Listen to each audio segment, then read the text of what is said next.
Okay, ladies and gentlemen, greetings, welcome, Doodle Dandy Andy, and a pleasure to have you all there. Let's get the Rogue started today. Let's start Life Split as well. The Barbarian could actually do it in, let's check the timer. The Barbarian did in 2 hours and 20 minutes. Crazy, right? Can you imagine that? 2 hours and 20 minutes, all the way. Damn, son.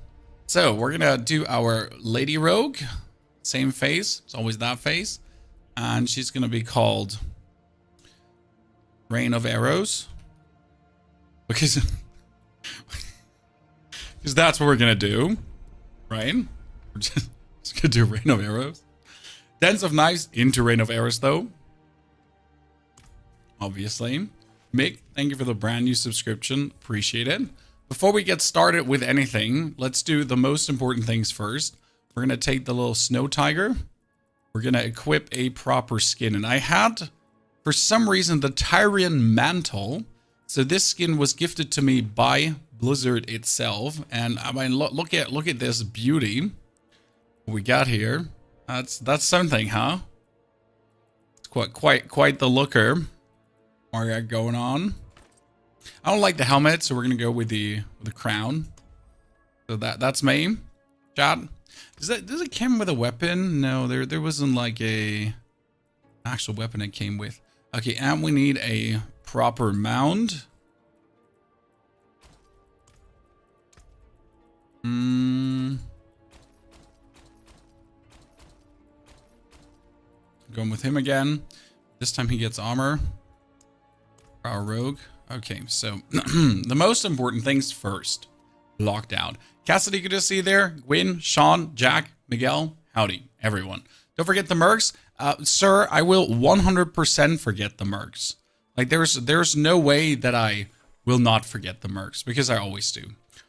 Plan is Dance of Knives into Rain of Arrows. I've seen some very good results with Rain of Arrows. I'm not 100% sure with the Playstyle Rain of Arrows has to offer, because the problem is that, how do I put that now? Damage reduction, we go for the heal. That Rain of Arrows is a bit interesting the way it works, so let's hope we can pull this through in a good, meaningful way. Okay, we're gonna start with Dance on the right click, Heartseeker into Shadow Stepping in between, so something in that direction. Heartseeker can be on 2, and it needs to be on 5. Okay, that's the starter. We're gonna always like begin with this because I just want to knock out the beginning quest. Then we get our merc roll in and see where we can put this. This is a nice spin to win. It should be great. I prefer to see the face of my characters. Me too. I really enjoy that. We also gotta do the witching powers, by the way. So we gotta do the Aura of Siphoning into the vulnerable bats. Then I'm gonna do Aura specialization, probably Tornado, obviously, and we might go for Wave of Woe. Should work. That's what we're planning to do. Actually, I wanted to take the movement speed 1 instead of Aura specialization, that I can move around more, because that's all what Dance of Knives is, right? It's all movement speed to get this roll in.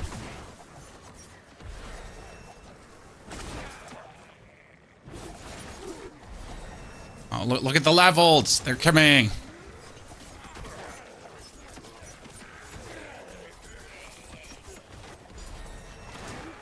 Don't mind me just leveling up. 3 already. Let's do that. We need to get the gas into the poison, because that doesn't hurt to do. Dance around him in a circle. Oh, dance is just still like the good old fun it has always been. Like you're just getting like easy-minded, simple destruction. Don't mind me. Just dancing around you, little nerd.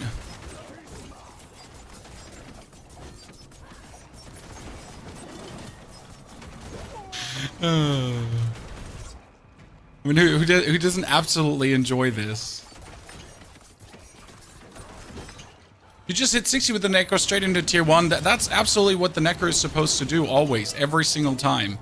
You hit that level and you're just jumping forward, right? Okay, take.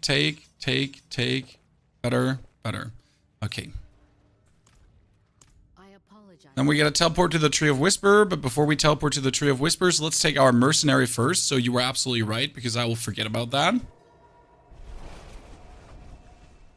I like the animation. I don't like it in the end. Ken, good to see you there, saying also. So like, I really don't like Dance of Knives in the end, in the pit and so on. It just doesn't feel good. But up to the pit, it's just a fantastic level build. And why wouldn't you enjoy it for a couple of hours, right? As it just works so good. Always take Bastion.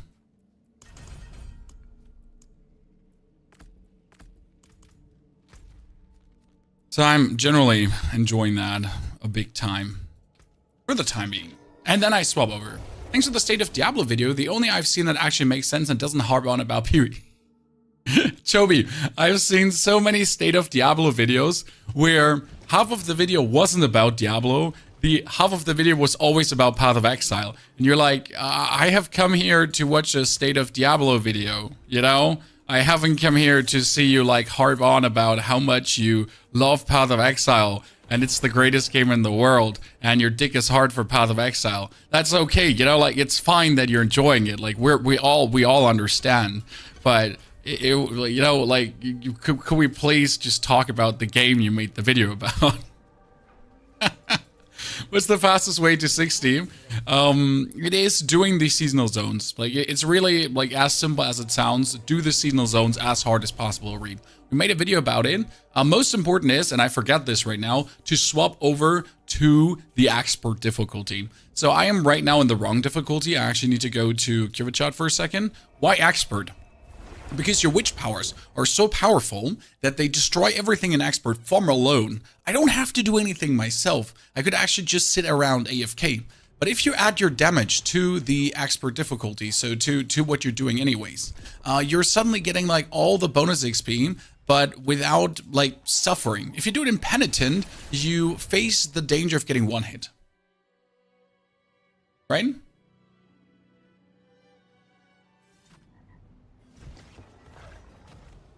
And that's the last thing you want to do. No one wants to get one hit. Okay, this is up for 25 minutes. That's enough.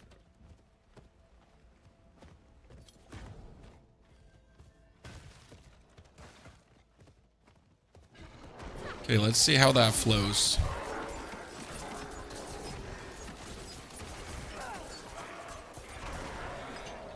We're obviously playing it together with the Shadow Imbuement, as I like really like you put the Shadow Imbuement on and your Dance of Knives just makes everyone explode. Just feels so much better.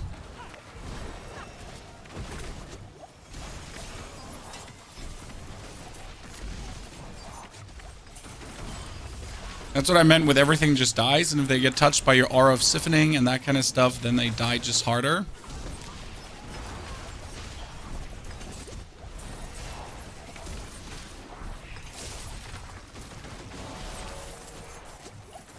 Oh, perfection. We pulled the cocoon out. Love to see it. That's what we wanted. More damage, more pants. Level 9 already. Oh.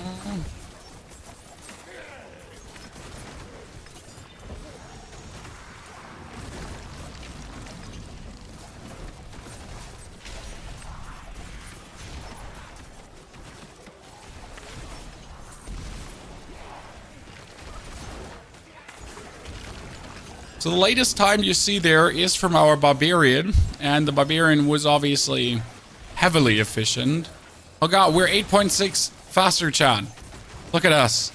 We're the chosen one now. Slightly improved gaming. Give me the second ring. I feel like you're always dropping the same items because I always get the ring. Right? Always getting that. Okay, be useful, Dame Sork. The problem is it's a Sork, Chad. It's not that Sork ain't useful. It's more like that Sork is Sork this season. So, my condolences. They're trying.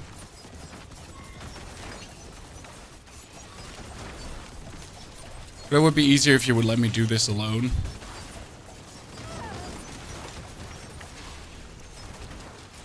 What are the red areas in the map? The red areas in the map are the green areas are the seasonal areas, sir. Red is Helltide, green is seasonal stuff. You get like some cool shebang happening here, like you have new enemies, you have a little bit of everything. Okay, so as soon as you hit 6, everything turns yellow. So it's like really like it's hard coded that until level 6 you can't get yellow, and after 6 you do get yellow straight away. How much do we have?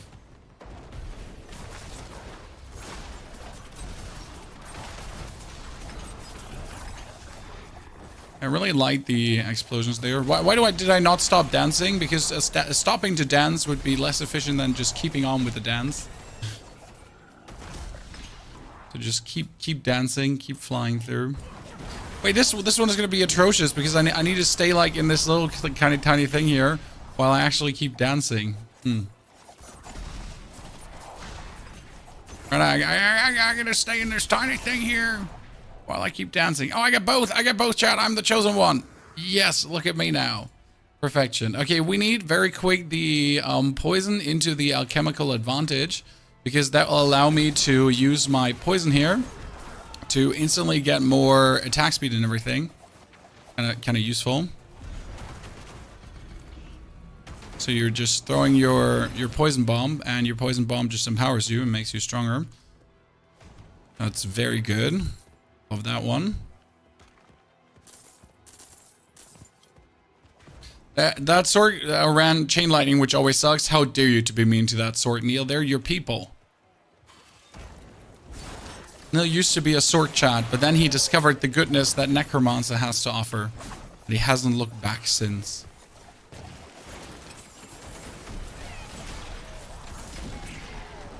Oh, I don't have enough yet? Huh. Surprise. Hello there from the other side. Oh.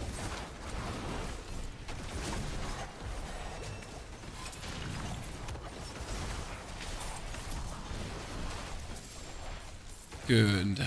Good. Oh, another pair of boots. And we need more bows, more pans, more everything. Pull them in, pull them in, pull them in. Yes.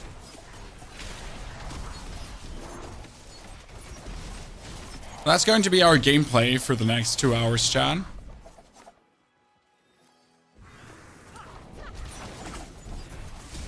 We're gonna be flying around and having fun. Ah, shit! I can't finish him. I need to go hand it in first. Yikes! It will level us up though. Oh, we should drink a potion. That wouldn't be bad.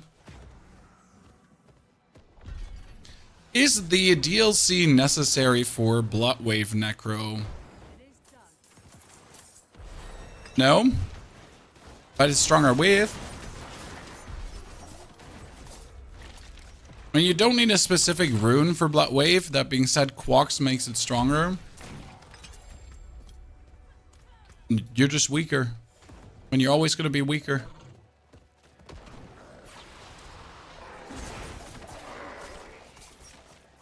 For some, that's fine. Playing the worst version.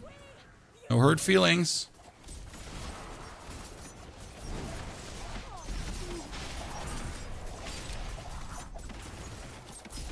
Ah, we're getting so much Restless Rod. It's just happiness. Okay, we get the Shadow Clone. Shadow Clone is going to kick out the...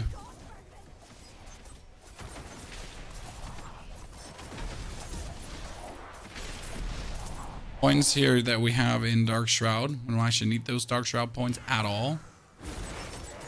Because if you have Shadow Clone, you do this, and then we have a Shadow Clone who dances together with us.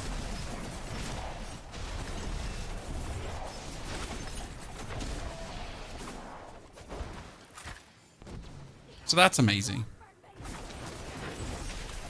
But I logged onto my rogue. I shouldn't have the rogue quest. No, do I still have to do that?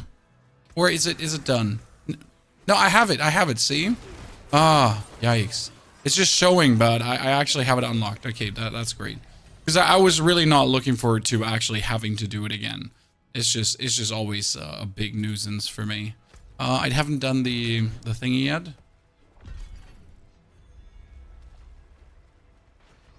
Out of my way.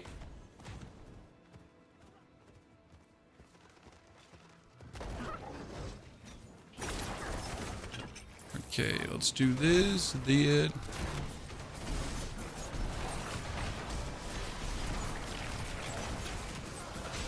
Oh no, they slowed me down. They slowed me down. Pain. Can't be slowing me down. Mean. That's 16 already. Goes so fast. So this is another 27 minutes. So let's just teleport over there. Do the next one. Trying to decide which to play. Get both. Earthquake Barb and some sort of Bloodwave Necro. I think the Bloodwave Necro is incredibly strong. I did have more fun playing the Earthquake Barb. That is a certainty. Both were fantastic. Like, it's not like that one was vastly better than the other. It's just like, generally speaking, what I had more fun with. Okay?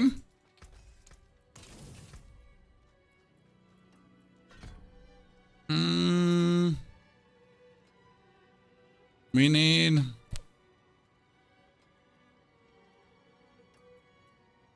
For now, the... Rings and Dens of Knives, yeah.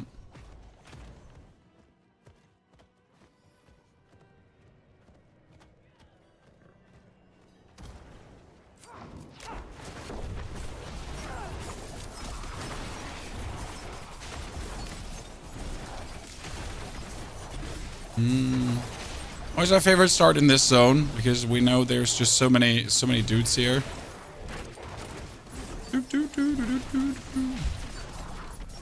Leave my precious little Bambi alone. Hey, since when are they walking over each other?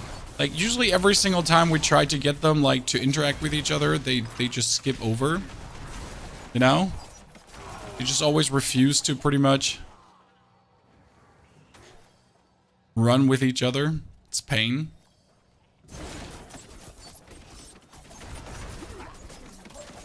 Okay, come with me.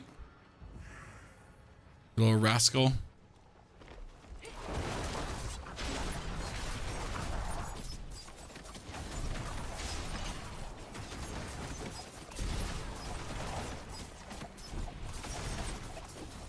Thank you very much.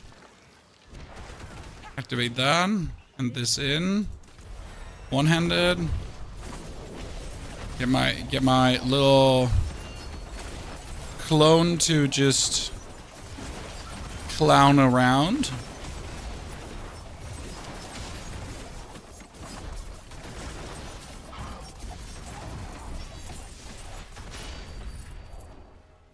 Oh wait, I need to activate these just in case we're getting... Ah, look at me, Chad. We straight up get the big cocoon out. Love to see it. Love to see it.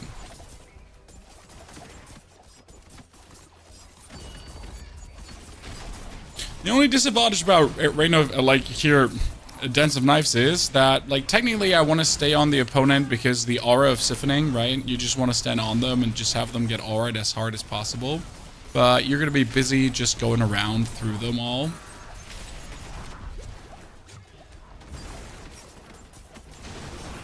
Not really terrible, but just something to consider, right?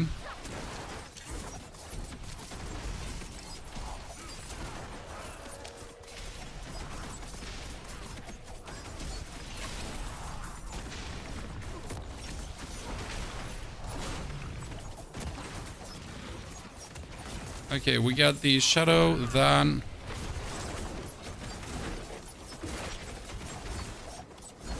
Okay, me and my boy, we're dancing around you.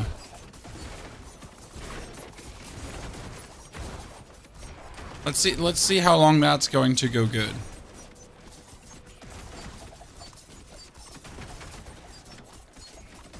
It's taking longer than with the barb and with the druid.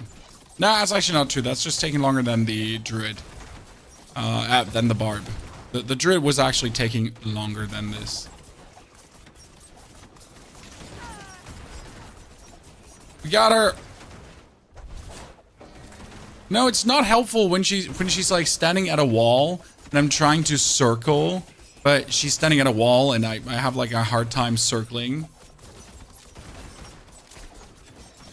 Meaning, but at least we have a reason to jump out of it for Jiffy. Oh, now I finally understand what he's actually doing with these with these thingies he's putting down, because we always destroyed these thingies with our other classes with area of effects. So I never knew, well, what is he actually doing with the spears he's putting there. Anyone ever paid attention? Because we certainly hadn't.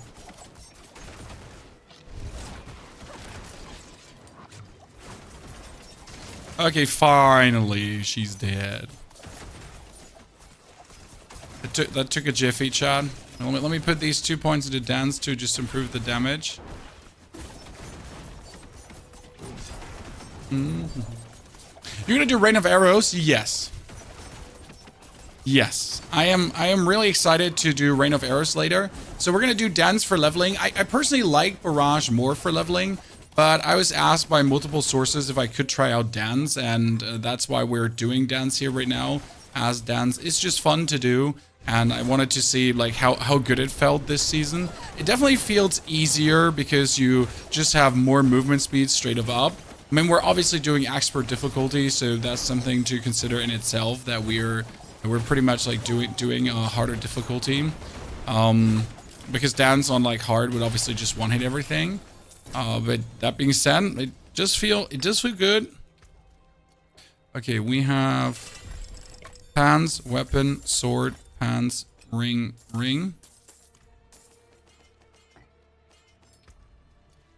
More weapon. Where's the dude with the shield? I mean, seriously, where is he? Huh? Oh, I'm just blind. Okay. He was here the whole time.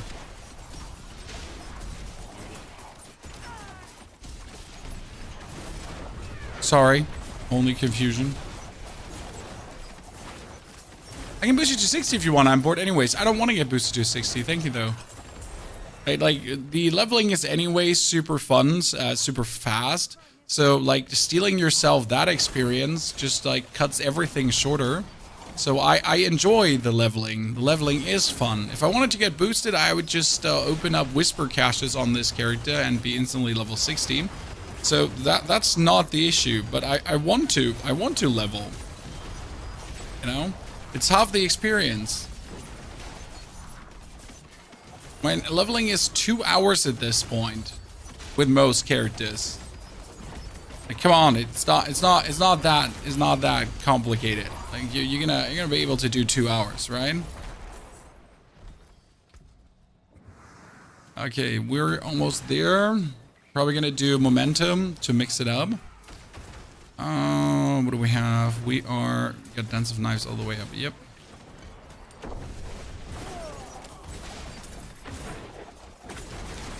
Great tips for leveling to 60 in 2 hours and 20. That was the Barbarian, and the Barbarian was doing the expert difficulty. We just uploaded the whole build for that. It's an upheaval build for leveling together with charge and leap, and then later it goes into the earthquake build. It was super simple because the Barbarian is hilariously strong. I mean, it's actually crazy how strong the Barbarian is. We were just shitting on things. You were hitting them. They were exploding. The charge was super powerful. Like, Barb is absolutely the game on easy mode right now. It was a very good feel. I don't regret giving that a try.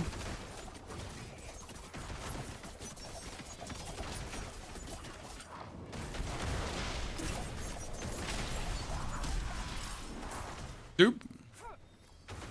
We're almost done with the patrol, and we're almost done with the rot too, like the double trouble. You do expert new seasonal parts. That is the gist of it, because the new seasonal parts are just the best density. They're the best way to do whispers. They're the most money. You need the restless rot anyways, either to upgrade every single power or to craft yourself gems. So it's not like you can slack on that. I need 750 right now to update my Pyronado, right? So that's what's missing. Like we want the Pyronado. By the way, that reminds me, Pyronado needed Hex and an artifact. I am currently not running in Hex. I need to actually get the Wave of War out for Hex. Which Hex did I play? I played the Hex of Whispers, yeah.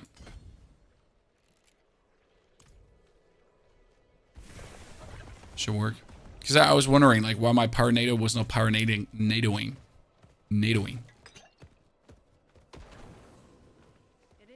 Okay, oh, that is a level up. Ooh, give me a helmet. Would you please?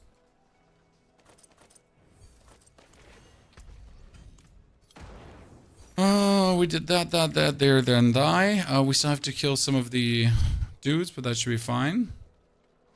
Daniel playing with you? No, I'm playing solo, dolo.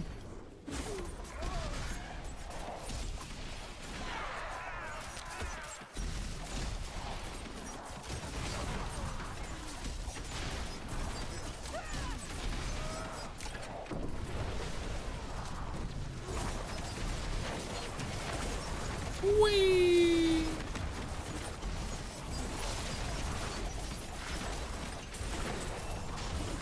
See, there's my Pyronado, finally. I'm waiting for that. That is done. Okay, we could do the, we need to do the rotting opponents too. We need to do the rotting opponents too, otherwise it would be a waste. Corpse.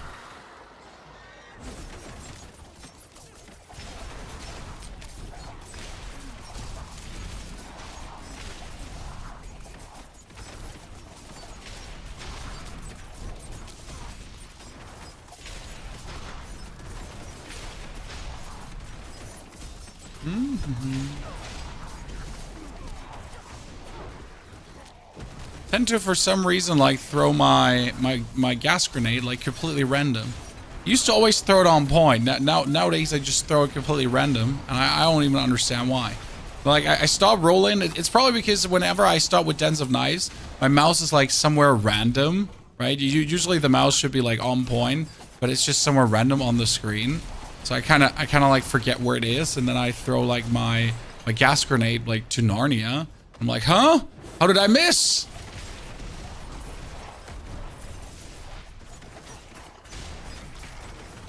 What are good classes for speed farming? Druid is fantastic for speed farming.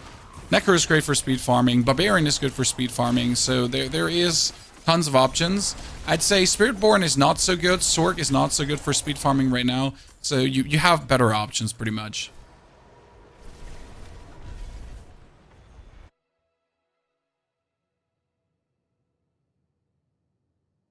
Hey Swen, good to see you there.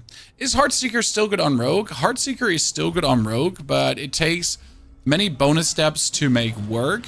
Whereas, for example, Dens of Knives, while leveling, is just an absolute no-brainer. When you're not taking resource, you're pretty much just rolling around, and that's about it. Ta-da, dunzo. Right? It's not really complicated.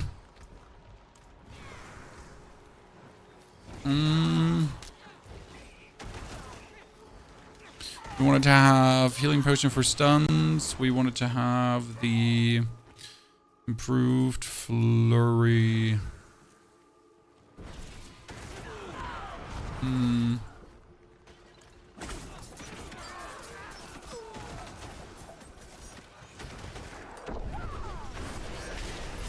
So yeah, it's like a very nice leveling because you truly just, you know, hold down the button and you just get all the cool bonuses and you just completely obliterate everything. Together with the witch powers, it's like plenty stupid. So that's kind of cool. I could not find the recipe for dancing knives cast twice. I mean, like, you just do the head rotten bosses or whispers and you get the recipe in no time. Like you're guaranteed to get these recipes when you do the head rotten bosses.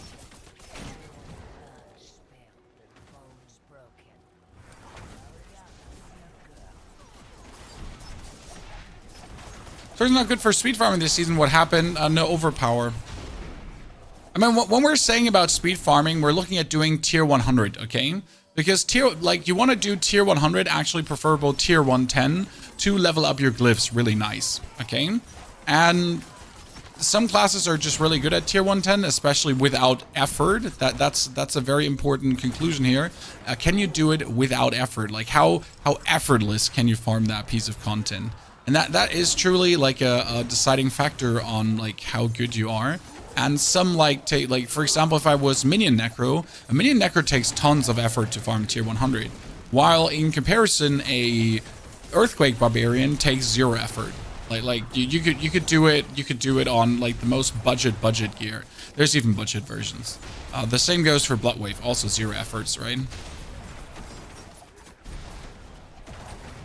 When you whisper done, let's hand that in quickly.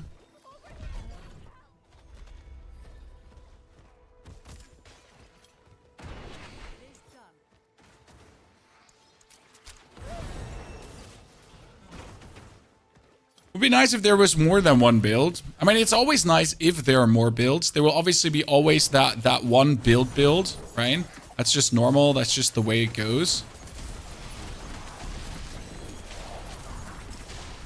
I prefer also if there are more builds available. I mean, there are also always more builds available, but like there's gonna be that one that's just objectively the best.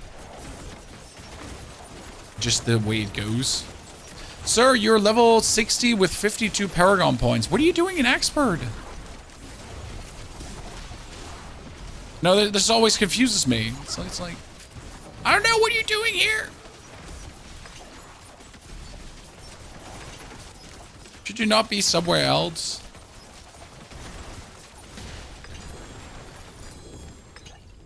The good part right now is that we don't really have to snapshot that much anymore. That makes life really better. Because in Rogue, like in Dance of Knives, to feel good, you used to have to snapshot quite a significant amount. Like where you're like, okay, I need to throw down my grenade. And then when I throw down my grenade, I activate the Dance of Knives. So that during the whole rotation of the Dance of Knives, everything, like the whole crit and everything is like snapshotted into. And then we're good. But that was not really happening right now, so could you stop dropping me gloves? I got good gloves already. Jesus.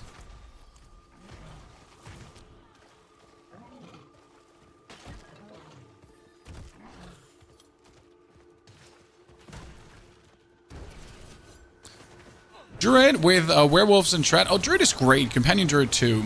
Cataclysm Druid obviously has it a bit easier because the build is just such a no-brainer to pilot. But Druid has plenty good options, or plenty good options. Let's say good options. No overpromise there.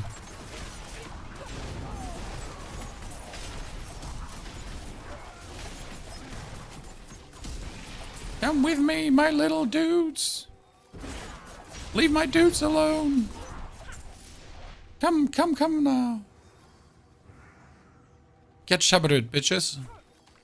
Good morning, little foe. You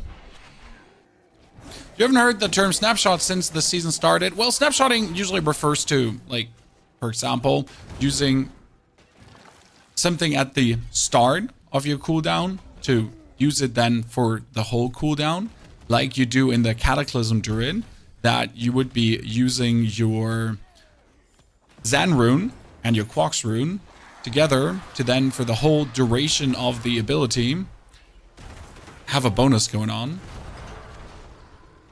Right? That helps tons.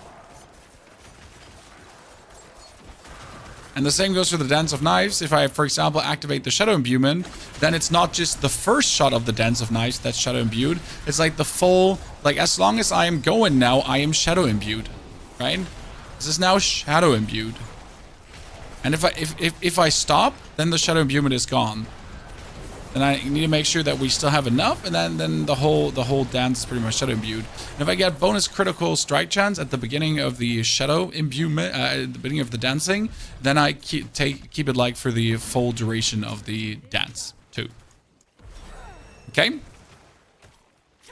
It's actually pretty. I think you'll run out of guidable games in 2025. No, I think in 2025 we have cool things ahead of us. And when we get Kingdom Come Deliverance, we have Diablo to come back to. We have the different Diablo PoE to come back to. We have the different Diablo season that are going to come.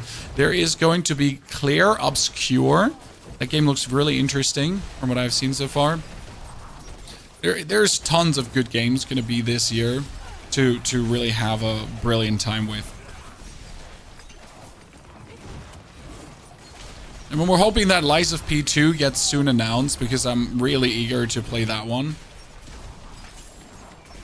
I don't want Lies of P2. It's not that much to ask for. Just give me that right now. Well, that's a legendary bow. Give.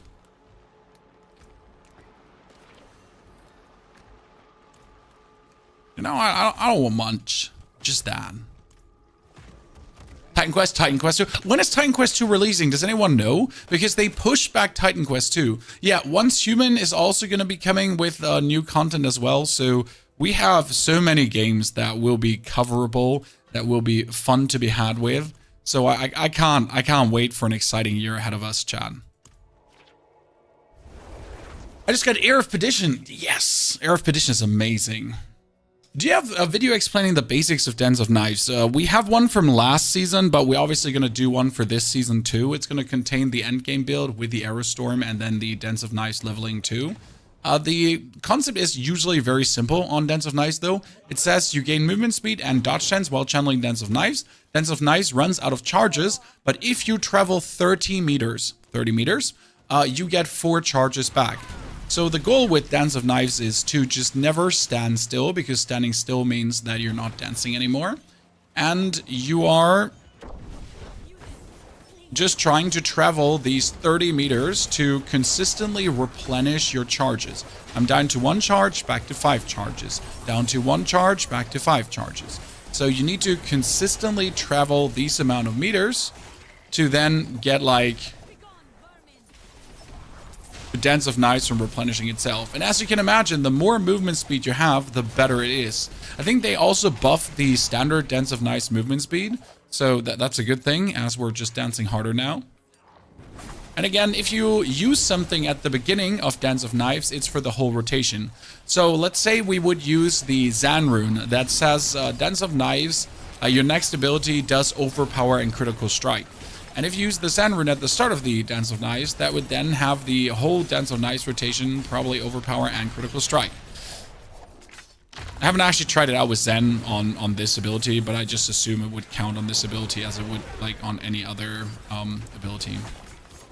So yeah, the same goes for the shadow imbuement that I was talking about. That when you go in on the dancing spree, you shadow imbuement, and then you just have it going on, right? Love your Merc build on PoE 2, dude. I love my Merc build on PoE 2 as well. That one is pure joy. Wait, where's the Raven? There's the Raven. I was like, where are you, Mr. Raven? 29 shot. We got back on track. Look, we were 5 minutes slower in that like little phase to get like our shit together, to get like our first equipment pieces, and now we're getting back on pacing. That's good to see. I think that was our first dude who slowed us down, right? The first head rotten boss that one slowed us down significant, I gotta say. Now though, it's going way faster, so that's good to see. And that's level 30. We actually picked up speed again, so from being behind, we're now ahead. Good. Crown, thingy, bow, pans, amulet. Oh, and ring.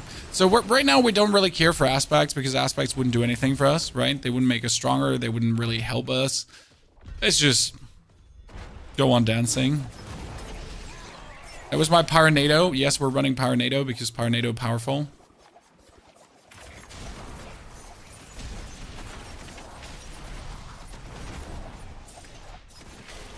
So doing this one would probably be good.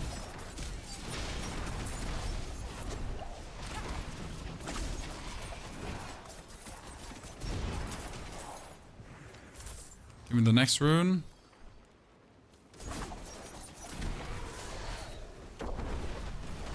summon my clone. Destroy everyone. Next room, thank you very much. Pyronado in the house. The Pyronado is coming in mighty handy, I'm gonna say.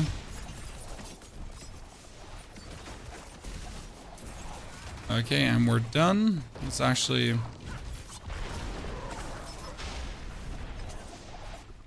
Good. It's a greater affix air petition. Mythics are always greater affix. So in case you missed this for like there was a change, if you get a mythic item, it is always greater affix. They're like you cannot get one without one greater affix at least. That's just the way it works now. They don't come in normal anymore, which is good, just as they should be. That's more damage to healthy and injured. Yeah, sure. Let's do that. I never get a mythical. Well, GG, brother. We still have to do a stream this season where we just farm mythicals. So we're going to keep that for when Neil has full time, because then we're going to be blasting together and just trying to pick up all the mythics together. It's going to be a good day. Can't wait for it. Okay, next zone. Wait, we don't have a zone anymore? We've done all zones already? Nah. Will your rogue be uploaded on Mobalytics? Yes, all the builds are coming to Mobalytics. I'm probably not planning to do a Spiritborn this season, as Spiritborn doesn't look too overwhelming fun, and we just overplayed Spiritborn. I'm not sure if we're gonna do Sorg, as Sorg has a certain struggle. So Rogue is the last effortless kind of build, because Rogue is really effortless too at this point. And then we get like Sorg and... We got Sorg and Spiritborn left, but both are not completely effortless. So I'm not sure if I want to do those this season. As I was like saying, I'm probably going to focus more on doing like the absolute effortless things, as it's like super fun to do and people love the OP builds. Might be that we start doing some experiments on the Necro to like bring Blood Surge back into the fray for the people that don't like to play the other builds. But I haven't 100% decided on that now. Thank you for going up down here. Yeah, Spiritborn is kind of mad. I mean, Spiritborn went from absolutely OP to kind of like...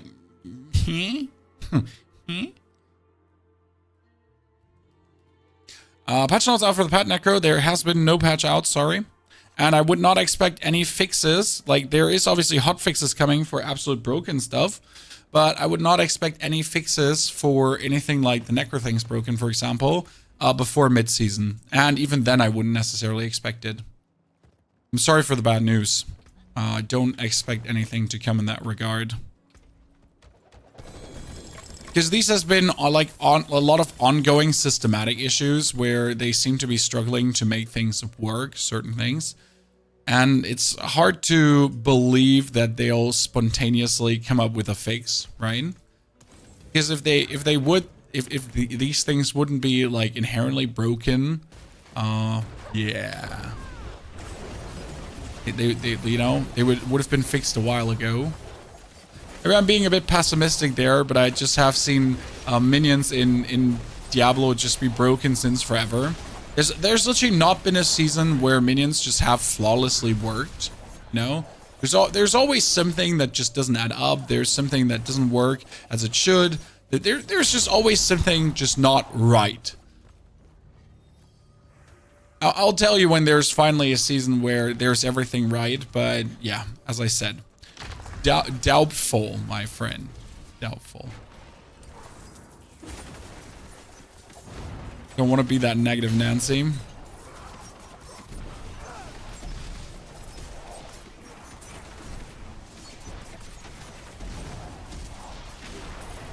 Yeah, Mendel broken, Mendel fixed, Mendel broken, Mendel fixed. Exactly. Mendel is like some on and off thing. Like I sometimes have the feeling when they make new seasons, they're just reverting to old patches of the game.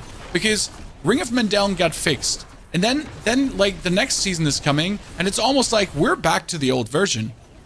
But we're not playing like a new version of the game. They went like from version 1.5 to 1.4, and then they call it 1.6. But 1.6 is kind of like 1.4 and updated, and the changes that we had in 1.5, they're kind of gone again because let me check my notes. Just because. And you're like, okay, but that doesn't make sense because why would that happen, right? Like, surely this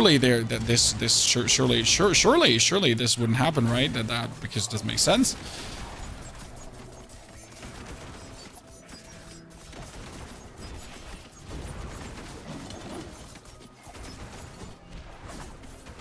Well, luckily this doesn't make sense. This is Blizzard's creed sometimes. Two things. The AI is atrocious. I mean, like, I have yet to see a very good minion AI in any game. I'm sorry. You know, you can say the AI is bad and you're not wrong, but I've yet to see a really good minion AI in any game. And as long as minions are inherently missing an ability to send them to kill something, like if minions don't have a command kill ability, they're just always bad. No matter what. Because you need this. You need to be able to press a button and then your minions go somewhere and slaughter something. And if you're unable to do this, it's just always going to be bad. Because how am I going to target kill something if I cannot send them to kill something? If that basic functionality is missing for some obscure reason.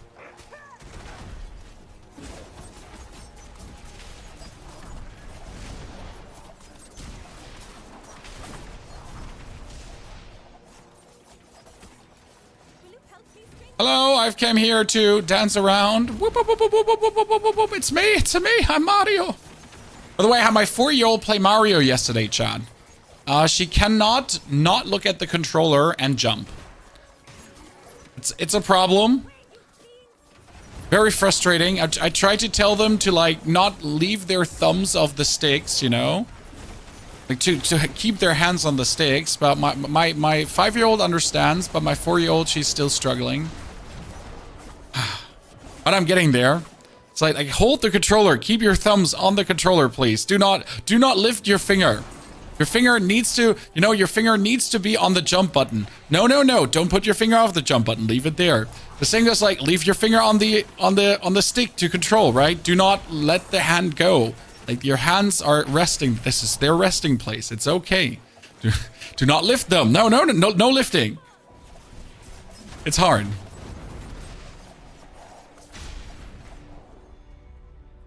It's an interesting challenge to teach them that.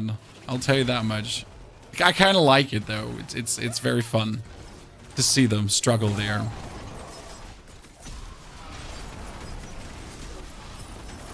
They're using the Nintendo Switch controller. The OG controller would be better. I agree. I totally agree that the OG controller. I might have to get like an OG controller version for the Switch. That could be a good. That's a good point. You know what? That's a good point. Kamakai, thank you very much for being a member for 7 months already on the YouTube. Does the Duststone gem apply to Curse Aura spec? I asked myself the same. I don't have an answer for you. Like, I was hoping it would, and I haven't tried it out. Kamakai. Like, right now I have not created many of the stones because I missed the hats. I don't know if you're dropping the hats, chat. I am not, for a matter of fact, dropping the hats. I am trying. But I'm just not getting them.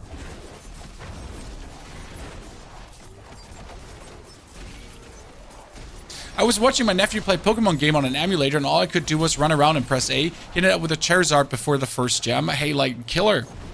When I showed my daughter, like, on the Switch, we have the Pikachu game. So we get, like, the Pokemon Pikachu, where you get Pikachu in the beginning, just like in the movies, because, well, my daughters know the show, obviously, with Ash and Pikachu.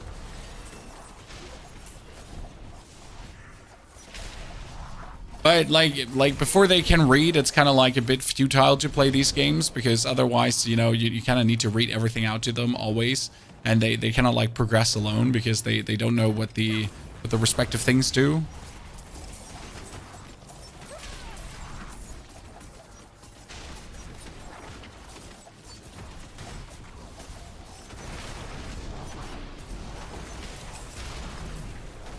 I was just running around without actually dancing. That was a professional move, John. Look at me, I'm a professional. I was just running in a circle and I wasn't even doing the dancing.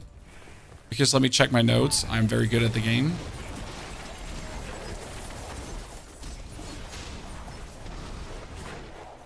I'm not sure if we're going to be much faster than the Necro.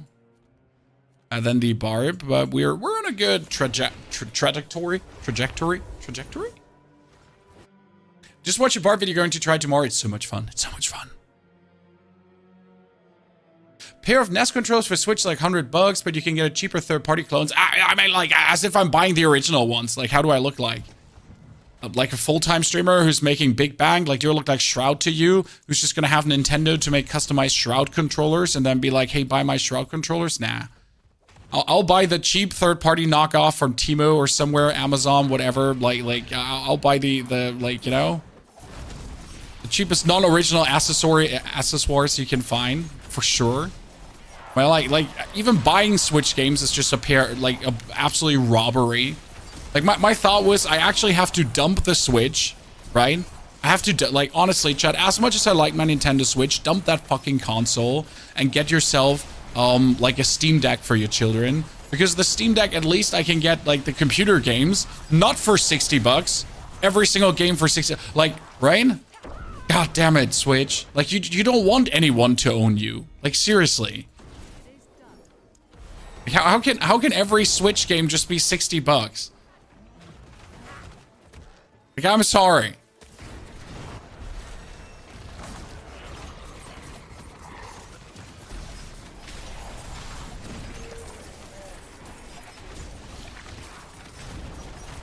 Straight out of I don't want to do this anymore.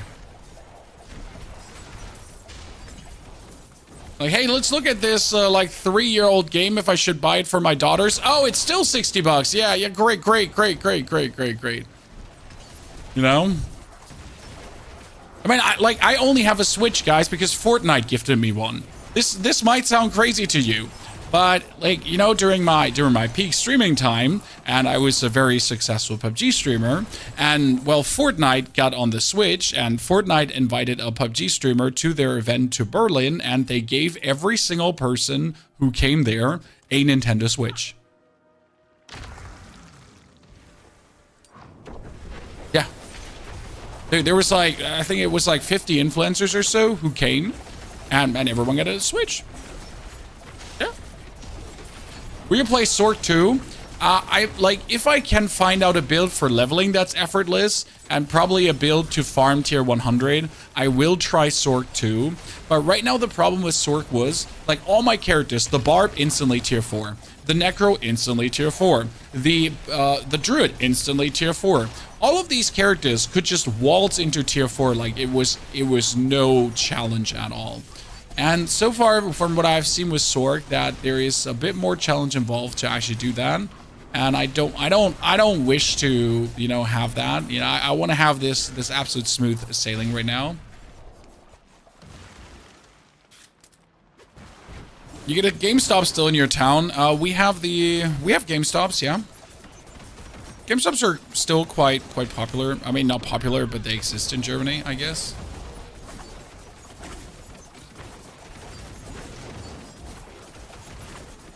I wouldn't call them popular, I guess.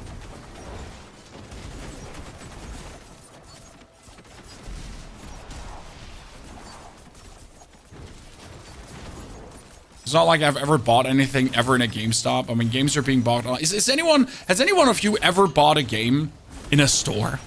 Chad, I must ask you this. Like, in the last, let's say in the past 10 years, have you gone to a store and bought a game?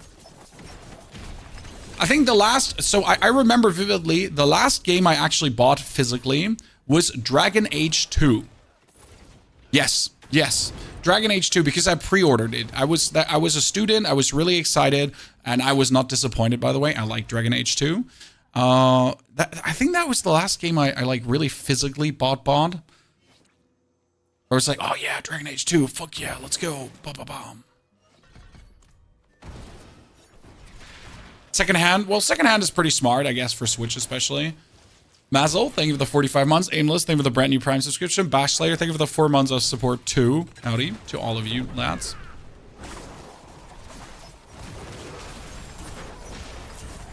So second hand, like I've been thinking about Switch games too, right? Like just goddamn, like at this point you get a second hand those Switch games. Damn, we're actually faster than the Barb at this point. Holy Christ! And the Barb was like really quick, dude. I'm flying, Chad. This might be not okay. But it helps that I have the Pyronado, so I'm not sure if the comparison is fair, because obviously we're kind of like we're faster because we have the Pyronado. Right? Okay, we need to purge the rod. I almost forget to do that one here. Luckily, purge the rod is relatively simple with with the rogue, because I'll just keep dancing. So you're gonna do this purge the rod, right? You're gonna kill the red marked enemies on the map, or the blue guys in the end. But hey, I'll just hold down my button and I'll just keep zooting through the area, and that's about it. Just don't stop. Don't stop, don't stop. Do do do do.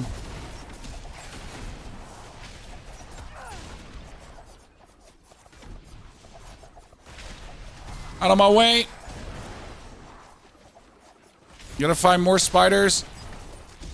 Killing spiders is always better because they spawn more spiders, and they could be also for the quest. Like, wait, we haven't stopped Dance of Knifing, so you're just holding it down and you just keep going. And it's still shadow imbued, okay? So this is for you to understand. The start of the Dance of Knives was shadow imbued, and as long as I keep Dance of Knifing with this shadow imbuement, it just will stay shadow imbued. So I can just keep on keeping on, right? I can just do the do here.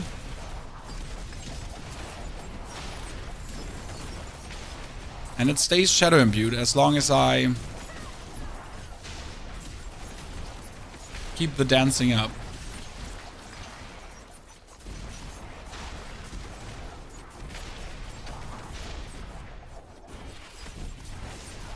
Whenever I decide to like it's enough, then it's enough. Or when my like charges run out, but they traditionally don't run out, right? And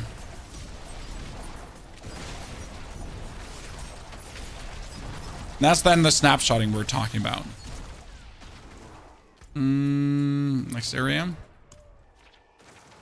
How does it stay imbued? Because that's how Dance of Knife works. If you were imbued at the start of Dance of Knives, or the whole duration of Dance of Knives, you're imbued. By the way, Katie, I did change my DNS server on my TCP IP connection, and since then I haven't had the issue again. I'm gonna monitor this over the next few days. If your solution worked out, in case you missed it, we had some issue with the PC being weird and like being actually weird. So Katie like threw some advice on the side if that could or could not help, and now we're giving it a go.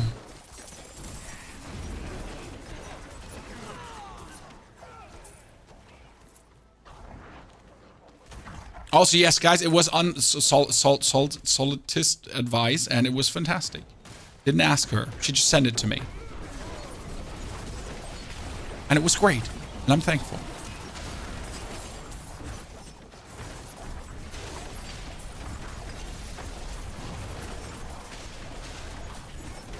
Are you going to make a Blood Surge build? We are probably going to make a Blood Surge build, but what I need to find out for the Blood Surge is how viable it is without mythicals. Because right now, I don't know how you feel, chat. I don't have any mythicals right now that are useful. Last season, all my builds were like really mythical, but this season, I know that people will play this season less than the other seasons. Like, it's a fact, I'm sorry, right? This is probably going to be one of the least played seasons, despite it being fun. So it's a fun season, but it will just simply not be played as much. Therefore, I'm planning to make all my builds without mythics. Sure, you can add mythics to make them stronger if you feel like it, but if a build requires a mythic to be good, it's a no-go this season, right? And Blood Surge always had this problem that really for Blood Surge to pop off and feel good, you kind of needed mythics, but I don't want this, right? I want my builds to work without, as I just know people are going to play this season less. So I think it's reasonable to like discard the builds that only work with mythics and like focus on the builds that work without them. That's how I'm looking at it right now. I hope that's okay. Like, you feel the same, kind of.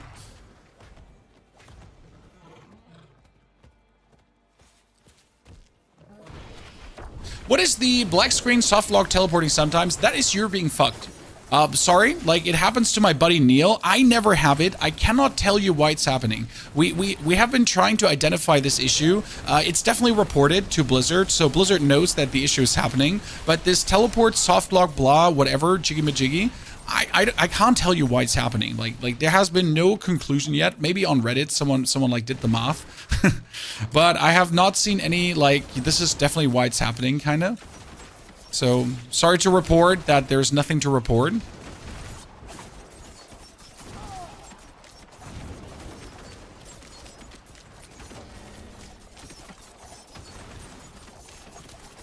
It's a bit inconclusive, but Blizzard is aware of the error existing. Wow, that was a 20k.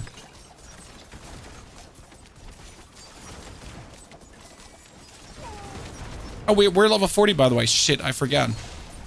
Okay. 60 minutes and level 40. Dude, it's going fast. And we don't even have all the points. Oh, we have all the points in XP right now. Okay, so finally we have all the points in XP because we didn't have that before. Always like playing with like less XP. I did Shroud of the Falls. Death was J. Aw, beautiful. Shroud is my favorite item because it just works with every build. Shroud is just so cool.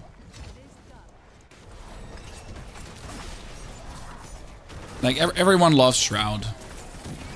Not Shroud, but Shroud of the False Death, okay? You know, like, not the person, the item.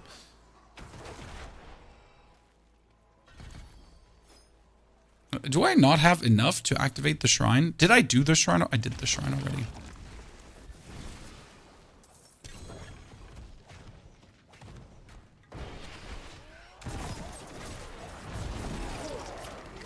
I do like that Paranado. The Paranado has allowed me to just, like... Finally, every build has a pull together for free, chat. That's usually the problem, like getting an actual pull together on certain builds, right? And now I have Pyronado. I just have pulls. It's done. Ta-da.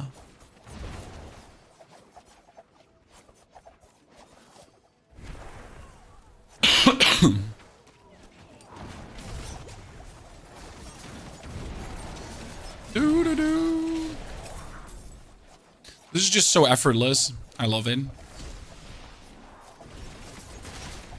Vortex Rune Cry is cool. Yes, the Vortex Rune Cry is very cool, but getting it over Vampiric powers or Witchcraft powers is even better. I wish, I'm personally, I wish that either Vampiric powers or Witchcraft powers would stay forever, because I like the system of bonus powers independent of your equipment. Because like sometimes it can be very limiting, right? If I'm able to solve my vulnerable issue over like some auxiliary power, I wish we always had like 3 powers, not like 5 and an ultimate, just 3 powers to fix some issues in our builds from a meta perspective. That's what I always wished for Diablo because I just enjoy this. I think it's a nice set to add, like some kind of meta set that you can farm always, and that permanently empowers your character. I know how you feel about that, but I think it's just good for the game. I like it. 42. We can do that one still. Oh, new zone is up. Let's go to the new zone straight away.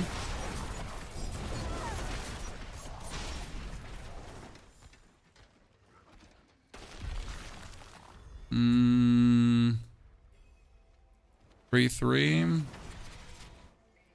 3-3-3-3. 3-3-3-3-5. We can put some points in there.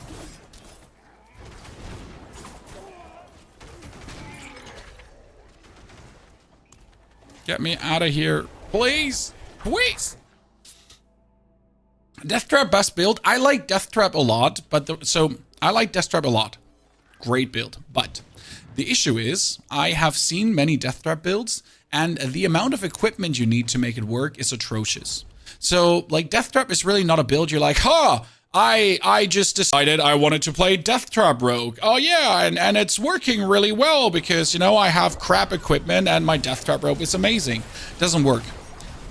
Like even with very good equipment, it's like good, but it's not like, oh my god, like, Raging Boner Death Trap. I love Death Trap, don't get me wrong. Fantastic. but is sadly not at the Raging Boner stage this season. I hope it'll get there, because that my hope is really that Death Trap becomes this build. The absolute, like, I'd love to see that, personally.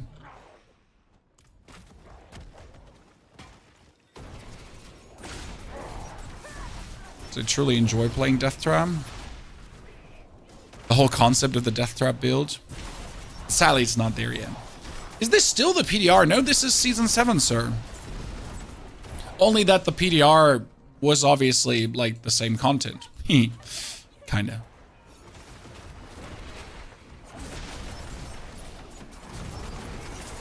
Oh, my Pyronado. Just pull them together, Pyronado! Do it! Yeah! You got him! Good boy!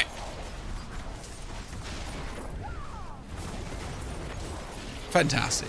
Sani, thank you for the 30 months of support. Sani, I have not seen your messages in a while. Howdy. Wait, did I just summon the boss? No? No, I didn't. I was confused because we get like a good dude out there.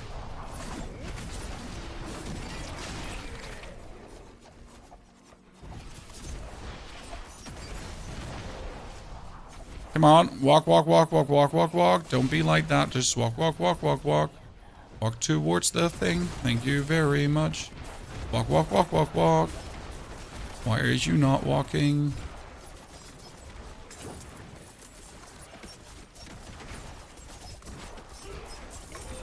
Are you sticking to Dance of Knives? No, we're doing Dance of Knives for leveling because it's just the effortless leveling. And again, my creed this season is effortless, so I want to do everything like on one butt cheek. I want to do everything while laughing, smiling, and it should be so easy that you're just having fun. So like the zero struggle gameplay kinda. That's my goal, and it's working.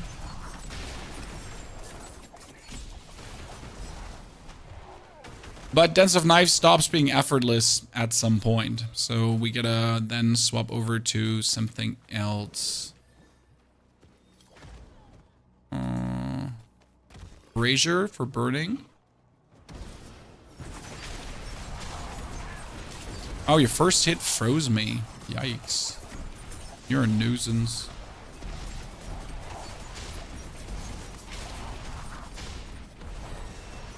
Let me pull that one up. Thank you very much. Let me put that into the cauldron. Let's keep Dance of Knifing.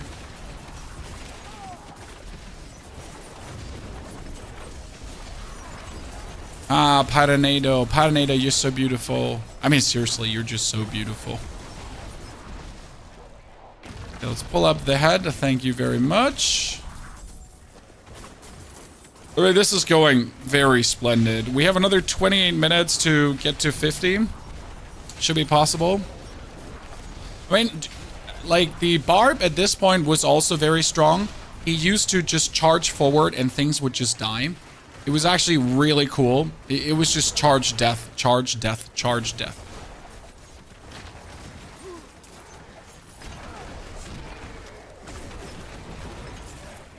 Might have to put more ranks into the Shadow Imbuement at this point, because I don't really have many more points to spend, so we might as well put them in there to get like more damage out.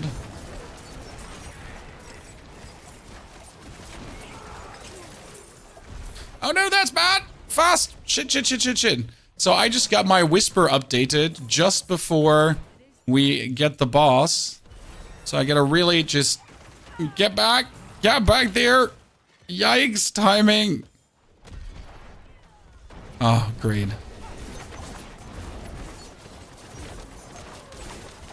You know, we're not going to miss out the 5 Whispers there after putting all this effort and time in to get to this point.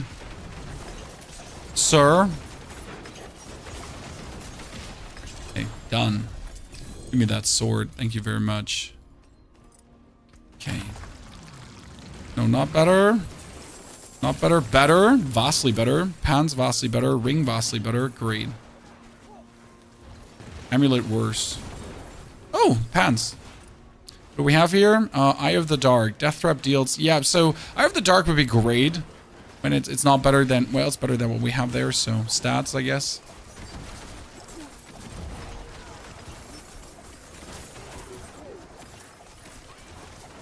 How much Restless Rot do we have? It's 2,000 again, so that's great because we can finally upgrade our Paranado. We try to get that to a higher level so the Paranado would search out enemies. Because right now the Paranado spawns, but it then stays like in one spot and doesn't like keep moving around. So that's semi-optimal. And we're gonna kill these dudes and then we're gonna leave. Are altars pit-based? No, altars are torment-based. So if you're in Torment 4, the chance to get the altars is just simply higher. Done, done, and done. If you want to do altars, you wait for tier 4 pretty much. You don't try to get them before. I know it's a little bit stupid because why do I have to wait all the way for tier 4 to do the altars? It's just what it is. I'm sorry. I'm not making the rules. I'm just telling you the rules and you choose to either not or do stick to them. Okay, do we have a new zone already or do I have to stick to this zone? I mean, we could go back and do him. It's 60 with Dance of Knives. What do you recommend to do next? A Rain of Arrows. So I would do a Barrage Rain of Arrows build with a Word of Hakan. That's the unique item for it. The reason is that you can scale Rain of Arrows really nicely. So Rain of Arrows now gets more damage with your damage versus distant bonuses, and it multiplies it upwards. So the more damage versus distant bonuses you're stacking, the better Rain of Arrows is going to get. And that's kind of like really amazing for ultimates right now that we are adding this scaling, because it gives you finally the option to really put something into your shit to get more out. Also, your Rain of Arrows gets the Arrow Storm benefits, so if you then put on all the aspects that boost Arrow Storm, then Rain of Arrows is also going to get boosted by that. So there's a really cool overlap happening that's quite fun. That's also my plan. So Dance of Knives to 60 because you can see how, I mean, like, I'm literally like, I can put my skill points wherever I want.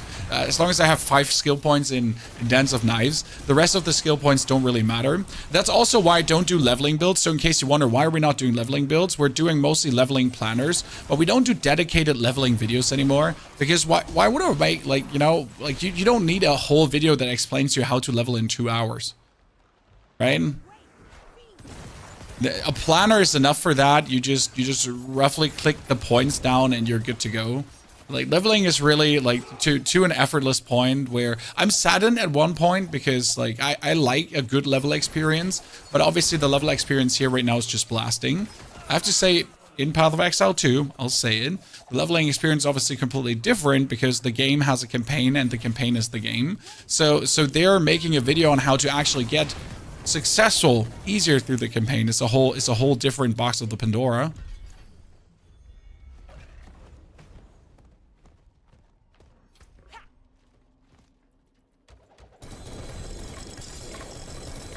Hi. Came here to just open a few boxes. You know what the big advantage about all these boxes is? And I haven't actually thought about it before, but also the amount of whispers that we're getting. Right? The amount of whispers, the amount of aspects we're getting because of this. Because you actually have all these things going on, right? Because you have all these boxes that you're opening. You're also getting tons of aspects early on that I have been missing out last season sometimes, right? I was like then max level and I was like, hey, do I have this aspect? No, I actually don't. That's kind of shit. But now I have just all the aspects always.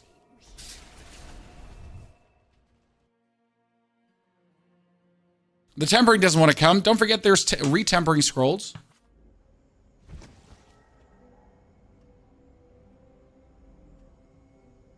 Hoda Barb is worse than Druid. Druid is just fantastic with Cataclysm this season. I haven't tried out the Boulder Druid, I gotta admit, but the Cataclysm Druid is just effortless. More effort. Less effort to play. More effortless. Effortless, sir. More effortless sounds bad. Because how can it be more or less effort? You know? How do you say one up on effortless? I don't know. My English is leaving me. I think I spider. That's what we Germans say.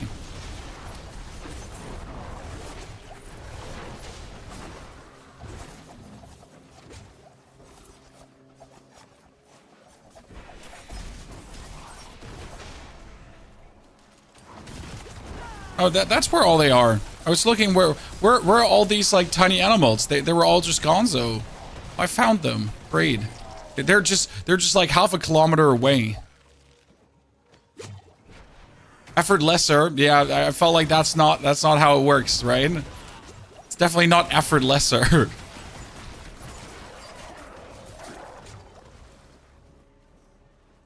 Who's better for speed farming, Barb or Druid?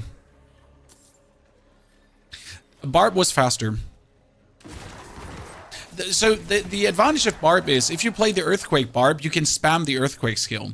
Whereas if you're doing the Druid, you cannot do the Cataclysm faster. Does that make sense for you? So the Cataclysm is going to be as fast as it is. It doesn't matter what you do to it. It's always going to strike with like 20 strikes per second. But if I'm going to do my Earthquake, I'm like, you know? With that sound, by the way. If you're not doing that sound, are you even trying? So yeah, you can just do it better. And therefore just get more DPS out. Like, especially when you're in a boss fight and you can only do that many storm hits, right? Whereas with the Earthquake, you can always stack more Earthquakes on top of each other and do more Earthquakes and more Earthquakes and more Earthquakes and more Earthquakes.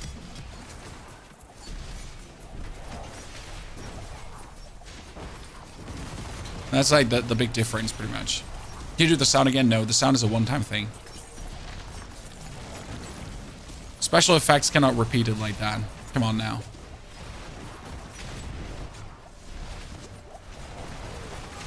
I love how you built her without gimmicks. Hey, I'll give you all the gimmicks if you want to. Like, come on now, brother. Currently, we're trying to make the solid builds without, like, any crazy snapshot strategy tax. Like, you gotta swap 3 items before, and, like, you need to do everything in a super sequence. Apart from the Druid, okay, so the Druid needed to be in a super sequence. I'm not gonna lie there, right? the Druid needed to be in a specific sequence or it wouldn't work.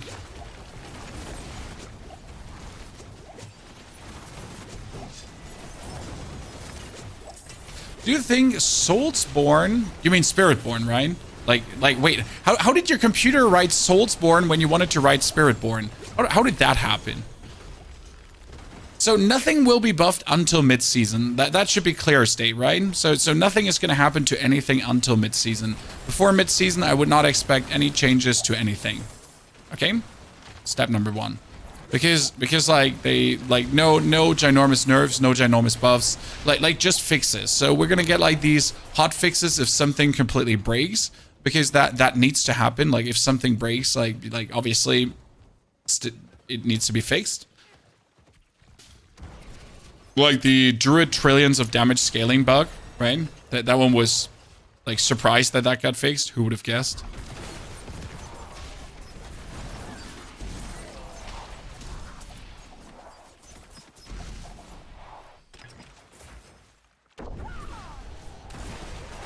But nothing is like obviously giga broken right now.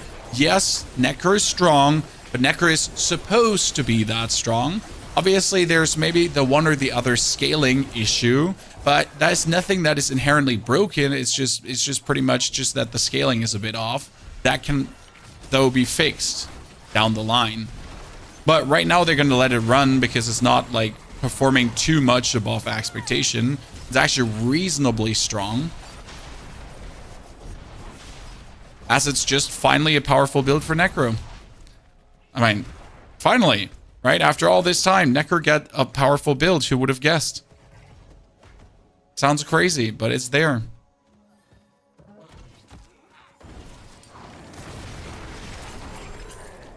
Dude, I love the vampiric power with these souls coming out and like blasting everyone. It just works so well at times. I'm starting again Spiritborn, going to try Barb. I wanted to do Spiritborn instead of Rogue, but I looked at many Spiritborn this season, and you know what? I didn't have a single ounce of interest. Like, I scrounged the internet. I was like, maybe there's that one really, really interesting Spiritborn build out there. And it was all just like, I don't know how Spiritborn went from like super interesting to in the matter of a season. But I'm more interested in playing every other class than even touching Spiritborn with a stick.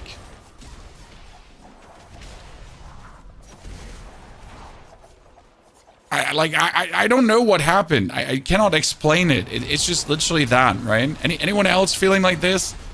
Because for me, it's as if Spiritborn died overnight.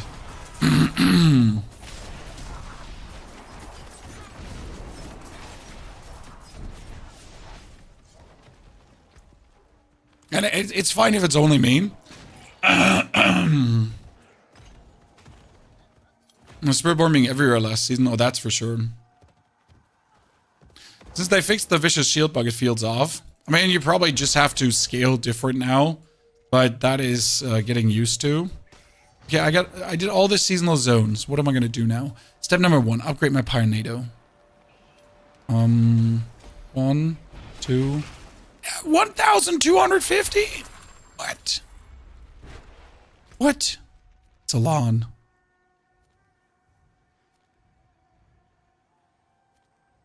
You'll probably just prance through this quickly. Yeah, why not? Losing the voice more and more. Nah, I just got snot in my throat. That's about it. Oh, maybe I should level up my potion every now and then.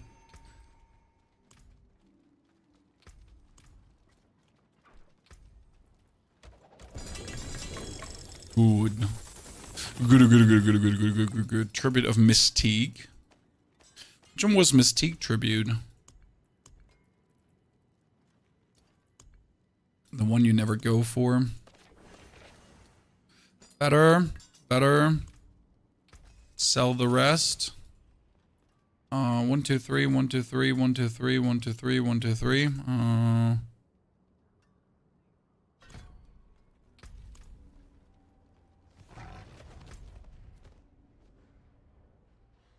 All seasonal zones covered. I'm gonna wait for the reset, so let's just quickly scoop and poop through this. I still need to do like here, Chad. I still need to find a Harbinger. So yes, Chad, my seasonal journey is still not progressed. I am very sorry. Please don't judge me. Okay? I have not spent any time in Hell Tides. It's bad out there. I've been completely ignoring the existence of Hell Tides.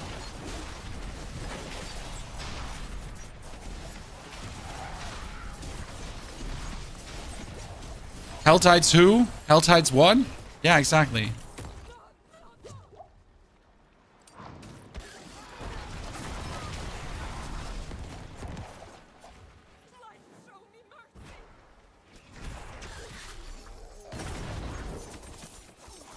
Thank you very much, Mr. Gobelin. Shouldn't the Helltide always drop better equipment than the not Helltide? Because technically the Helltide is always higher level. Oh, finally, we get the Harbinger done, Chad. But on which character do I open this seasonal journey? That's the bigger question. Okay, finally, we got it. Man, that has been something. The density feels just so bad in Hell Tides. Like when you're now used to the density of the seasonal zones, you're just looking at Hell Tides and you're like, man, it's really bad.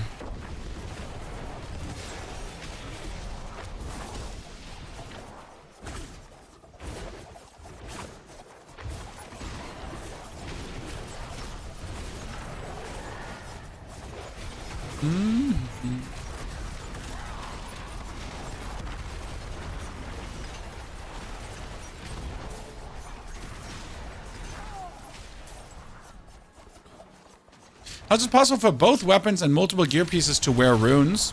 What do you mean? I mean, like you can put 2 sets of runes in, so 4 runes in total, and then you can put as many gems as you want in. But for runes, you can only use 4 in total. Not more.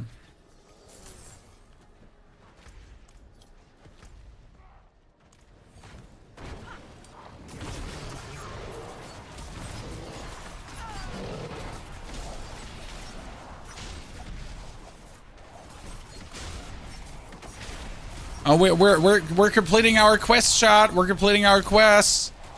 Finally, seasonal journey, gang in the chat. It's been a while, crocodile. Ah, leave me alone. There, finally reset. I can teleport out now. Let me teleport out. I don't want to be here. Get on my yard. Oh God, I'm trying to teleport here. Jeez, let me teleport there right now. Oh, holy Christ, you guys still haven't teleported. Teleport. What difficulty expert? I don't do penitent because penitent is a bit too annoying because things just take too long to die. So expert is like the perfect one for leveling. I also don't know where I should go faster because right now we're looking at 2 hours for level 60, huh? So where do you want me to go? You know, where am I supposed to go if we're already doing 2 hours for 60? Like, what do you want from me?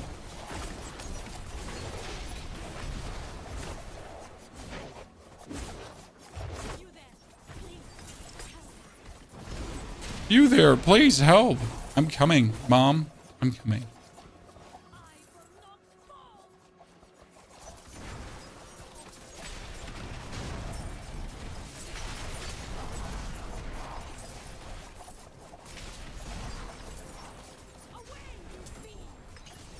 Exactly. Summon the lads.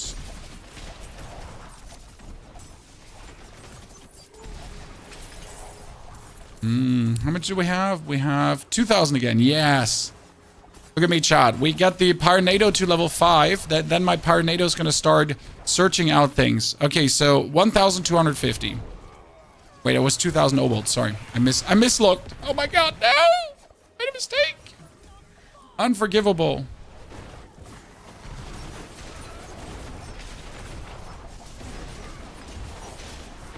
I need a little bit more.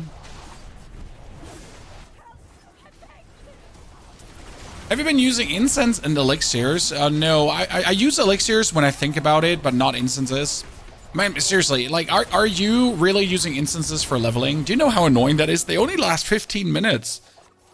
Like, I couldn't like think about like every 15 minutes to replenish an incense. Like seriously. Guess I'm not try hard enough. Seriously. Just not, you know? I don't want it enough. But seriously. It's 30 now, I still wouldn't remember it. I mean, I barely remember using my elixir every 30. What are you expecting from me? I'm some kind of giga brain, you know? That could set alerts in the game, maybe.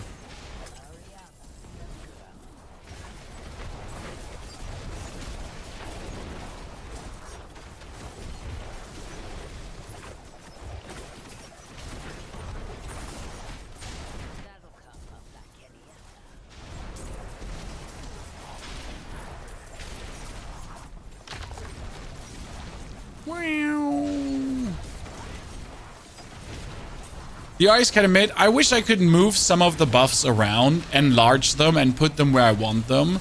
Not like a World of Warcraft customization, because World of Warcraft is really atrocious to look at, right? But I wish I could do more with the buff bar, like a bit more freedom to arrange the buff like I want to enlarge the buffs I really need to have, to put something more into focus that I would like to have into focus.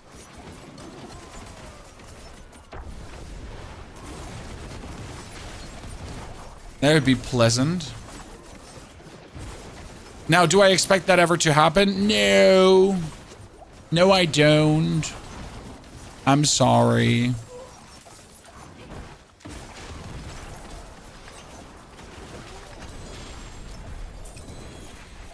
mean, the buffs already got better, right? They put more rows of buffs in and that kind of stuff, but still, we're light years behind where it could be and where it would feel good. Light years. Okay, that's level 50 happening. 7 minutes faster. Not much, but some. Considering how amazing the Barbarian felt.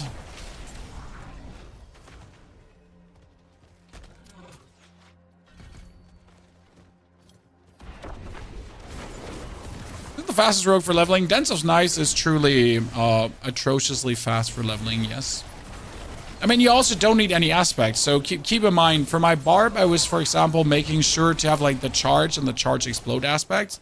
For the rogue, I have just been putting on random items, so I have not looked at a single aspect for this. Dance of Knife works, it just works, okay? Like, if I would play Barrage, for example, I would look for the Arrow Storm aspects to have my Barrage also do Arrow Storms in a localized manner to pretty much increase the damage. But for Dance of Knives, nah. It's just Dance of Knives, and that's it. And I got a Cursed Touch, which you can see when the ghosts are popping out of me. So that one we get going on. From a random item. I don't know. Since forever already. The most damage is just Dance of Knives. Naturally.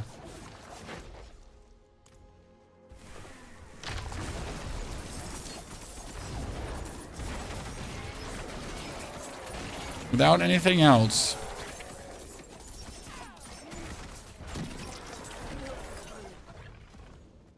Okay, 1,000. Not more. Not more. You get Bloodwave Necro, but you kind of hate it. Well, Bloodwave Necro is really shitty to play in anything but the pit. Like, any other content but the pit, the Bloodwave Necro just doesn't feel great at. Like, Infernal Hordes, Undercity, even being just out and about in a normal manner. It just doesn't feel good and exciting to play. Because a minion just has to step out of, like, one millipixel out of the area of your damage, and that's it. You're not doing damage to that minion anymore. So it's too easy for the build to feel like very good and then not good at all. And that's simply due to positioning, right? And that's a true issue of the Bloodwave build. It is powerful, but the game entertainment is not as good as other things. That's why I also keep saying that I truly, personally, enjoy the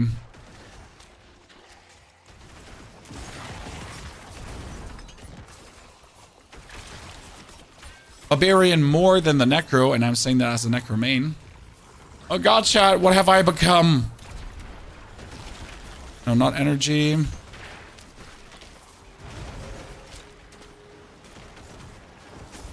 Okay, listen, I'm just trying to figure out where I want to put that skill point. Could you just not shoot me for a hot second? If I had the right aspect, I could dabble around up here, but I really don't need it. Using a cooldown gives you dodge chance, I guess. Oh, Dance of Knives, cool. Thank you very much. What did I want it to do? Well, I could just run down and do the whisper there, I guess.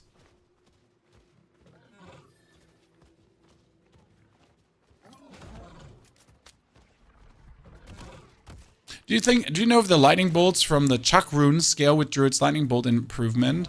I think they're different. They're not lightning bolts, they're charged bolts. Are they? There was something there. No, they're the lightning bolts and there's charged bolts, right? Wait, no. Weren't there just charged bolts and not lightning bolts? I'm not 100% sure. But I don't think there were real lightning bolts, you know? They were like a weird thing. There were unreal lightning bolts.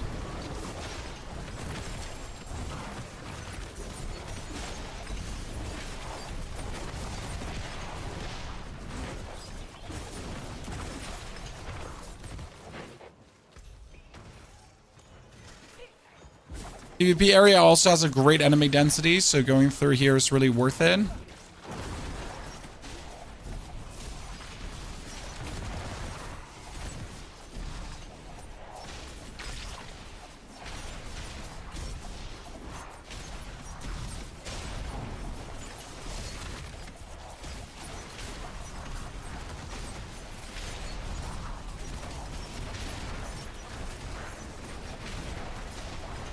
Hey, where did the boss go? Oh, he just charged off. Okay.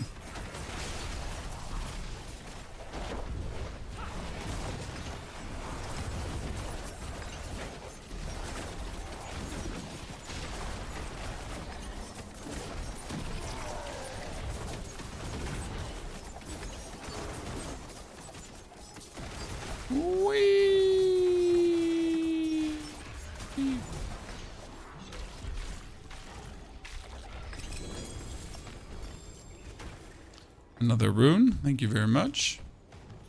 And it all in the middle. Have you met anyone else in the PvP zones, Chad? I have been like occasionally, and sometimes you actually meet other people. But I feel like this season you really don't see people out and about apart from seasonal zones. Like everyone just lives in seasonal zones, which is understandable. But like I really haven't seen any other player in a while. Like anywhere else but the seasonal zones.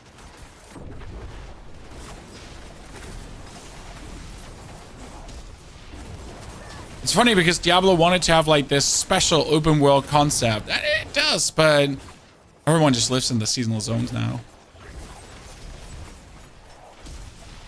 No one is anywhere anymore.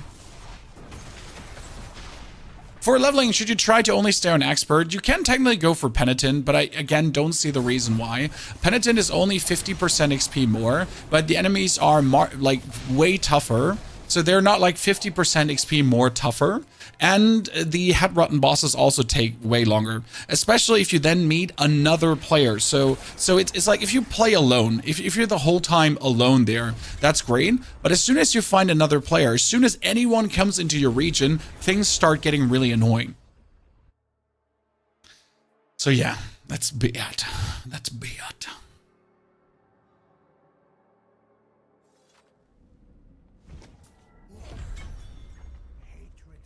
Okay, we're not going to do your quest line right now, lady. We're ignoring that one. Tree of Whispers. Materials. 52, ladies and gents. Okay, let's open all these here. Get some more. Nothing of value has been found. Oh, that's actually slightly better. Okay. Good, where's the vendor?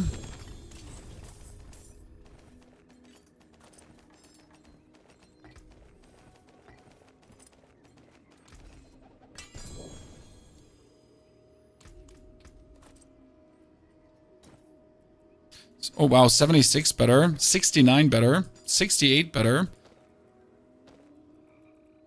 There's quite some equipment there, for sure.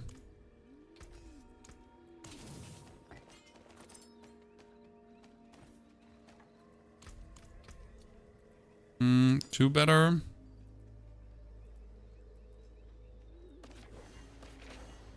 Okay.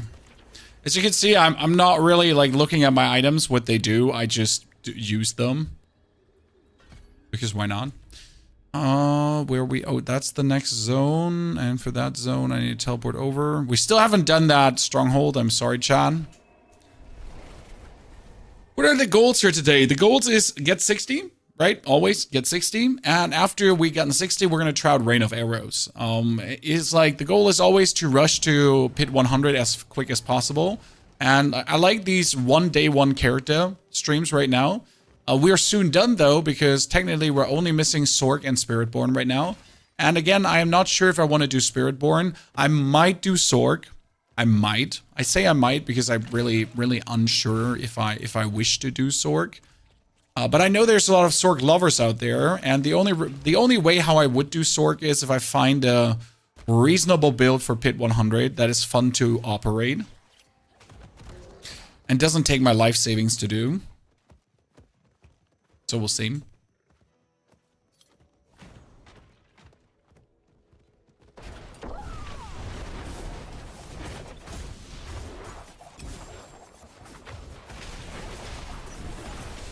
Dark Citadel gonna be for sure changed to solo mode. No, Dark Citadel is completely made to only be done with a team, and I think that's okay. I don't think there's anything wrong with having team-based content in the game that requires you to have a team. Dark Citadel is by no means mandatory to do. There's no reason to do Dark Citadel, to be honest. There's only meta achievements for Dark Citadel. It doesn't hurt to do, like, right? It's like an interesting concept. Will I be a single time in Dark Citadel this season? Probably not. I mean, I've done it, I've beaten it, it was fun, but I don't see a reason to continue to repeat it. There is a weekly loot cache in there, and that loot cache ain't bad. So there's ample reason to kind of do it.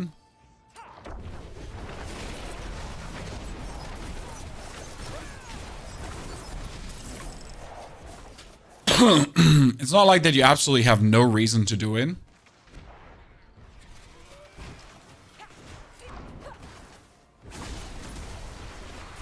Right? The amount you can win there seems like there's really cool skins from there too. Really cool skins. Oh, game.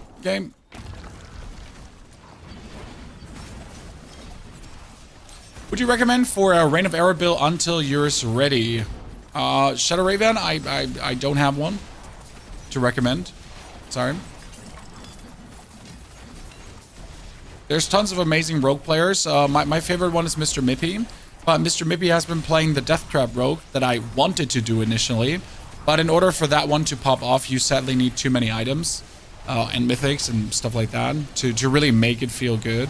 And even then with the mythics and so on, it just feels adequate. So again, not Raging Boner good. It's more like, whee!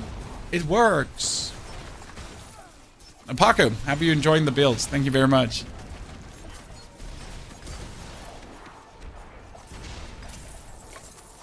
I think Dark Citadel is a great concept to make something like PoE maps, explore underworld, digging the path. I feel like we need some kind of roguelike meta progression in the endgame for sure. We don't need mapping or something in that direction because I know this will hurt people's feelings, but mapping is not a great endgame concept. People will disagree on this and it's fine, but I personally, for example, I don't see the value in mapping. It's the same as like it's nothing different but what we're doing here right now. We're farming similar content over and over again to beat something. The only advantage is that Path of Exile has something to beat at the end, and Diablo doesn't. So, right now you're doing everything to do something, but the only thing you're trying to beat at the end is the pit. So, you're missing something like the Arbiter of Ash. Like, right, you gotta go to pit 100 to get certain fragments to then be able to fight off Mephisto. So, we need some kind of something that we're farming towards to. I mean, technically, you need to beat a 10 wave Infernal Horde with 1,000 cinders at least. Then you're gonna get a fragment of blah blah blah. Then you need to do a pit 100 to get another fragment. You need to do the Dark Citadel to get a third fragment.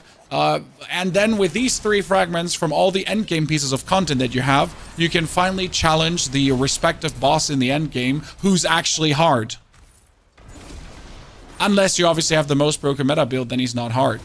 So there is something missing like that you're trying to achieve. So like an actual endpoint. Uber Lilith used to be this endpoint where you're like, I do this until I can beat Uber Lilith. I mean, she's a joke, obviously.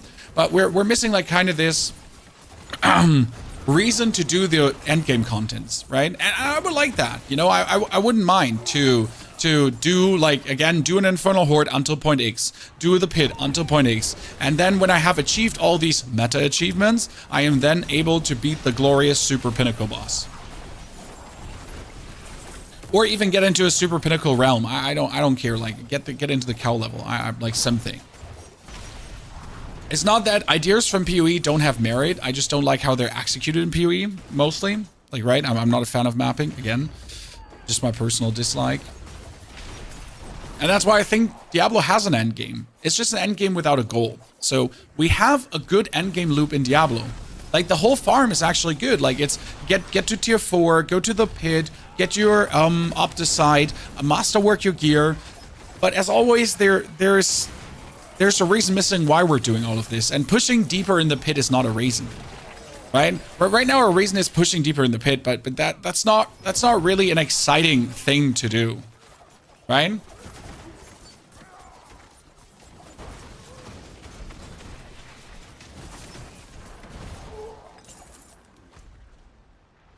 So that's how I personally feel. That's why I like the endgame loop in Diablo, because it gives me my power fantasy, right? It gives me this feeling of getting stronger, which is good. But again, I'm missing a meta reason why I exist. Apart from having fun, right? Having fun is great. Like we all like to have fun, But I would like to have a reason to exist every now and then. No. Give me a reason, please. Anything. Why am I doing this? Please. What? Why? What's the meaning of life? In-game pit leaderboard would be great. In-game Infernal Hordes leaderboard would be great. I wouldn't even mind an Undercity leaderboard, just to see how fast you can blast through it. Like, there could be leaderboards that don't have a single meaning, just to have them, right? Just to have them. People like to see themselves being ranked in-game. There's probably a psychological component to that as well, why people like it.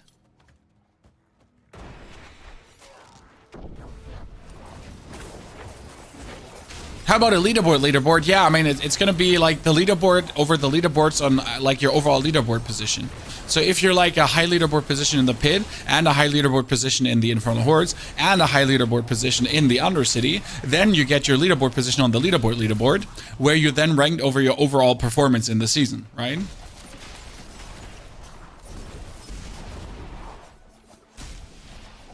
It's why I rarely engage in any endgame loop in the context of ARPGs. I am absolutely with you.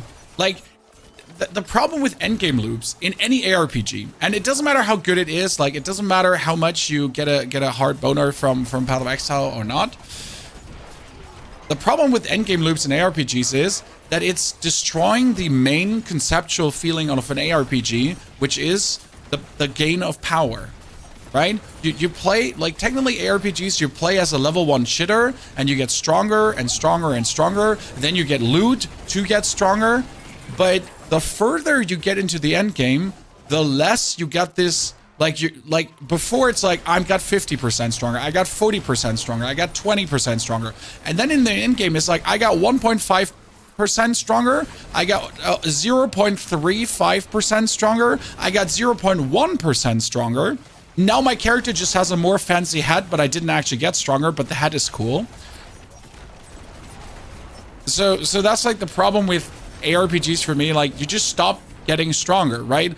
You play for 10 hours, but in those 10 hours, you don't have the feeling of, I went anywhere. Sure, you have the dopamine of fancy drops and whatsoever, but there's no more this, oh yeah, this is good.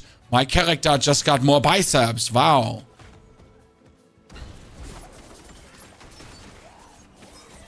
But that's any ARPG in the end game. Yeah, I got a biceps on the biceps. Wow, can you see that? Which cartoon was that again? Where biceps are getting tiny biceps. I remember a scene, but I don't know the characters.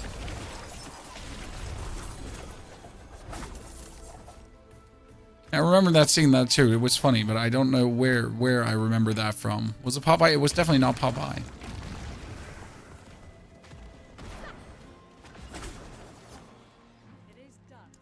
It was some stupid show. And it was a stupid joke, but it kind of worked.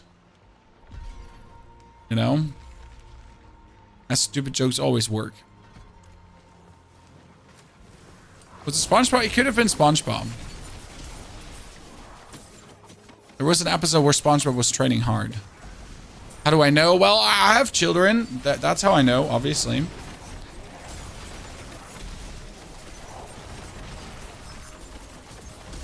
No other reason. Children.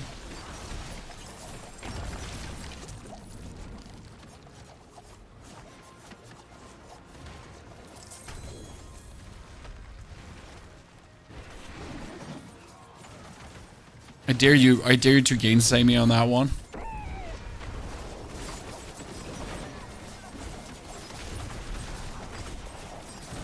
Good night, Mr. Headless Husk. Are we like multiple rogues here? We're multiple rogues here, aren't we? Like multiple rogues and one necro just slicing away. While the rogues are all just going pop, pop, pop, pop, pop, pop, pop. Okay, more damage, more damage. More damage is more good. More mask. Oh, another crossbow? Dude, I'm just getting the loot here, chat. I'm getting the loot. Give me more. Give me more. Okay, we're good, team. Let's try to get to the... there it is. Where we giving most gem shards? This makes me insane. You can transmute them, Katie. So if you're lacking gem shards, I would say you can, like, I was lacking, for example, sapphires, and I just transmuted some over. The altar chance is small. Have you done the dungeons in tier 4? You need to do them in tier 4. I yesterday found 2 lost altars without a whisper, without the Draught of Whispers. But I was in Torment 4. So I think most people that are struggling, and I'm not saying you're struggling because of that, but they're not looking in Torment 4. I've just done the pit, and I found all my altars there. Done. And I found most altars without the Draught of Whispers, because I forgot to activate it. But the chance to find these altars actually gets increased with the Draught of Whispers, with the world tier.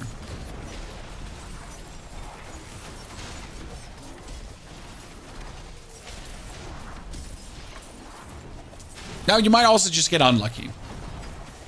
You can't decide between Death Trap and Rain of Arrows. Death Trap is easier to get strong. Rain of Arrows takes more effort to get strong. So that could be your decision. Simple matter of fact, that one is just easier to pull off. Death Trap is fantastic, and as long as you don't plan to push deep into the pit early, I think it's fine. Rain of Arrows, due to the inherent multiplier of Rain of Arrows, can just be easier pushed forward. Because Death Trap essentially just gets a bonus trigger, but you're going to get a lot of things and a lot of Paragon points especially together to make Death Trap feel good. That I personally endorse Rain of Arrows for that specific reason, that it's just easier to do, easier to pull through, way easier to like get off the ground.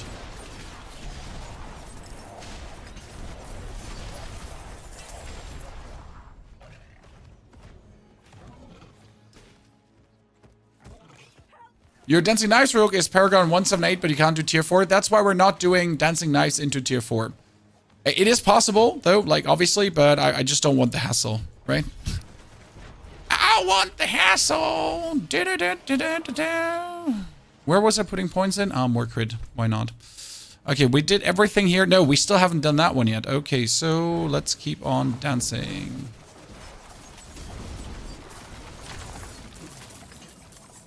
I got new boots for walking. Thank you very much.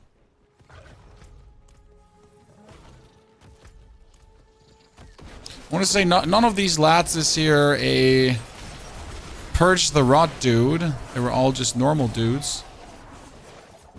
Where are all the Purge the Rot guys? Where have they gone?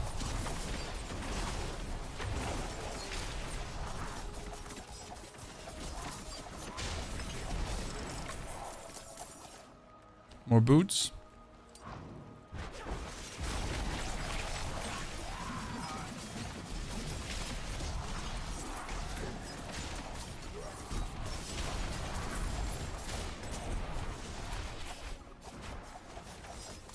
Like this area, generally it doesn't have like many Purge the Rot guys going on.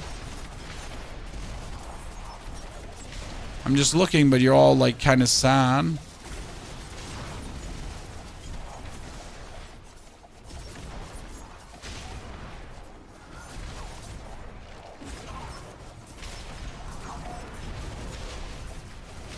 Okay, we got a good power level right now. Last 5 levels faster than the barb. Is it gonna happen, chat? What do you think?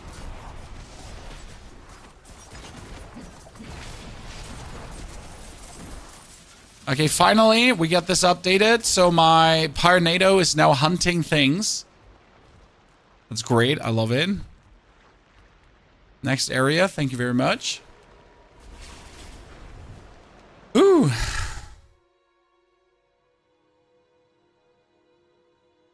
What do you guys think will be the meta to grind XP? Barbarian. I think Barbarian. I could do with my Barb, who's not super maxed out. I think like it's like 2 minutes roughly for a tier 100 right now. Yeah. And I can do faster. I can do it faster. Still need 3 ohm to craft a mythic. I gambled. I just put the 50 million in and just threw it and just checked there. So Barb is truly for speed farming the goat. Again, the problem with Cataclysm is that Cataclysm only attacks that fast. So you're kind of limited in that, and especially in the boss fight, it's just slower than the barb. It works really good. Necro is just generally slower. You do more damage than the barb easily, but due to the setup on how Blood Wave works, you're just dealing like you might be overall stronger, but you're not more efficient.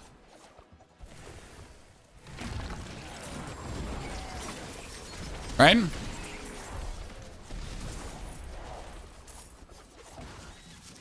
Is there possible good builds for the Spiritborn? All the Spiritborn, like Spiritborn is right now sitting at a max of like Pit 1-7, I think. So Spiritborn is significantly weaker than last season. Still works, but way more effort needed to even become remotely good. So like most people won't like Spiritborn because Spiritborn was absolutely effortless last season. Like you didn't even need to try, right? And you were clapping cheeks. And now when you're playing, you literally have to only try. There's no more I'm just blasting, I'm just going through. This is so simple. Nah. That train has departed. That is not happening for you anymore. You now have to break your back to get things done. And that's a bad feeling because you're going from like my genitalia is humongous to I got a tiny wee wee in the matter of one season.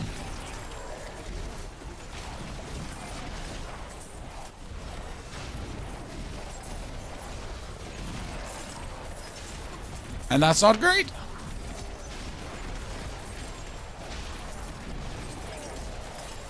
What you do to gain damage besides gear? Paragon board. I mean, most of your damage is going to come from your Paragon board.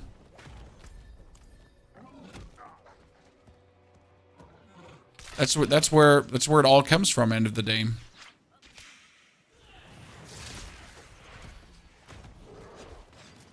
How good is the Blood Bone Spear Necro now? I haven't seen a really convincing version yet. It's not bad. It's just like an even clunkier playstyle than Blood Wave. Because for the Blood Bone Spear, in order for the Bone Spear to always overpower, you need to hit things inside the Bone Prison. Okay? And if you're not hitting things inside the Bone Prison, then you're not getting the maximum damage that you could potentially be dealing. So that's a bummer times 10. So if you think like Blood Wave is clunky already, then try the Blood Bone Spear. I know what they have been trying to do, but the problem with the Blood Bone Spear is also Bone Spear used to be traditionally a crit build. So you were stacking crit and you were having fun with crit. But now, due to overpower being too strong, you're pretty much forced to make Bone Spear a crit overpower build, so you're able to exist, you have any right to exist, and if you're just not making it to a crit overpower build, then you're just not going to do enough damage, and you're always going to be weaker than anything else. So it feels like really bad, because like you don't want to play a crit overpower build, but you have to. Wasn't there 100% uptime Bone Storm? That's already a while ago. There is, like, Bone Storm is coming back, though. I have seen a Bone Storm build that is okay. I mean, it does hundreds of millions of damage, but it just doesn't do billions, and that's the thing. You need billions right now. Unless you're doing a 10 billion damage, you're not going to have fun in it tier 100.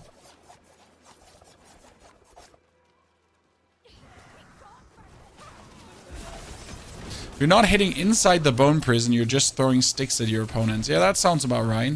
What I expected.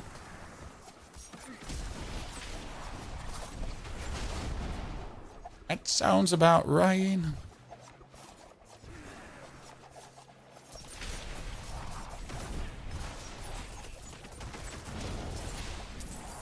The Paragon board from level 1 on? Nah, that would be too powerful. You're already level 60 in 2 to 3 hours. Like, I don't think we have to make this even faster. I've seen so many people asking, why can't we start at level 60? You like, no. I mean, if you take the leveling completely away out of the game, that would not benefit the game in any way.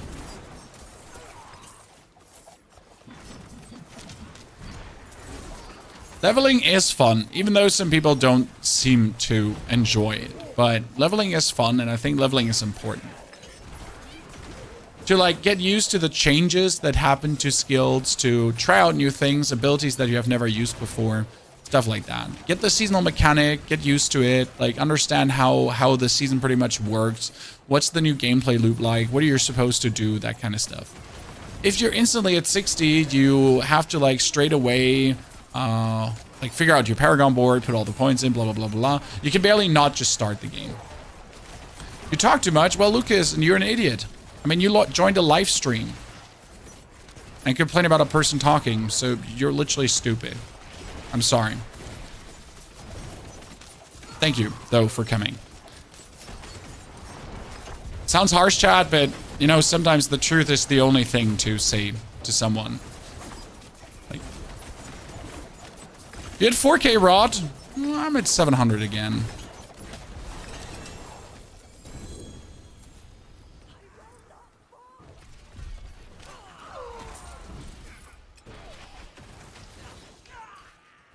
Okay, so kill all of these. A chest armor, you say? Soulbrand. Well, it's better than what I have, but I don't even have barrier, so there we go. How dare my streamer talk while I try to sleep? Reasonable.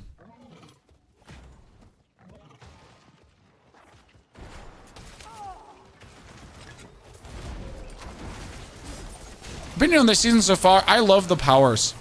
I mean, people seem to be so mad about it being a recycled season. I could not be happier with the powers in itself. I just love meta powers to make things work. Like, I love solving problems with meta powers, right? Getting yourself overpowered, like vulnerable, pulling enemies together, bonus damage, poisoning, damage reduction, movement speed, all that kind of stuff. It's like, yeah. I mean, the powers are obviously, it's a recycled concept, and it's kind of sad that after the game not even being out for like you know, we're not sitting like at 3 years or so, that it seems like we need to recycle powers. That being said, though, I don't mind. I just love, like, again, these kind of powers, the kind of concept of these powers. I've always liked it. So for me, this hits like right up my alley. And no matter if it's recycled or not, it's recycled in a good way, though. Right?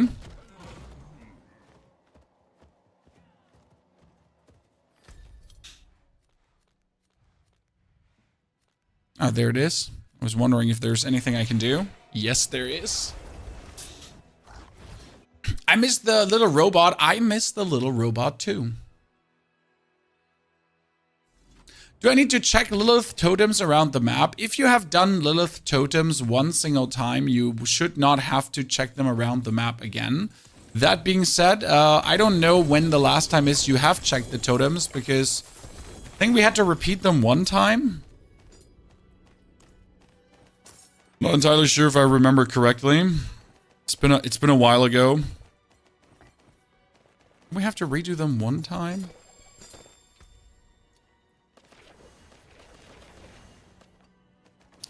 By the way, anyone tempering while leveling, Chad?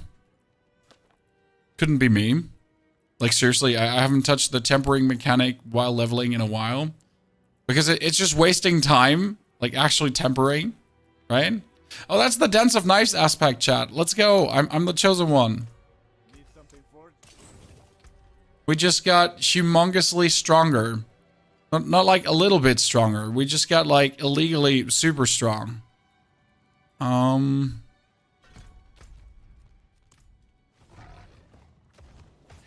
Yeah, like last season you definitely needed to temper. This season is like, So, like last season you wanted to have that elemental damage bonus temper always with you. Oh god, I just got that Dance of Knives aspect, chat. Oh no. Oh no, that's not good, because that just got illegal. Oh no, ladies and gentlemen. Oh no. We just got the aspect for dance. Ah. Very bad for our opponents.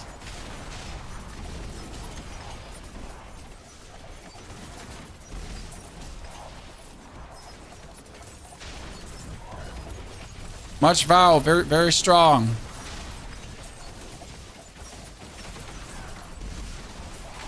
Sad that I got it so late. I mean, I probably might have had it earlier, but I just didn't check, so that's on me.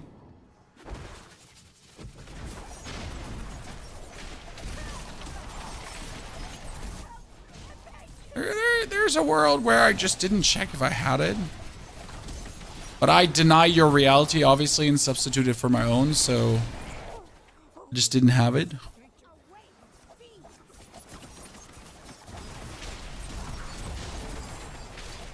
Who was the general consensus on this season? You hate it or you love it? That seems to be the general consensus.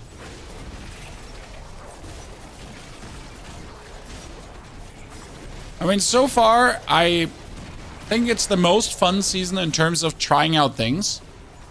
If you're a one class player, okay, if you only enjoy one class, this season is shit.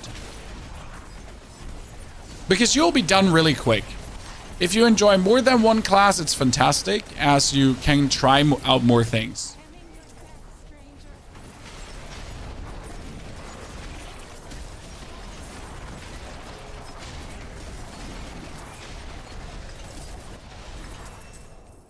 That's the general consensus on the whole game. Yeah, but that's because people are just being way too dramatic, my friend. So yes, it's either you love it or hate it is the whole game. But people are also being very dramatic. It's almost like Diablo 4 stole their virginity again and didn't even ask for it. You know, it's like, oh no, I got touched by Diablo in a very uncomfortable place. And I didn't see it coming even though I bought the game and I'm so mad right now. This is not the Diablo I remember. No, not there, Diablo. And my favorite people are the people like, what is a Diablo game without Diablo? Where there's actual like real reasons why we don't have Diablo. If you're actually a real fan of the franchise, right? Don't get me wrong. If you're a real fan of the franchise, you would kind of like understand why there's no Diablo right now. Like, obviously, it seems weird to not have a Diablo with a Diablo. But it's not like that. It's completely unreasonable. It's completely like, why is he not here? Well, have you played Diablo 3? No? No, you haven't? I'm not sure who the crowd is that's actually complaining about that. Because, like, you know, there's ample reason for this. You might not like it. But it's not like it doesn't make any sense.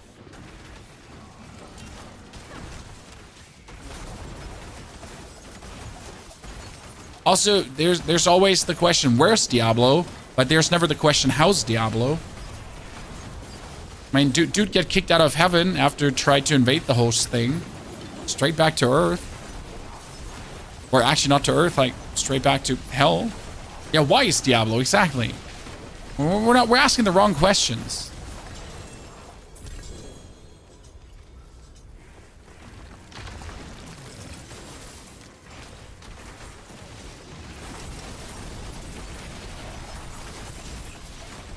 Upsetting.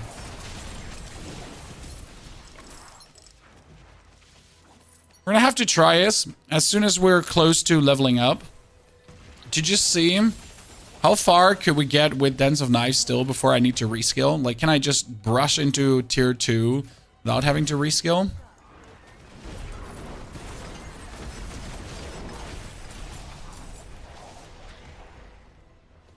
I don't need much level anymore. But still a bit. It's effective. Dance of Knives is effective. I mean, we're not doubting that, but I don't wish to play Dance of Knives longer. I played Dance of Knives last season in the pit and it just didn't feel good.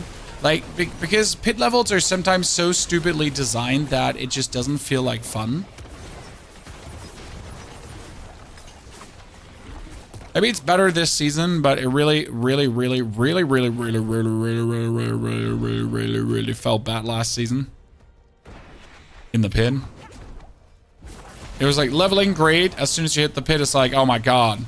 Oh my god, I hate it. It's so terrible. Like, it's the worst build in existence of like all builds. Like, there's never been a this bad rogue build before. I'm not saying it's still like that. Okay, come with me. Come with me. All four. Alle drei zusammen. Now.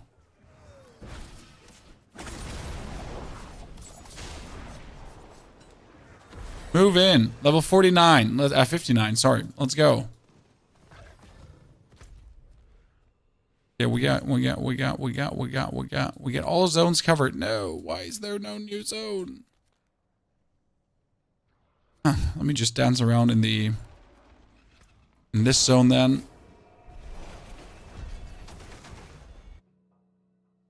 $9.993 trillion. We're doing it. You can get it done, Neil. Too many rooms in the pit. The pit should be a pit. I would like to have more content like the Infernal Hordes.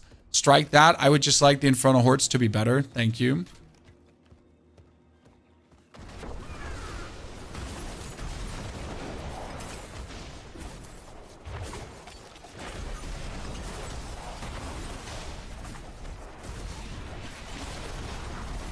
Where are the Infernal Hordes 2.0, chat? Where are they?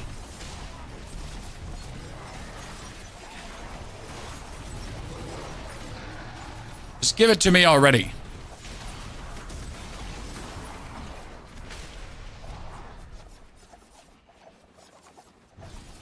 Isn't Diablo dead now? Greater evils can't die. What happens when a greater evil dies is he goes back to hell to recharge. So he's being pretty much, he dies, he's being teleported back into hell into a recharge station, and then he slowly charges up his evil again until he finds a new crazy scheme to emerge from hell and bring more havoc. So they're being pretty much put on hold. They're on queue now. They have to pull a number. Mephisto had the first number. He's recharged enough. And that's why he's actually out and about and doing Mephisto things. Obviously, he's also not strong in the beginning because he's like in this... he's still recovering power in his cocoon. That's why we fight his astral projection wolf, which is actually not Mephisto. It's the astral projection. But yeah, that's what happens to greater evil, and that's where Diablo is currently. That's where Baal is right now. I think Asmodan is there somewhere too. That's why even after killing Andariel, she's still there because she's a lesser evil that can also be resummoned indefinitely.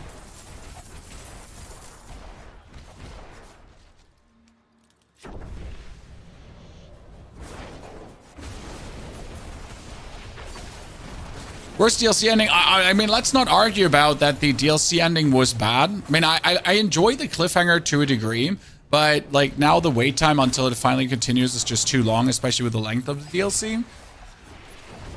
Truly do agree.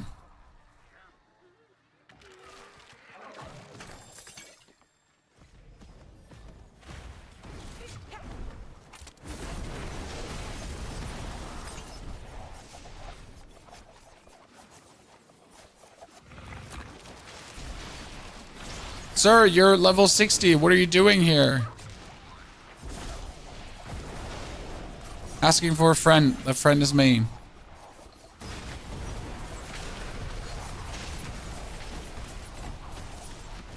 Would I like to just do a seasonal zone? Yes.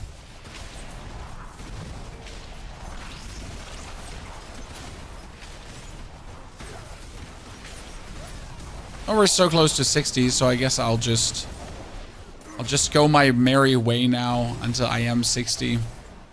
Right?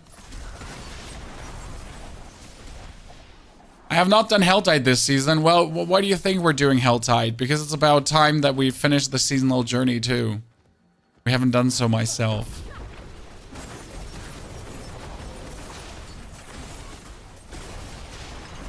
Oh god, no. This is a dead end. This is bad. Let's teleport back here. How many characters do you need? All of them. All of them. I'd love to see Diablo back again. Me too. In due time. I mean, I would assume that's their whole plan, right? They're building up to the grand return and then suddenly like, bibbity bobbity boo! Here's Diablo and who are you? And you're like, wow, I did not see that coming. That's so good. Or you're like, I gave up this game years ago. I don't give a fuck. And you obviously need to make a tweet about that because it's very important that everyone knows that you have given up on the game years ago. And you don't give a fuck. And that's why you're talking about it.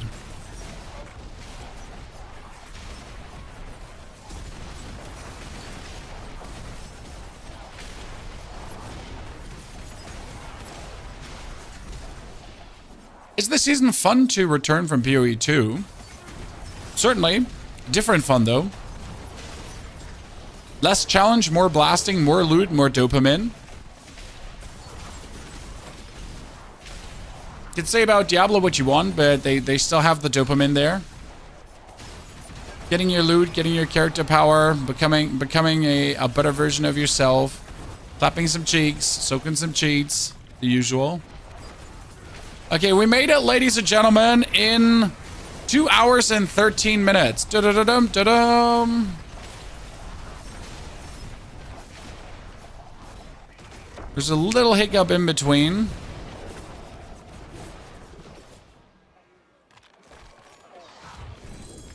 Okay, now it's time to move myself over to Torment 1 straight away. Probably Dens of Knives still.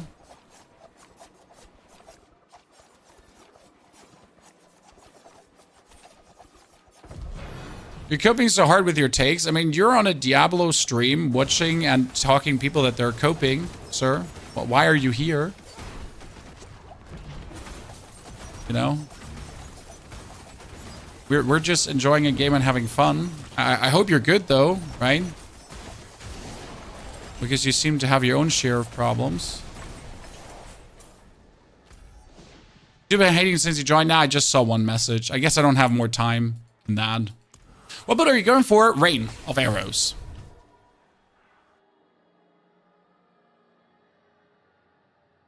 The root holds remind you of the trials of Segamas. The root holds are like what the PvE trials used to be, the gauntlet. Hey chat, remember the gauntlet? There's still this thing here. There's still the Horn of Trials here. The gauntlet is obviously gone. I don't know why the Horn of Trials still exists. Right? But it still exists. For some obscure reason. Okay, let's see. Could I just jump into the next Torment here? Just like that. With my current existing power. Without doing anything.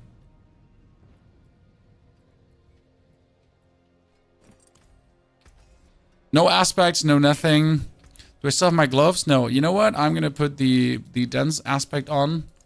Dense. We get the Dens of Knife aspect here. Okay, at the lowest low roll possible. We didn't even put the last 3 points. Here, area, for no reason. Okay, so let's just do pit 20. Like no nothing, no thingies, and then we're actually gonna swap over to Rain of Arrows. I just want to see.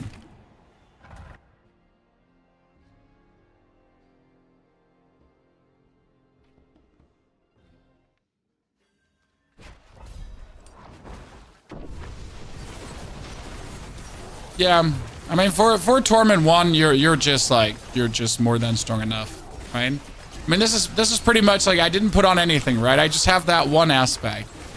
Fantastic.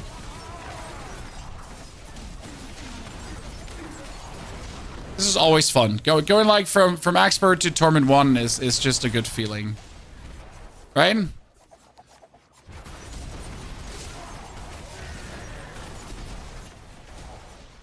That's how it should be. You should never struggle to get into Torment 1.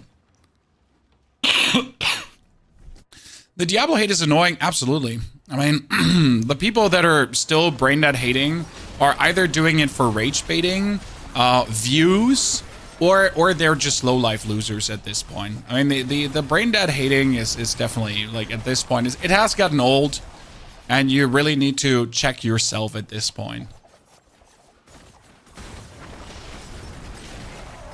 I made it to pit 50, it just took a time. I mean, you definitely have to build up your Paragon points. Paragon points are such a power. That's why I'm happy that I have, obviously, 243 Paragon points already.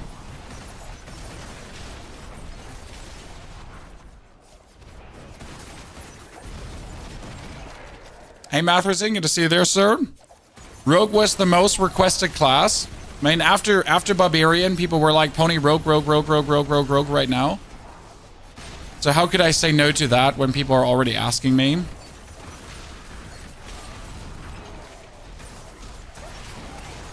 Especially when it's good fun. Should I wait to go tier 4 until I get 200 Paragon? You should go into the world tier that feels the most effortless to do. So if you have to stay in Torment 3 because it's right now just like feels better for you, then stay in Torment 3. Simple as is. Like technically last season, I only went into Torment 4 with level 45 glyphs and also level 45 glyphs and also, come on brain, say it. Like 150 Paragon points on a normal good build. That changed this season. I mean, this season you just went there with like you know, you have level 1 glyphs. You don't even have glyphs. You have 100 Paragon points and your character's broken. So you're just like, boo-boo! Right?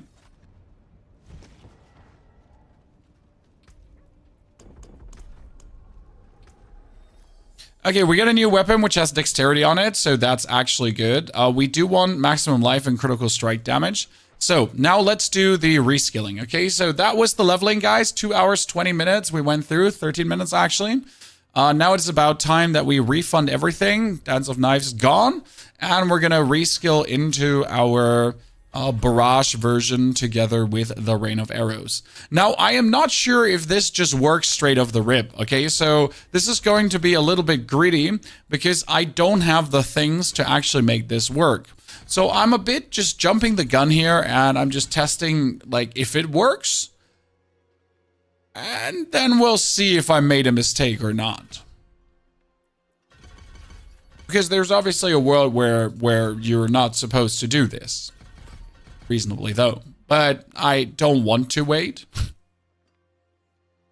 I don't want to maybe do it. I just want to jump straight away inside and see what we can pull off right now. It's very important. So the interesting part is right now, this says dealing poison damage increases your attack speed and lucky hit chance, right? How do we deal poison damage? Well, ta-da.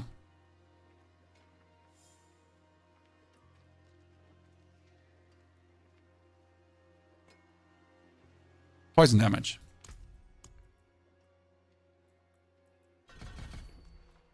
We're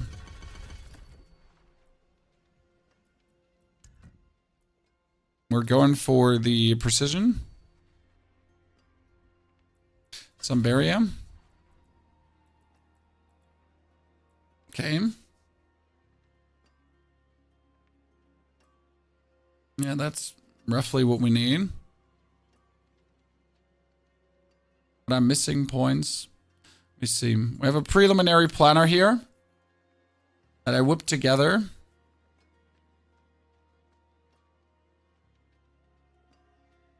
But you would believe it's really hard to actually follow your own planner because you often just forget where you put the points, you know?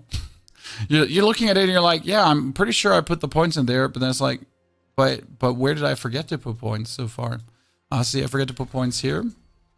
That is 1, 1, 1, 1, 1, 1, 1. Let's see, the skill tree looks like this right now. So we got this going on. I'm not sure if we're going to take a different aspect there because I don't want to use it. That needs to be here. It needs to be here. This is Rain of Arrows on 2, 5, 4. This needs to be on 3. And the couch was on 4. Yeah. That's how my brain works, by the way. Okay. Still need to put more skill points. Let me see. We got the 4 and the 4, the 1 and the 1. We got the 5 and the 1. With the 1 and the 1. We still need to do the 4 and the 1 and the 1 and the 1 for now. Because we're going to freeze and chill in the long run.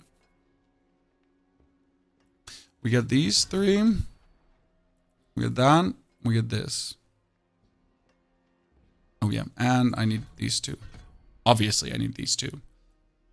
Okay. That would be Rain of Arrows right now. Without Paragon points, without anything, without aspects. Then you want the aspects, right? So first and foremost, let's see if we have some items to put on. We need to get a weapon. So do I have weapons that work for this? We actually have really good weapons. So this is Crid. We got max life. We had some max life and crit and int. So this would be good because I can just re-roll the int into dex. So that's already done, right? This one has dex max roll. This one has max life and vulnerable damage. Actually need more crit than vulnerable. That's damage. We got crit, max life, and willpower can be re-rolled.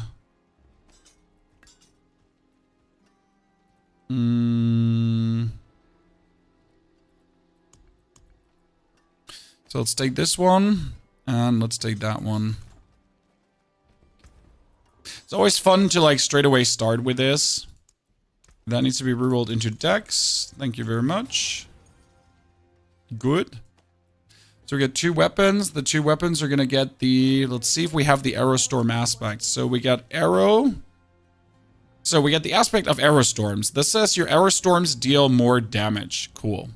So that one comes straight up on. This is the Arrow Storm aspect. That comes on the Blade. Done.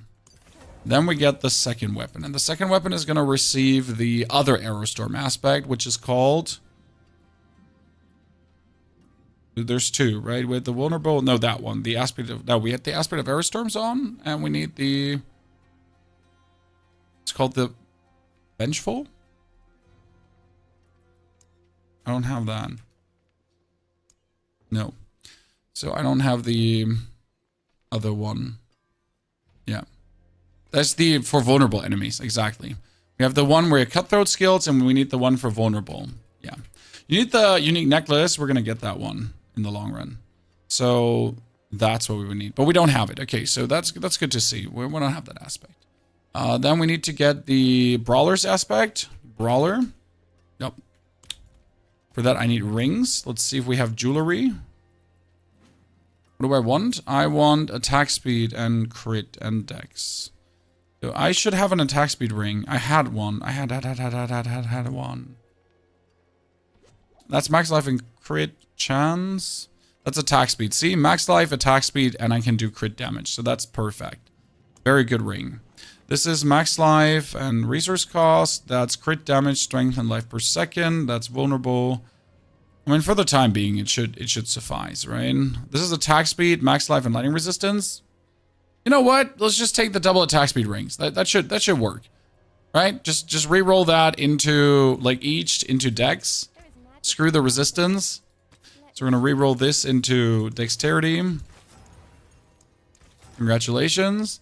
And we're going to re-roll this also into dexterity. Now into crit damage, right? Crit here, crit damage, good. So we get crit damage too. Perfection, ladies and gentlemen. Then on my pants, I am obviously too lazy to play anything else, right? So we're going to just go for a Tesset now. Because I don't want to think. Like, I'm just going to take Tesset of the Dawning Sky, done. Suck it, nerds.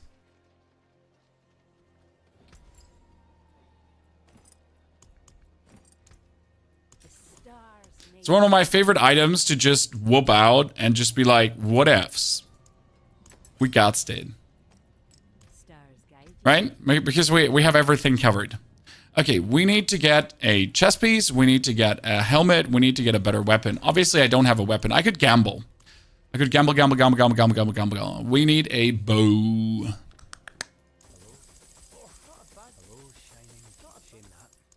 Sad face. But at least we got here a crit strike dex bow, so that's somewhat good. Sadly, we didn't get the other stuff, so let's kill all the other things right now. Wait, you know, that one comes back. Okay, then we're gonna put on, like, we're not gonna, like, mix and match too much right now with tempering, because we don't have the temper recipes, right? We need the Brawler, ultimate skills, because we're gonna use the ultimate skill a lot, and we need the apogeic. Thank you. So that's the plan. Then my gloves need to be the barrier gloves, and yeah. Cool. In the long run, we would play preparation for more ultis. The biggest issue right now is we don't have the energy regain. So we would go for prep. Right? We need to spend energy to get places. Yeah, we don't have just much energy regain right now. That's like the biggest issue. Okay, where are we gonna do the Paragon points? Yeah, let's do the Paragon points, and then we're straight up trying to go into the next. Gamba in this economy, dude, Gamba is so, like, how did they ruin it, chat? Can someone, like, please reasonably, feasibly explain this to me? How did we went from one of the most fun in-game mechanics to an absolute sadness again, as it's just really not worth it anymore to even gamble? Like, it was so cool. You were just instantly getting everything you were looking for. And now it's just like, oh, yeah, so, you know, like, get fucked, nerd. Let's do Tricks of Trade, where our marksman skills give more damage to the cutthroat skills, and vice versa. That works really good with the dash, the Aerostorm. Now, I'm pretty sure I don't have a single glyph to make this work. Actually, I do have the Headhunter, which is supposed to go in here, so that's great.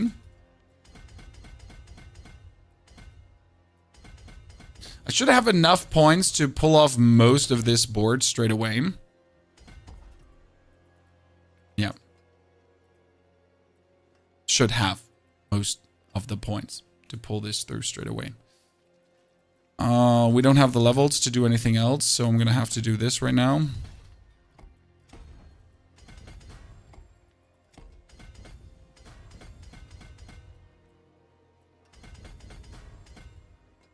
Damage reduction from distant enemies, damage to distant enemies. Why do we take damage to distant enemies? Because Rain of Arrows? Look at that. Distant damage bonus. You see that? You see that? It's so easy to get the damage up. So that's quite nice to, like, just get the damage, like, floating straight away. It's not complicated. It's quite simple. We get resistance. So we get our resistance is easier figured out. I don't really need it, if I'm honest with you, because we have, like, straight away the resistance figured out. Then we're going to go into no witnesses. Standard board. This is going ultimate skills, get more damage from your damage with ultimate skill bonus, right?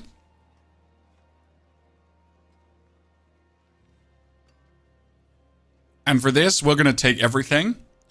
Mr. Necrosaki, thank you for 25 gifted subscriptions. Holy Christ, ladies and gentlemen.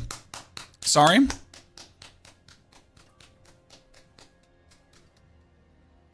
Let's fucking go.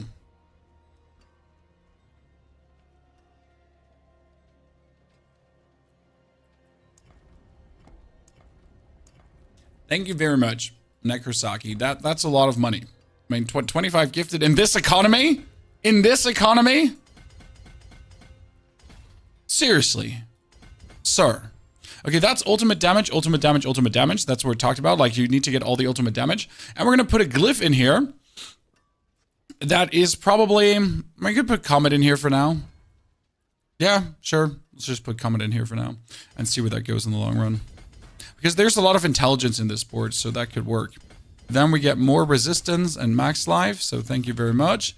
We get more max life again. Geez, you need all the max life. Actually, we can kick that no down. Yeah, that's so much smarter. Then we get the no witnesses, already at 14%, but there is even more attack speed over there, so we need to take this too. That's ultimate damage, so we need to take that too.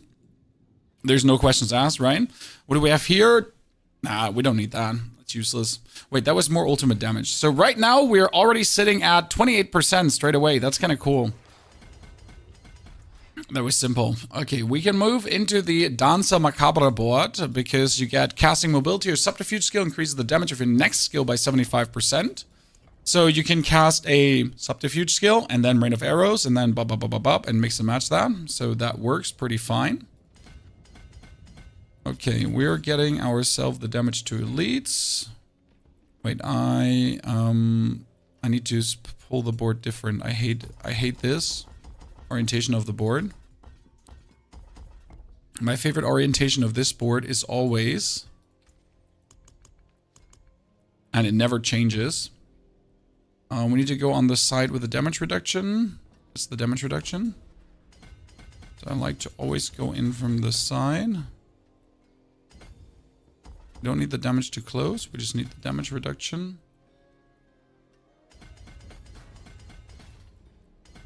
For now.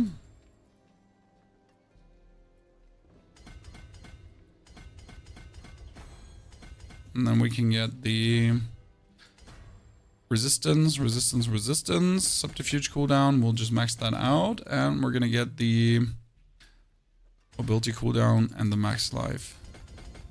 Okay, something around that. Then we're going to move down into the final board, and that would be you deal increased critical strike damage to enemies affected by your trap skills. And we got caltrops. Ta-da. Okay, we got enough points to tap into everything this board has to offer. Right, you're going to get the crit strike damage bonuses. You're going to get the maximum life bonuses that you can get. We're going to move down from that side. This would be damage reduction from enemies affected by traps, because why wouldn't we? That would be more trap cooldown, trap damage, but we don't need this. Okay, so see, like with all these points, we have more or less everything covered. Now we just need to get the other stuff. Minions have an issue on the unique ring, they do. Okay, so let's see, can we go deeper? We don't have the armor. Wait, let me enchant at least Juggernaut. Let's see if this works. So the Danse Macabre worked obviously straight away, right? Juggernaut.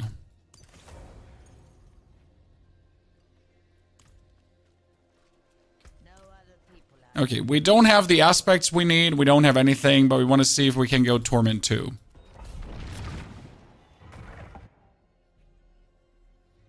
Oh, Neil, you did 11.2 trillion. Woo! Which of your Necrorites is better to follow into the endgame? Bloodwave or Summoner? Bloodwave.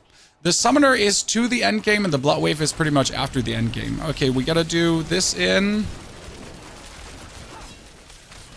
Okay, right now we have a problem. We're not restoring resource. That's good to see. Right? We're not restoring resource, so we're not getting cooldowns, so that's bad. When we do damage, that was already 1 billion. Actually, like I saw like that. Actually, not 1 billion. That was a million there already. So the damage is great with the rain of arrows, but we're lacking resource cost production right now.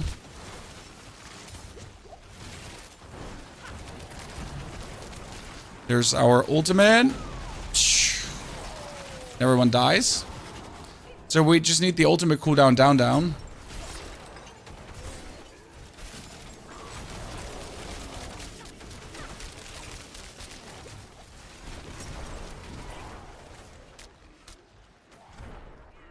And it's interesting how much damage actually happens when the... See, everyone just dies. So damage-wise, you're just straight up working. It's not coming as a surprise. If I had the other, like, Aerostorm aspect, it would just straight up look better, too. Because right now, when the Aerostorm aspect actually triggers, we're doing, like, tons of damage, right?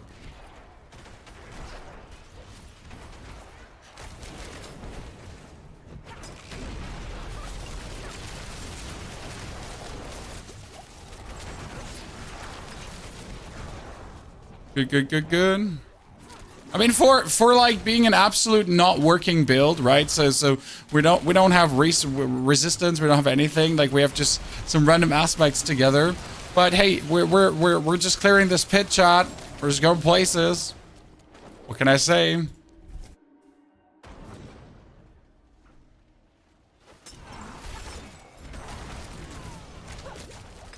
Now we gotta figure out how do we want to restore resource with this. Okay. Infernal Horse is gone. No, Infernal Horse is still there.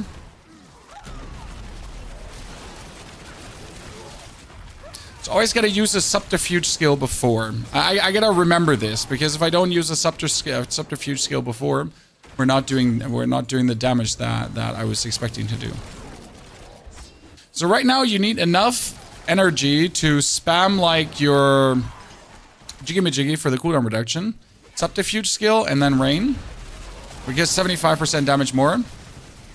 See, we're already sitting at the almost 10 million damage just with shit, right? Like not even a 725 weapon and so on, but we're sitting at 10 million damage. That's kind of funny.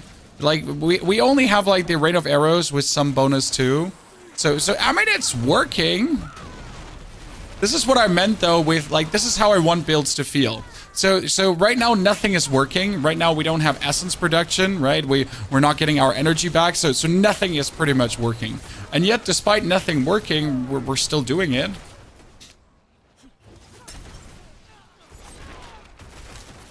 Which is funny because it shouldn't work.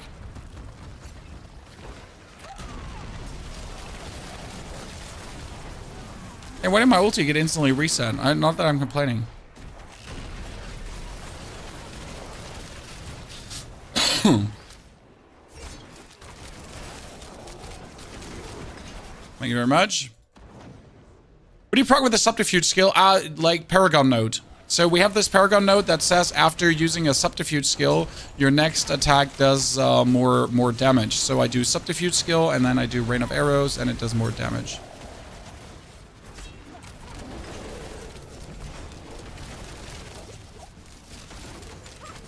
If I had the other Arrow Storm skill, I would like literally kill this boss just with the Arrow Storm. So I'm really sad that we're lacking that aspect right now.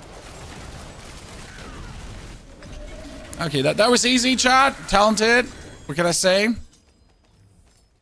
Do we need a glyph to restore? Let me check. We got skills that I mean, we have combat to restore energy, technically.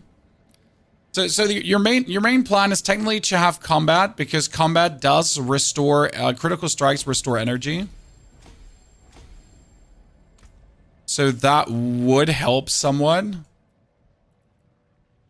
if we could activate combat. But I don't have enough intelligence without that being leveled up because you have like enough intelligence, but you need more to have it like be in a bigger radius. Can I put combat somewhere where it has enough in straight away? Let me see. We have enough int here. Right? There's also not enough int there. Wow. Rogue, you don't have it easy. Like there's not enough int in the radius to pull it off.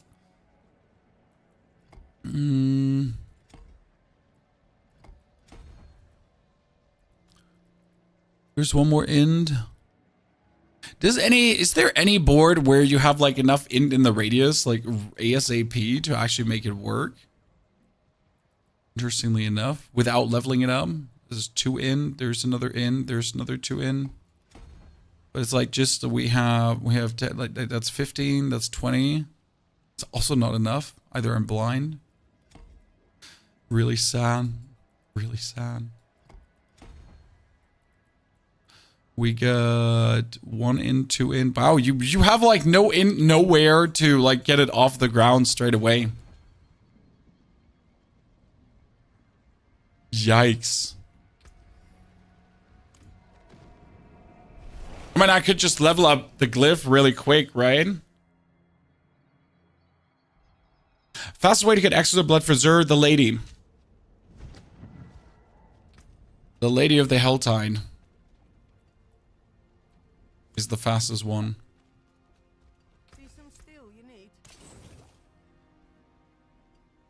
I mean, what I could do is I could do lucky hit to restore resource on the weapon for the time being.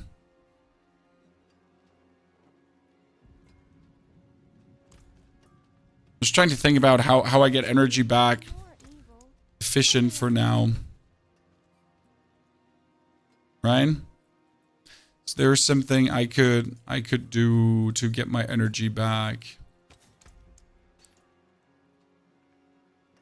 I mean, you could technically use resource. You could technically use Umbral.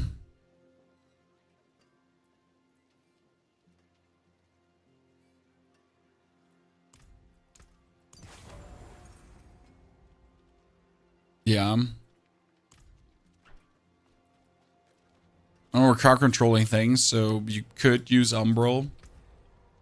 Let's see, let's do another one just to get it leveled up, because right now, what level is it sitting at? It's sitting at 13, so we're just gonna level up to 15 to then have it back, right?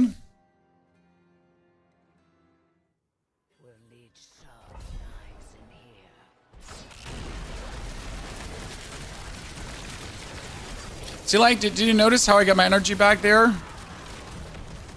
At least something.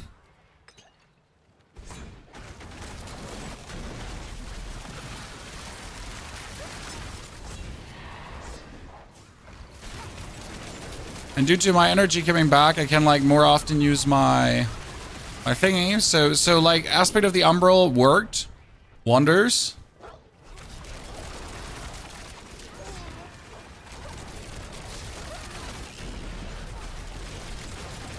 That's good. See, like this is how quick it can go. Just one aspect, and we're back in action.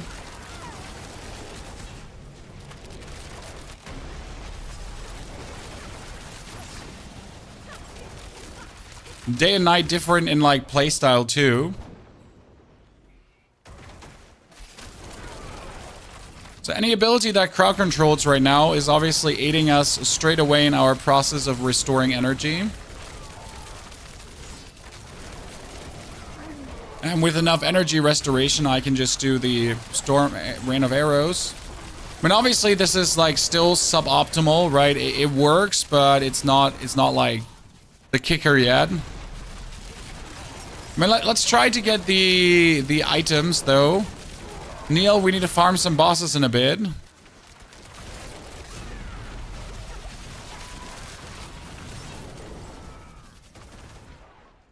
The game's still good in 2025. Absolutely. I will certainly not win a Game of the Year award, that's for sure. But then again, Astrobot won the Game of the Year. Never touched that one, so not sure if that's warranted or not. Just sad that Black Myth Wukong got shanked. Game was good, but didn't expect it actually to win Game of the Year. Okay, so Rain of Arrows is doing damage, chat. This makes me so happy. As I wanted to always, like, I wanted to see Rain of Arrows do damage, right? Such a great skill.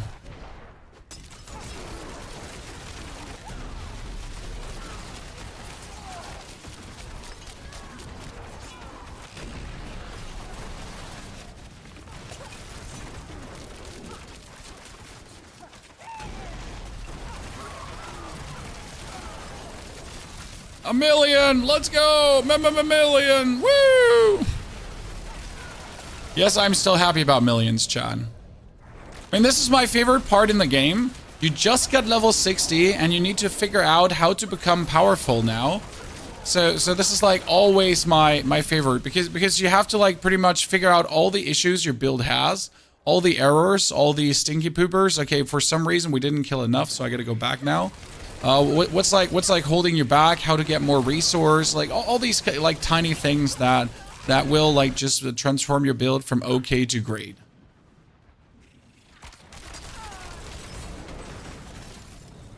I forgot, against bosses I cannot get resource for crowd controlling because we're not in fact crowd controlling the boss. Yeah, so that's a bit unlucky.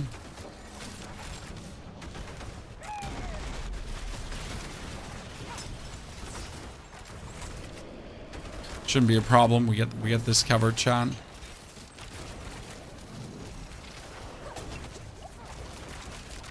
Okay, cooldown reduction. Cooldown reduction on the ulti incoming. Cooldown reduction on the ulti incoming. Okay, done. Okay, now let's try with the crit. Okay, so because we got the combat now to 15. And with the combat to 15, we can now restore resource cost. Because if it's 15, it should have the one bigger radius. So that has this intelligence back in. We can take that intelligence back in, that intelligence back in, and that intelligence. So it's active. Now crit hits restore energy. Ta-da. That's good. It's good. We like it.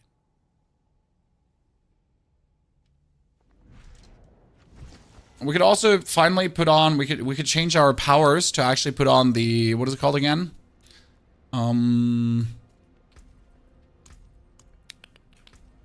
Soul Harvest.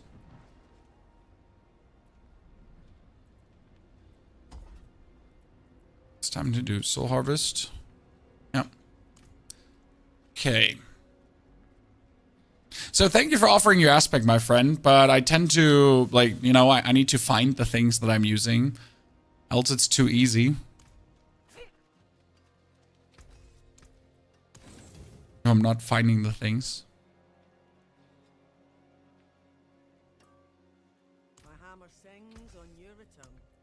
Okay, so what we could also get is, we could get a temper, chat.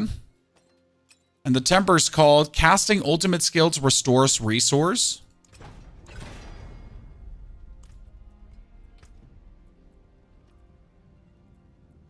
I should put that on the amulet right now.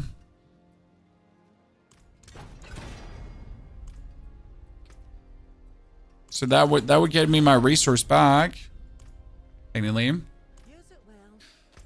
Which boss do I have to kill for the Rain of Arrows amulet? The Word of Hakan. Word of Hakan is from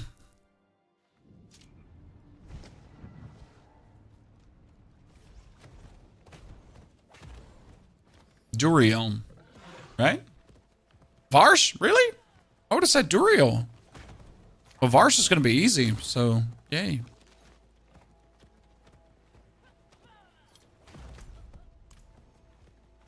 You mind from Varsh? Well, then it is Varsh. How are you fixing the resource problem? I'm working on it.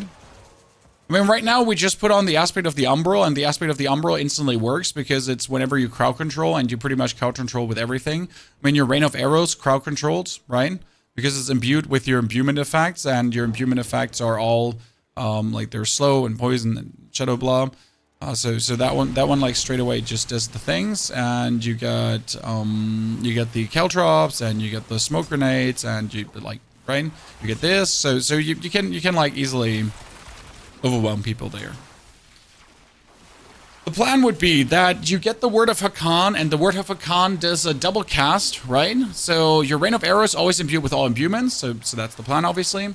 And you would have to get your Rain of Arrows to like cast it as often as possible. Okay, that's why you're doing the Rain of Arrows. And if you do the Rain of Arrows as often as possible, then you would always restore resource by casting Rain of Arrows. But this only works if the Rain of Arrow cooldown is extremely low. That's why you're also taking the Word of Hakan, because that would reduce the cooldown. I mean, right now we already get cooldown reduction over. We get energy energy back from crits. So whenever our Katniss, stop inviting me. As you're critting with anything, you're getting like resource back. So that works from the combat one. I mean, it would probably be like, isn't there another one that also gives resource back on the? Isn't there like on crit energy back? I'm not entirely sure. There was something too. I mean, it's somewhat working for right now. Account is from Greek according to Max Roll. Jesus.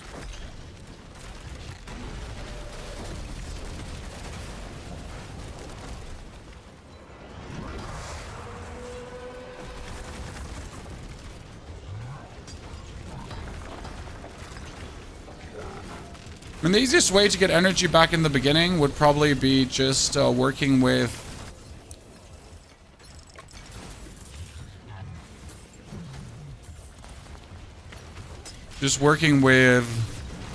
the lucky hit chance for energy. So there's in the skill tree, you could go here for lucky hit for energy. Could probably do that. I mean, your lucky hit is okay. Somewhat on the things, like it could add up, but it would be unreliable. We could obviously add a basic skill, so instead of using a dash, you could add a basic skill. That would probably be the easiest solution right now.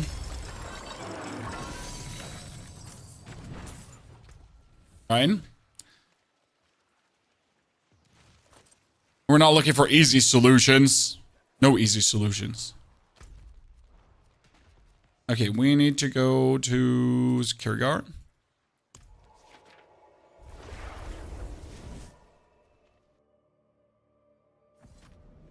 Narration passive, yeah, but we don't have enough lucky hit. So our lucky hit is atrocious, and it wouldn't just work. Very important. If you don't have the lucky hit, it makes no sense to do it. Just saying.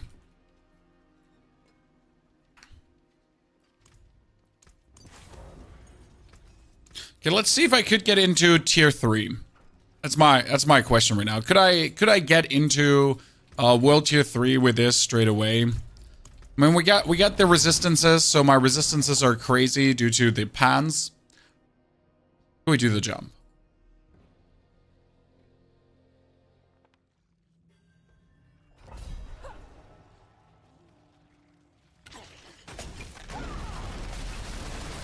But is the damage there? See, we're crowd controlling, guys. We're getting the energy back. It's working. We're getting our ulti a lot. So it's somewhat working what you're planning to do gameplay loop wise already. So the whole plan is obviously to get as much arrow storm spam as possible.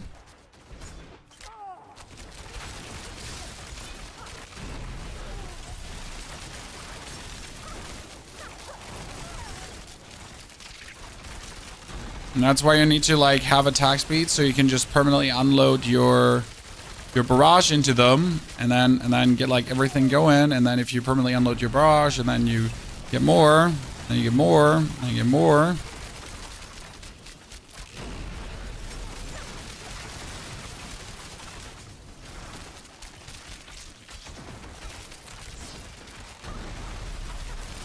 It would probably work that I could get into tier 3, but not as effortless as the other builds we have done. That's for sure. Right?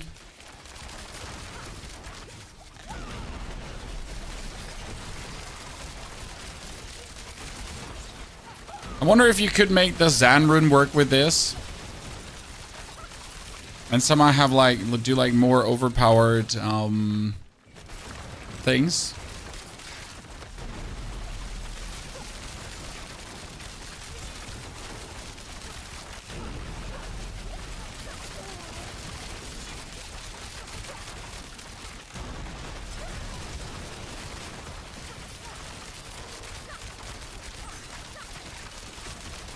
And it's working, but you can't do it like the druid definitely and like the necromancer. So Rogue actually has to try a little bit, chat. Rogue has to try, right? We can't just jump into world tier 3 like this. We at least need to make sure to get our aspects that we're looking for. We maybe need to make sure that we get a bow that's not just 750 item power. But it's working.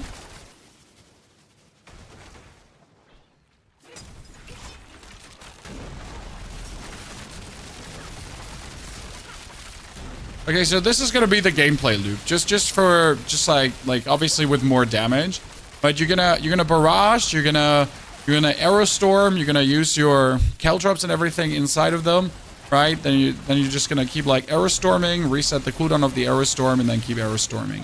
I'm kinda like fine with that. I like that. So like the plan is pretty much to just hold down the barrage button, right? As long as you have a resource to do this. And then with a better arrow storm cooldown, you're just gonna do more arrow storms. Okay.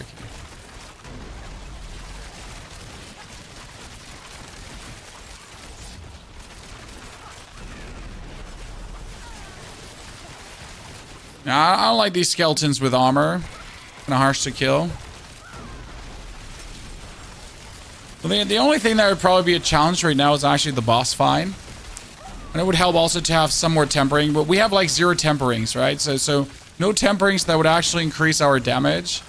No secondary aspects instead of like things. So we're really woefully unprepared for this.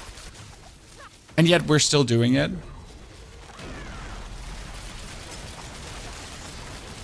It's interesting what for a power curve you're getting currently with any class, right? To be fair. This is like any class. This is not the rogue. This is like all the classes which you can actually partially get for weird power curves. Oh, I didn't think about it, but if you're crowd controlling with your witch powers, then you're actually also getting resource back from Umbral. Oh no, Chan. I never thought about it, but what if? That's a very nice resource cost restoration in the beginning. Just put on a power for whatever and then just go places.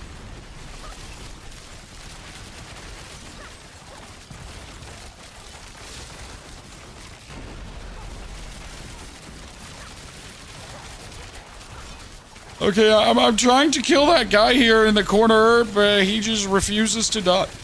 He just refuses to die, so that's an actual problem. You know, because I kind of want to kill all of you, but like you just refuse to let the guy in the corner die, which is an actual problem. Just saying. Okay, I'm really trying. Trust me.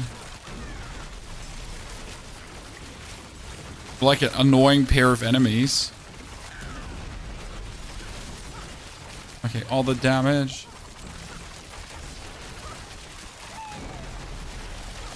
Oh, pit 100. Oh, this should be doing pit 100 relatively simple. I mean, if you finally have the aspects, if you're not just having like two glyphs going out of 5 and all that kind of stuff. But that's what we're here for, to show you how it works. I mean, right now I want to get into tier 3 on my own merit. And as soon as I'm tier 3, we're going to get Mr. Neil to kill some, I think, Grimoires with us right now.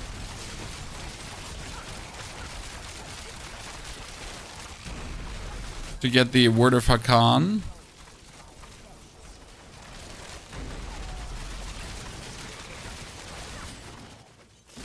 Okay, you're just annoying to kill. Wow, we might not even be able to get there.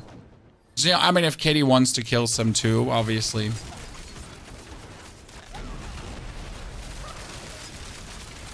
No exclusion there, Katie.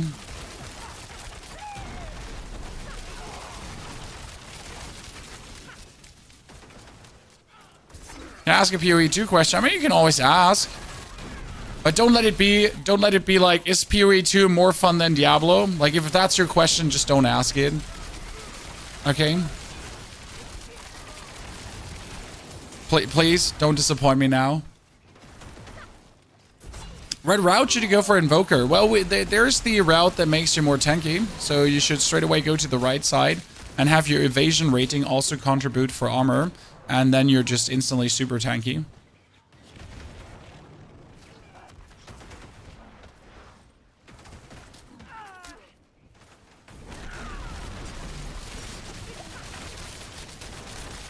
I hope that answers your question.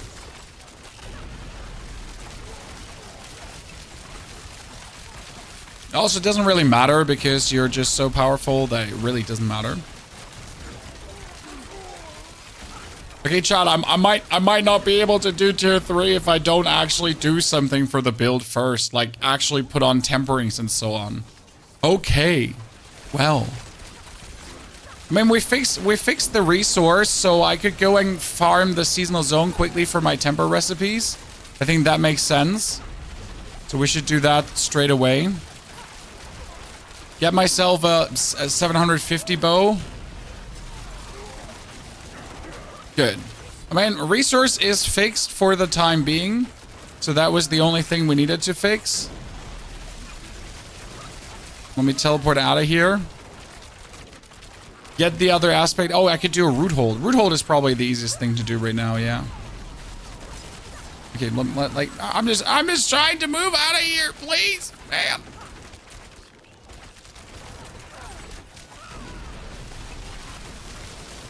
Hey, no teleporting out of the storm of arrows. Arrow storm, rain of arrow thingy.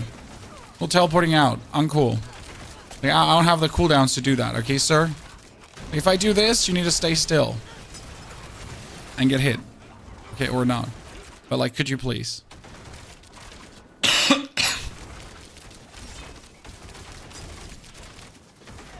We got this. We got this, chat. We got this. We got this.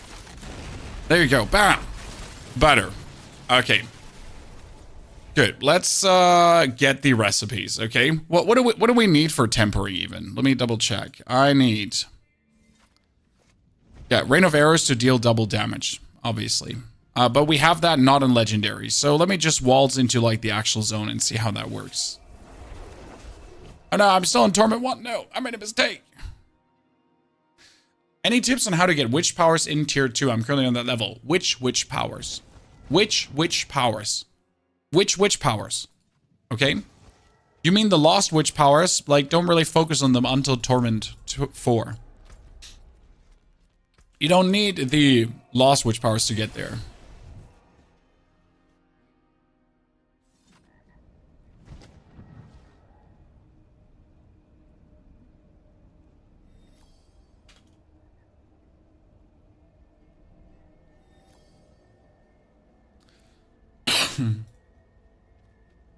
Good.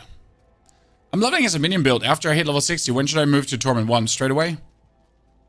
In the very second that you hit level 60, you just walk into Torment 2, actually, with minions.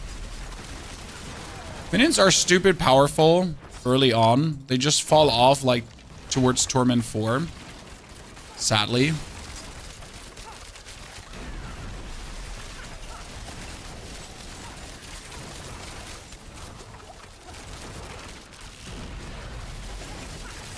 But towards Torment 4, you're just, you know, stupid good with minions.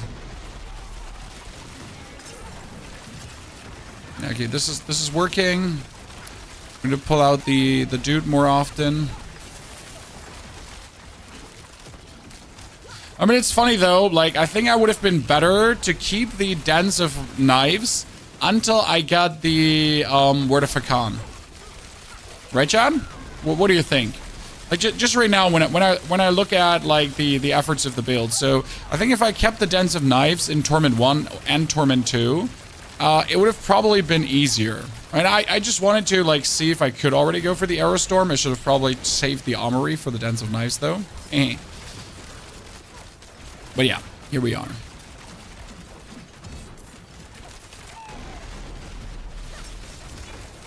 So, as a learning lessons for the people that want to try this out as well, definitely stay with the dens until you have the Word of Hakan and then swap over probably, right?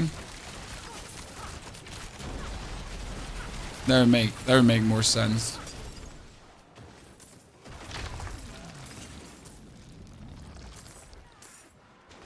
Yeah.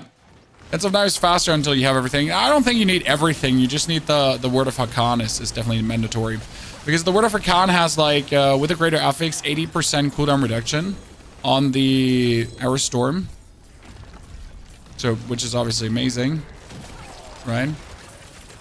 Unquestionable. Also, getting your glyphs is probably very useful. Right? Oh, another Paragon level? Don't mind if I do. Let's go.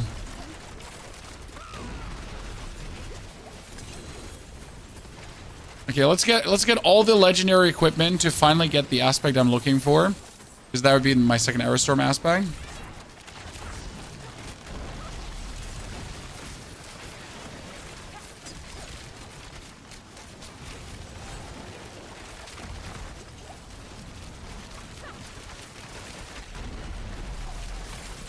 I'm not getting warm with Diablo 4, that's okay. It's not a game for everyone.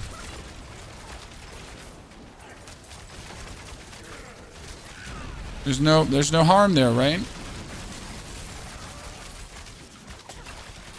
Not every game is meant to be enjoyed by everyone.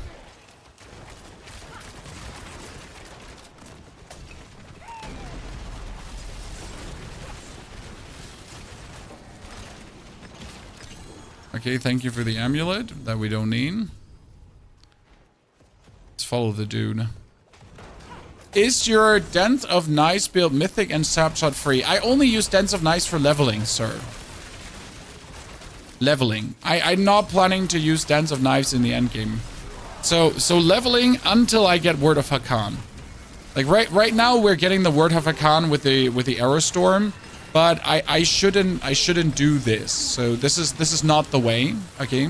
To say it with the words of a wise man, this is indeed not the way to do it. I just decided to do it this way because I'm a stubborn mother trucker. I am very stubborn. Okay, Chad, have I said I'm stubborn? I am so stubborn. It's crazy. Don't do it. Don't be me. Don't be stubborn. Stubborn does not win a prize here. So yeah, Dance of Knives definitely like in Torment 1 and Torment 2, because Dance of Knives was absolutely effortless in Torment 1 and Torment 2. You were still very powerful, and you don't need to look at any resource kind of something, right? I saw a video saying Ring of Mendel is not working. Yes, Ring of Mendel is bugged right now. You can absolutely trust Mr. Mocker be your boy. He knows what he's talking about. Because he's the only one that made that video. When the man tests... Oh, ladies and gentlemen, look at me. I'm a gamer. Woo! Ba-ba-ba-ba-ba-ba-ba-ba-bum. Get fucking fucked, nerds. Let's go. Woo! Dance of Knives. Like, Aerostorm. Pew, pew, pew, pew, pew, pew, pew. I'm the chosen one. Mr. Big Boy, big, everything big. Big booty, big everything. Okay, yeah, well, there you go.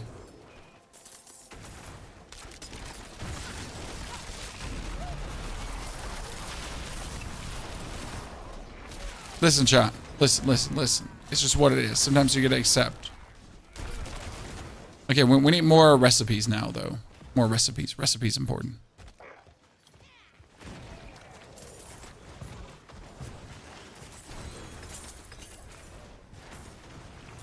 I'm just trying to get up there, but I can't because, well, there's things in my way. Okay, we did the harvest. This is the most annoying, like I said, this is my most fun phase in the game, right, Chan? But it's also one of the more annoying phases because, and why is that? This is also the phase where you're trying to get your glyphs again, and you simply just don't have your glyphs, right? Can be very stupid. Like you're just looking to get your glyphs, and the game is like, glyphs? Nah, you like no glyphs for you, nerd.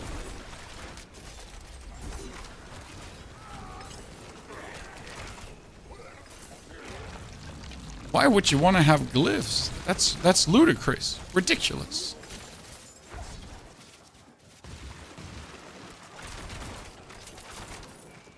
Sounds like you increased the gain on the microphone. No, I did not increase the gain on the microphone. Sir. Not sure what you're hearing. Just saying. This is the same settings as yesterday. 1-to-1. Oh, my inventory is full? Since when? Okay, let me leave this area to break everything down, and then we'll see.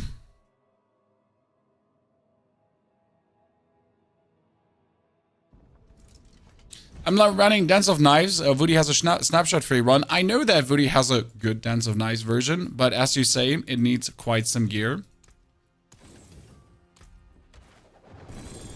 I think I got the aspect I was looking for, Chan. I do believe I finally got the aspect I was looking for. We also got more glyphs, so that's great. I'm still playing the Tacit. Obviously, I'm playing the Tacit.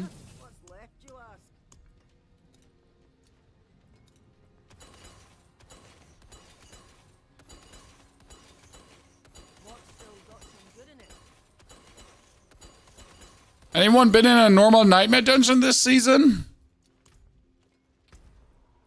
Couldn't be me. Totally haven't. Okay, we got the Aerostorm, and now we get the Vengeful aspect as well. Here you go, Vengeful. Thank you. Wow, as a 63% straight away. Holy, that's great.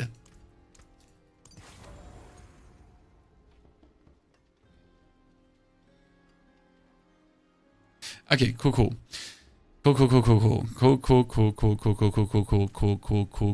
So, what we need now is the bow. I need the Sky Hunter. Does anyone know where the Sky Hunter drops, Chad? Which boss do we need to kill for that?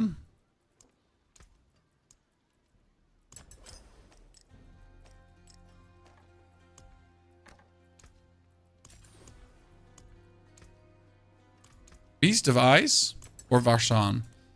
Chat, we have we got contradicting the thingy jiggy majiggies here. Oh, by the way, you know how we could also fix resources? You could technically take the restore resource thingy if you really want some resource back in the beginning. right? Here, restore 1.5 primary resource, and you could do spend resource. Same. You could do spend resource to restore resource. That's also an option. That should actually work. Let me just see. We get the aspect now. We finally have the bow. We get the amulet. Yeah, let's just jump into one higher to witness how that works out. We still have the Juggernaut aspect. We're in Torment 2. Let's just jump one further. Zir and Varshan. Wait, are there 2 drops? I thought we're down to the era of 1 drops, not 2 drops.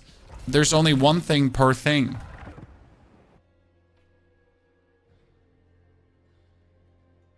Yeah. Okay, let's see. How much stronger does this feel right now? Wow, my Aerostorm just killed everything straight away. So the question is, how much stronger does it feel right now? It just killed everything straight away. I don't have Aspect of the Umbral going anymore. No, I made a mistake! Chat, I need my Aspect of the Umbral back. So we still need Aspect of the Umbral. Because we're spending like too much resource to not gain enough resource.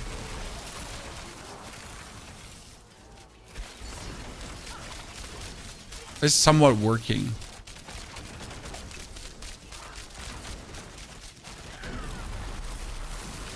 Yeah, that's great damage. Good to see now. But without Umbral, it's still not doing the trick. So we need Aspect of the Umbral.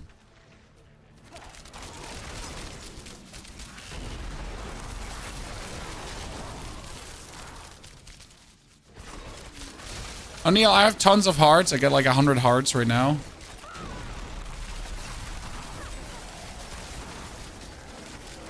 Gonna have a good time there. Yeah, so we need to still play the Aspect of the Umbral for now.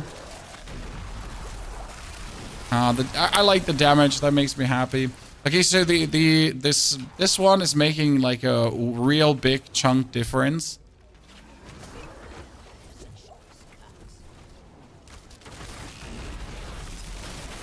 That was 30 million. Woo!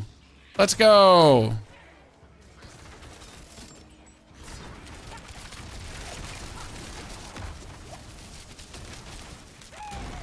Oh, did I like it looked like she shot in the wrong direction, but I think she shot in the right direction. I hope.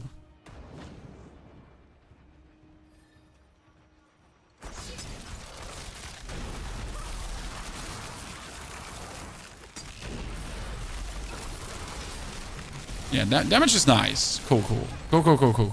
So tier 3, like as soon as you get the amulet, is effortless. Okay, so play Dance of Knives in tier 2, get the temperings and get the temper recipes. I mean, obviously by now, like you might notice that we're always playing a bit impatient because we can due to having resources from other characters. But I'm just like, if this would be your first char, right? Like you're getting into tier 2 with Dance of Knives. Then you would be staying in tier 2 until you get the things for the Aerostorm, and then you could swap over to the Aerostorm. But we still need to fix the energy thingy to feel good. And the Sky Hunter is not going to fix the energy thingy. That's important. It just does something for it.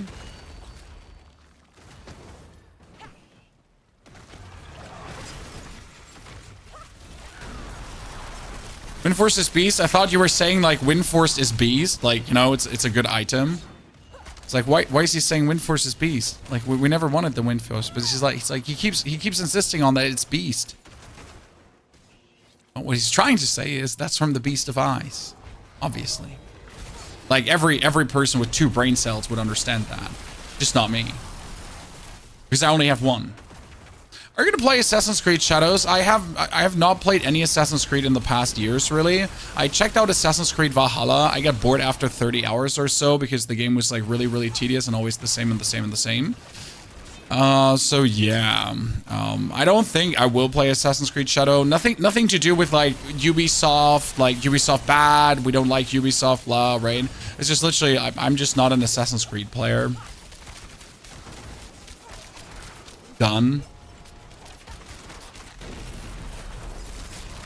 right? But that's like all to it.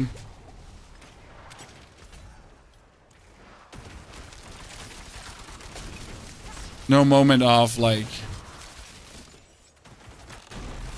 internet cancel culture, whatever, jiggy but jiggy shebang bang, you know, right? Just literally, I don't just play AC. I enjoyed the early AC games. Nah, I never, like, I've never been an AC gamer, like literally never. Oh, that is my tiny humans already? Shit. There's no pause button here. There's no pause button.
I'm gonna say it. I'm gonna say it.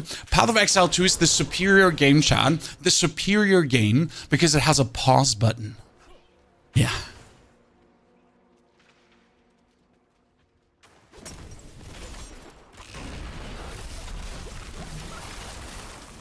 Just saying.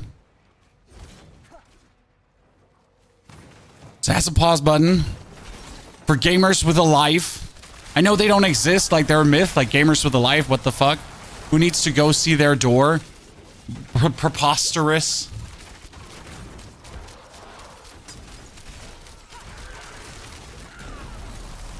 PoE pause is great, it's fantastic.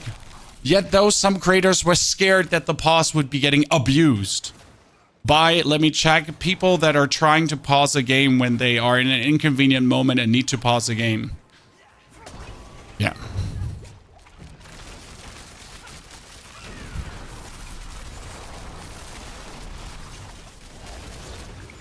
Much abuse, much wow.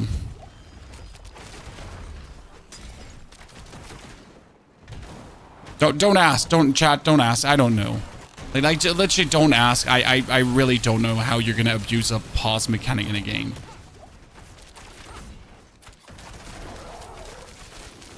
I love the open world in Diablo. I really do like the open world in Diablo. I wouldn't say I love it though.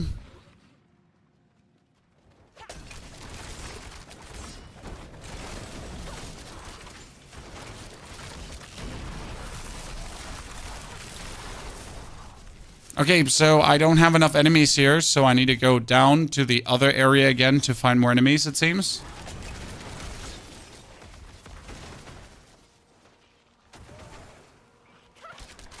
Everyone together.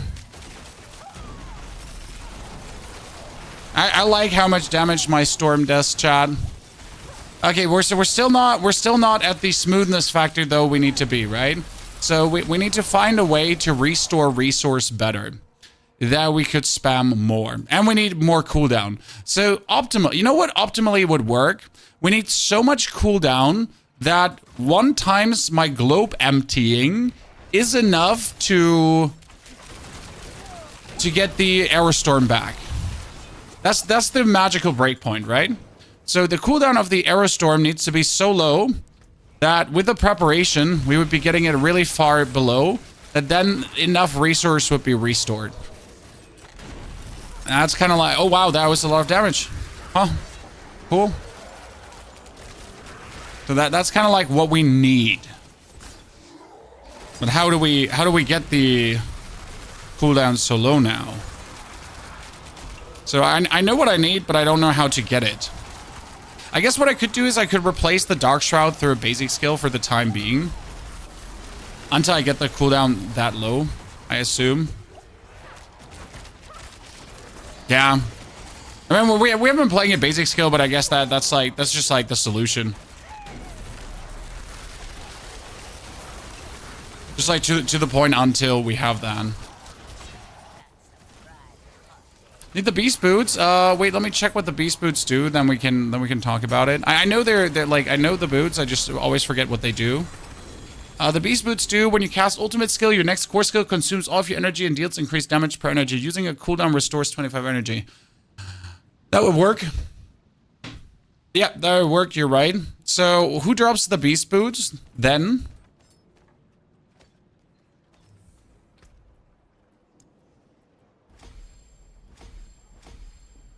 The beast drops the beast boots. Okay, so I made it into tier 3 though, Chad. We made it. We made it into a world tier 3. But like with terrible stuff, but it doesn't matter. Okay.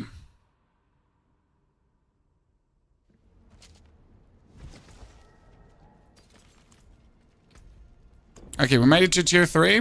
Let me get some resources for summoning.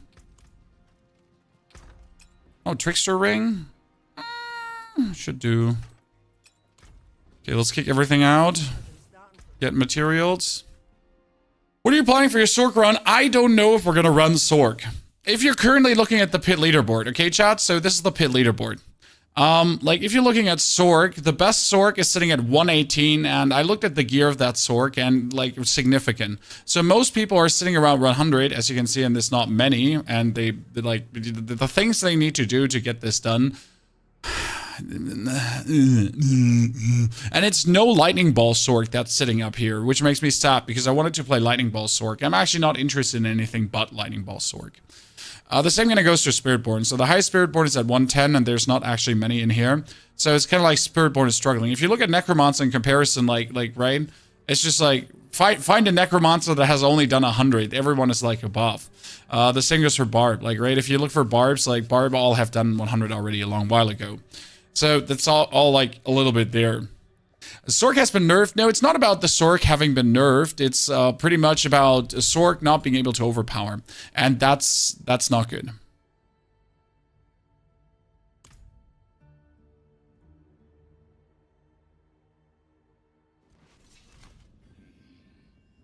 I suppose this place will have to do.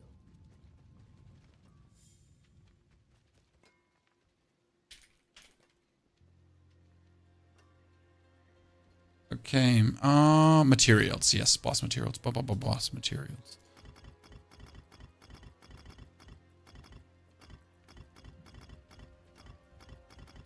Good.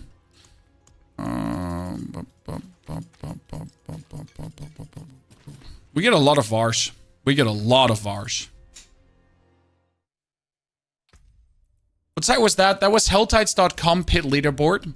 Last season, I put all my runs up there. This season, I haven't put runs up there yet because we pretty much just focused on making more builds. So today was really the day where I wanted, or the week where I want to make for every class a build. Okay, at the end of this week, guys, I want to have all 6 classes and all 6 classes have a build. I say all 6 classes, but maybe I'm not going to do Sork and Spiritborn. Okay, where's Neil? Where's Katie? Let's invite Katie if she wants to. And let's invite Mr. Neil too. Then we're going to start with Beast of Ice. That's step number 1. Beast of Ice. Okay.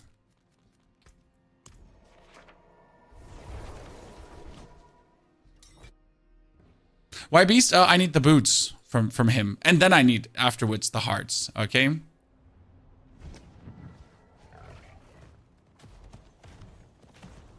Can you link the website with builds? The website with builds is just called helltides.com. Helltides.com is the unofficial pit leaderboard.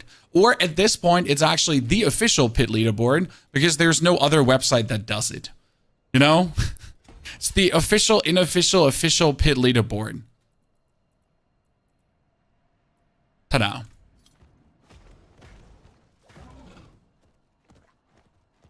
I love chain lightning used to be good. Well, if Sork could overpower, it would instantly be a top 1. It would instantly be ultra S tier. If there was a reliable way to make Sork like keep overpowering and then push life with Sork, it would be incredible. But like overpowering on the Sork speaks against everything what the Sork does. So yeah, it's never gonna happen.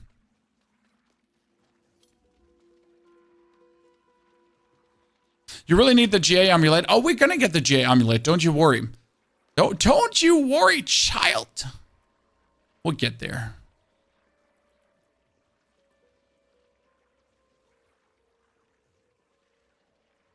Okay, we also need all the damage to distant tempers, Chan. That's gonna help tons. Oh, Neil, show me the butt cheeks. Neil, butt cheeks clapping. Where are the butt cheeks? Neil, do the butt cheeks. Hey, since when do you have the Shroud of False Death, Neil? Neil, do you want to make a confession here? Why are you having the Shroud of False Death already?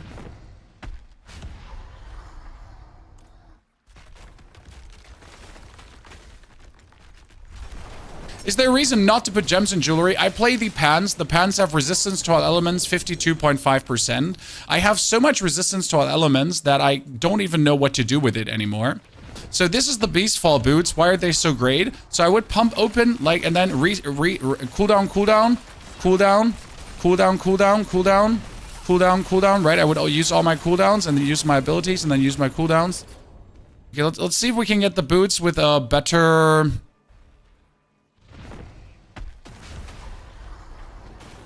With a greater affix, maybe? Like, technically, I need him with ultimate cooldown reduction? No. I need him with 8 ranks into agile, probably.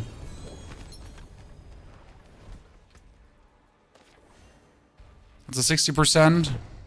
That's okay. So this one should do for now. Let's do 2 more, lats, and then go Varsh. To work.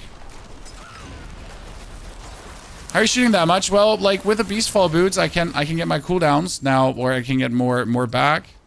Kill me summon one more. Oh, I couldn't select it. Wait, I got a Wind Force from here? A Wind Force and an Eagle Horn. Yeah, that's true.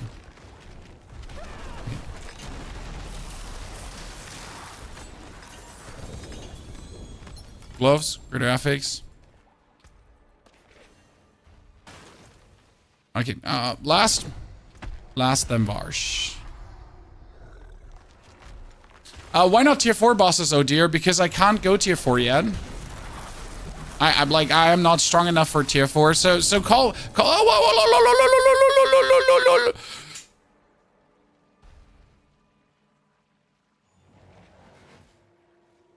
It's not the best version of the helmet, but the 3 to core skills is actually good. I don't even need it. That's the problem, though. I don't even need it. That's my first mythic drop, chat, on tier 3. World tier 3 mythic drop, ladies and gentlemen. World tier 3 mythic drop. That's why the reason we're not going tier 4 is, guys, because actually in tier 3, the drop chance for mythics is higher. You heard it here first on stream. It's not a scam. It's a scam. It's not a scam. It's not a scam. It's a scam. It's not a scam. It's a scam. It's not a scam. Thank you. It's not a scam.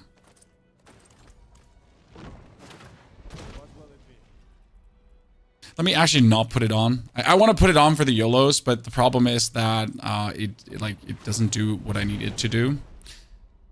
I know. Yeah, let's destroy the rest of the items. Like we said, no mythics. No mythics. So tier 3 has higher mythic drop rates? No, it doesn't. It doesn't. Okay? It does not have higher drop rates. But it does.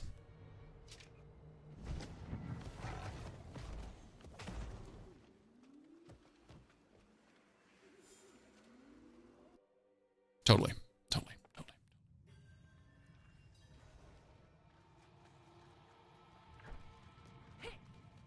Good. What are we getting here again?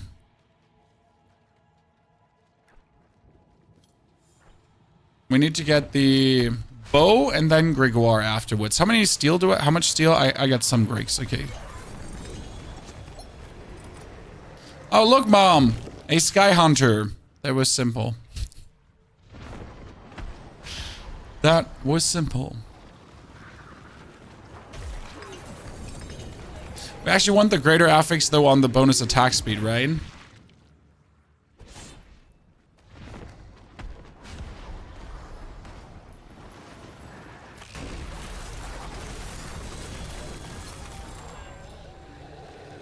Oh, that is Eye in the Dark. If I get a good one of those, I'd probably keep it. Yeah. So the thing with the marksman is, it could make your arrow storm go twice. It can make your other things go twice. So it's like very useful per se, in general. Why do we have so many hearts? Ha, hearts first. Hehe.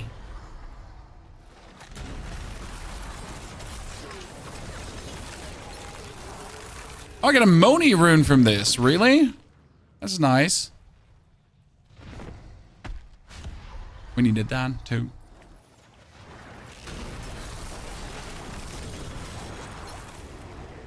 Okay, I'm certainly getting a little bit too many, like, random rings here. What else do you want? You want it actually at 60%. When you consume stacks, yeah, that would also restore more energy.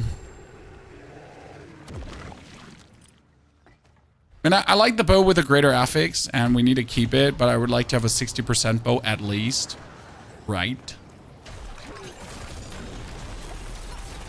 And right now, we're finally not running out of energy anymore, so that makes me happy. Okay, teleport out. Teleport out! Let's do like 4 more or so, and then I can push probably into World Tier 4, right? If your rogue is max, you want to make a planner for it? Yes, we can do that. Oh, I need the nameless cowl too. Shit. Okay, chat. There's one last item we need, the nameless cowl. That one was from Duriel, right? Nameless cowl was from Duriel? I'm pretty sure. Or also from Grig. No. Okay, so we need Grig for a better Hakan with a greater affix. But I think I'm going to go for tier 4 before we do this. Okay? I also don't need the nameless cowl, I think. Yet. So I think we're gonna do more like more of the Varshan quickly for maybe a better Sky Hunter. But then I'll just go to tier 4 with what I have here right now because I should be able to. I'd be surprised if I couldn't. Genuinely surprised if I couldn't. Katie, are you at the trillions too already? They just get a dagger with 2 greater affixes. So there's 3 daggers dropped, guys. Each dagger has a greater affix. Okay. 3 daggers dropped. Each of them has a greater affix. I don't want a single one of them too. Oh, wait. 3 gloves dropped. Chat, look. 3 gloves dropped. And 2 of them have greater affixes. Okay, what is this? Could we just see like 4 bows drop? I mean, like, greater affixes are certainly coming right now, right, chat? We see this. Could like the bows drop? Maybe?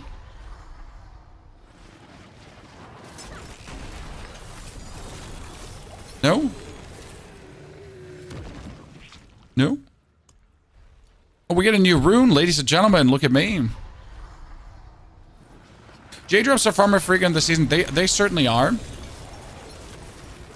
But it's never the item that you're looking for. It's always the other items. That's a perfect one, technically. So right now, my Arrow Storm has a chance to deal double damage. And with the Sky Hunter bow, I could cast it twice. That's correct. I understand this correct, right? So we want to have the Sky Hunter bow with a greater affix to cast twice. That I am able to potentially get that going. Okay, like, Neil, Katie, thank you. Thank you. I'll come back to you lads after we went into tier 4, that I can farm that bow. Because if you get that to 100%, then you're guaranteed for your rain of arrows to cast twice and to deal double damage. That makes super sense. Okay, let's see that we make our way to tier 4 now.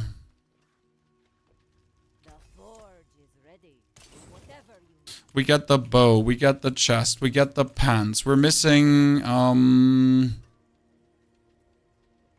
we don't have the glove aspect. Wait, I wanted to do glove aspect, the ultimate.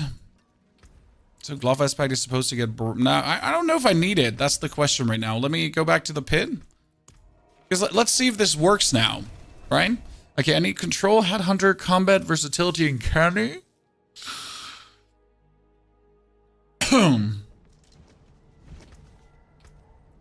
See what we have. We have combat. We got headhunter. Even though headhunter is not activated, we could activate headhunter though, right?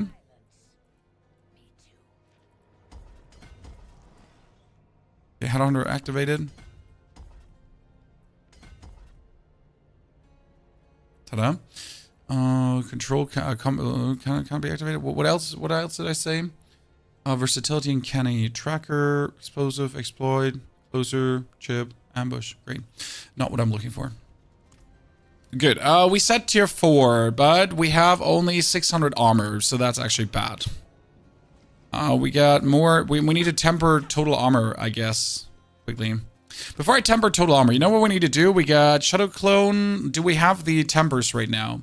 So we wanted to have the temper for cooldown. Casting ultimate skills gives us... We don't have that. Great. I love that. Then we wanted to have the damage to distant temper. Damage to distant. That one we can at least get. Damage to close. Damage to distant. Thank you. I mean, who wants damage to distant anyways? I want damage to distant. Close. Damage. Distant. Good. I'm going to take the weapon. Because this is obviously right away multipliers to my Aerostorm, right? That's at 314. Great. Damage to distant. And if it doesn't hit the damage to distant, then it's kind of like useless, right? At the same time, I need the poison trap double. Rain of Arrows double damage is obviously only in rare, because why would I have it in a higher rarity, right? Right? Surely. Why would we have this in a higher rarity? Surely. Damage. Damage. Damage. Okay. That was useless. Was the 60% not better than the GA? Probably. Let me do a tier 3 now to just compare if the Beastfall boots did what I need them to do. So why are we so happy about the Beastfall boots? Because they finally allow us to get more resource. So we're going to do this, then we're going to use our skills, then we're going to use our skills to get resource back. Use our skills again, great.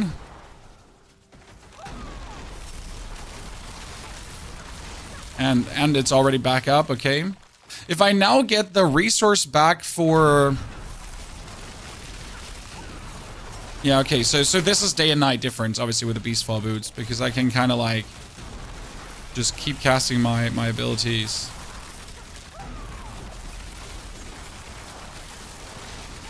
Right? I mean, that's like... Empty, restore, empty, restore, empty, restore. So Beastfall boots is it. I get it. Okay. So step number 1, get level 60, use Dance of Knives to get yourself Beastfall boots from the Beast of Eyes, and then you can swap over to Rain of Arrows. So that one is mandatory. But as soon as you have it, like this is then just looking good, right? And now it went from like looking kind of clunky to looking kind of rad. Not insane though, right? But good enough to like feel awesome. Yeah, it's not a helpful quality of life edition. It's like literally now the build actually works, right? Now it works. It gets off the ground. It's functioning. You get the cooldown reduction, you get everything together, you do the bonus damage, you have your Rain of Arrows like really tear things apart, so that's nice to see. And you can have fun playing it, right? It doesn't feel wonky, stuttery, uncool. Like just that little change makes it just better. You still have to, by the way, use your cooldowns, so you're consistently pretty much standing there, like I do this, and then I spam all my cooldowns, and then I spam all my cooldowns. And while I spam all my cooldowns, I'm holding down my right mouse button to refresh oh, here, 300 million already, great. I mean, 300 million damage just like that feels good. Not gonna lie. Okay, I guess we can go tier 4 straight away then. Probably. I mean, we'd prefer to have the double damage tempers and all of that.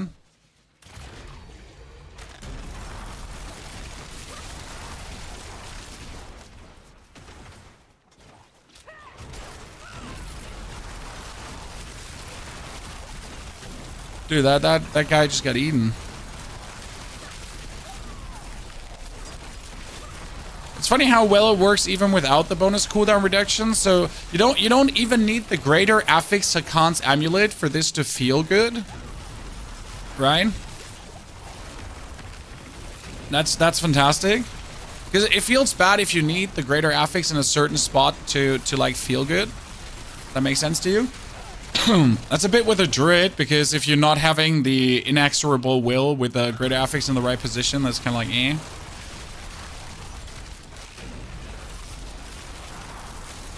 Yeah, 350 million. Ta-da, just like that. So we're moving already in the direction of 1 billion. With like 3 glyphs active out of 5. That's cool. I like that. Save your fingers and use macro. We talked about it yesterday. Macro usage is cheating, and you know it.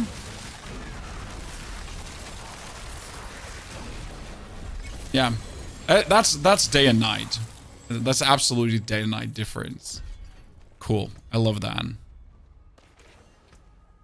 Okay, we are leveling Headhunter up, so it's fully leveled. And then we're going to start leveling Control up, so we can use that too. Fantastic.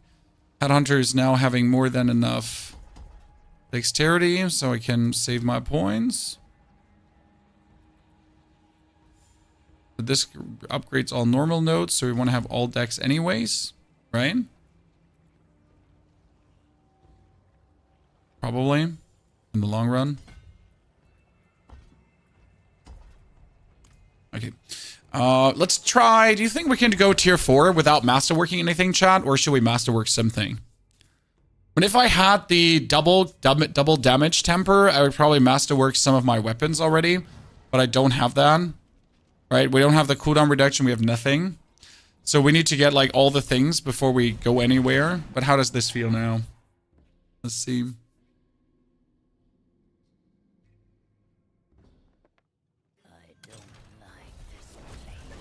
Oh, ow. Oh, yeah, no armor, no resistance, nothing. Wait, actually, I should have resistance. Let me check.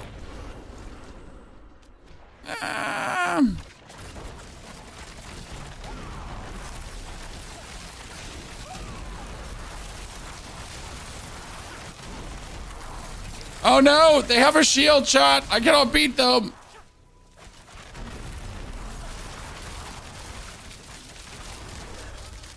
Oh, wow. Okay, so we need to make sure that we're a bit more sturdy for tier 4. Because, okay, we have 4,000 life. Well, you know what? That explains it, having 4,000 life. I was a bit confused, like, how do we have, like, so few? How do we die so fast? My Barb had 10,000 life here. Okay, that makes sense. I accept that. But ow. Okay, we need maybe gloves that are 750 item power and have a little bit more maximum life. That would be helpful. What do I want? I want resistance gloves. Shit, I don't have all resistance gloves. Where am I supposed to pull all resistance gloves from right now? Goodness Christ. I don't have any more resistance gloves. I used to have like the perfect gloves on my other character. But I don't have them anymore because they're on the other character. Huh. I remember these.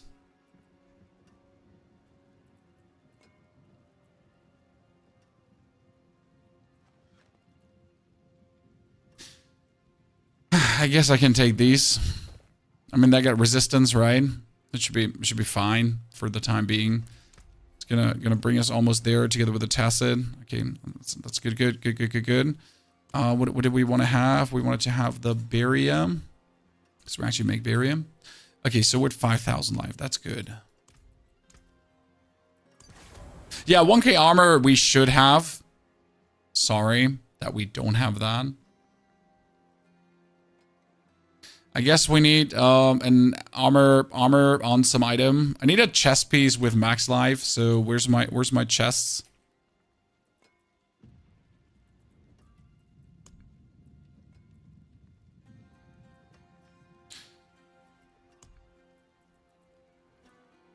Do I not have one with armor meaningful? There. And we're going to reroll the strength into max life as well.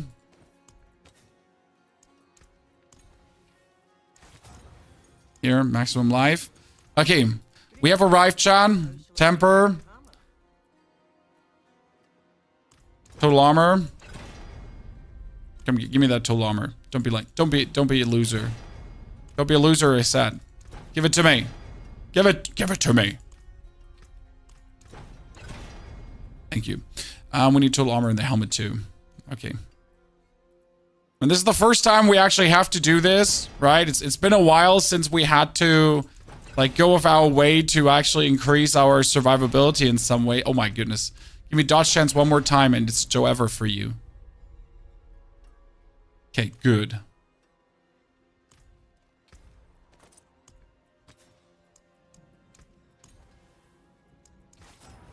So, at least we have 6,000 max life, Chan. Ta-da. We at least have some kind of survivability. Ta-da. Okay, we got the Juggernaut. Oh yeah, we still don't have a aspect on our chest, so the chest is going to get the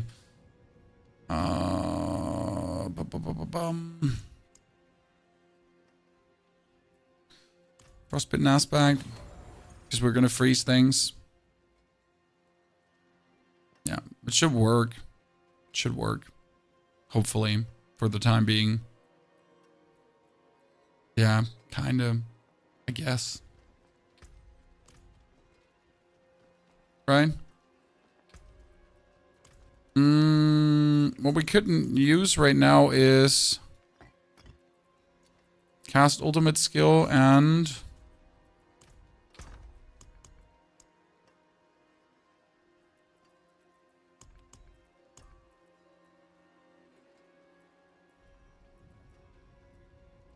here, 20% more max life. I need a chat. I don't have the max life. Listen, I don't have the max life. Okay.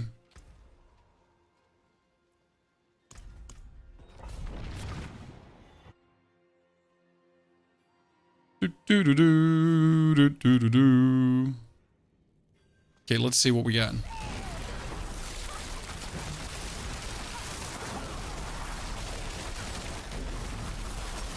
See, we're not dying. Chat.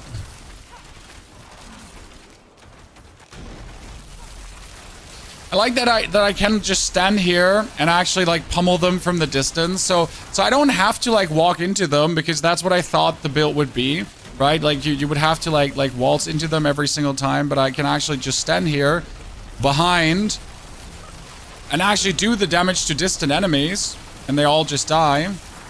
So it actually works pretty good. Right? I'm just standing on my spot here.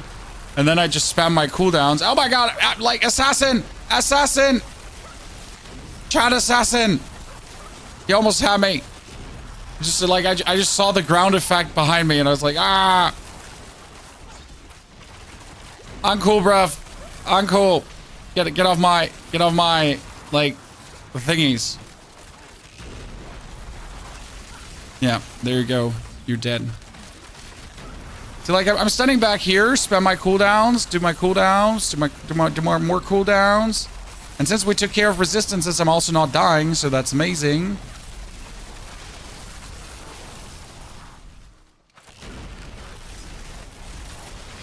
It's kind of like the artillery build. Achtung! And then Achtung! More! Right?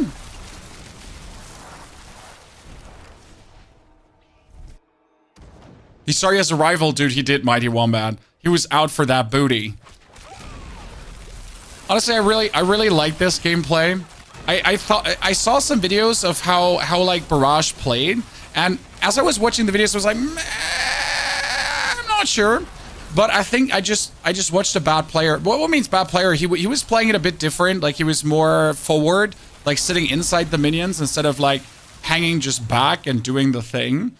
So intriguing how different you can actually play it, right? I can just like, again, I can just stand here rooted in place and just go away. It's kind of funny. And everything is like just kind of pinned down and gets hurt. If I now introduce like some stunning effect and some freezing lucky hits, then I can truly just like be the whole artillery at one point and just destroy everything in front of you. Mind me, I think that's kind of funny.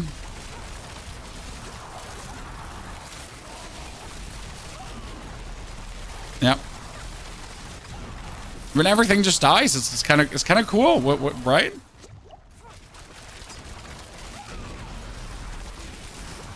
Wouldn't a Necro be able to do the same with Overpower? There is a world where Necro Bonestorm could do the same with a Zan rune, yes.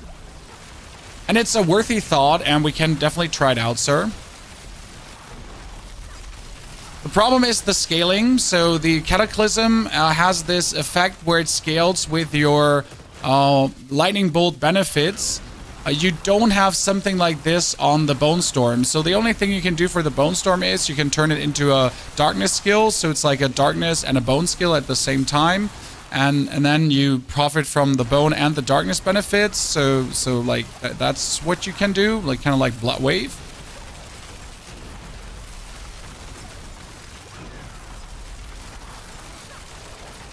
Okay.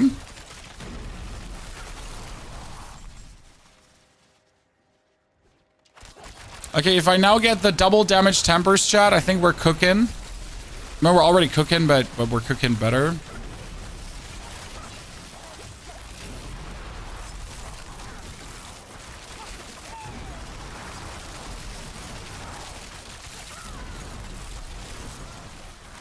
Mm-hmm.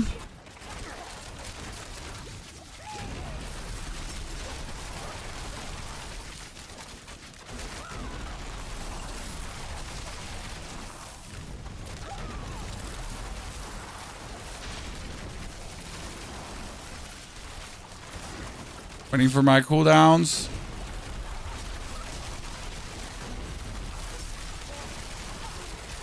I understand why I want, by the way, ultimate skill refills resource, because if ultimate skill refills resource, then I'm gonna be with my cooldowns faster back to resource to then straight away have like the resource to then do with every consecutive cast more damage. Shit, I need to go upstairs.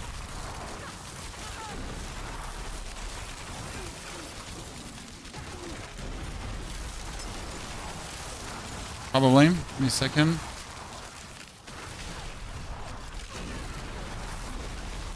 If that was the package that I was waiting for.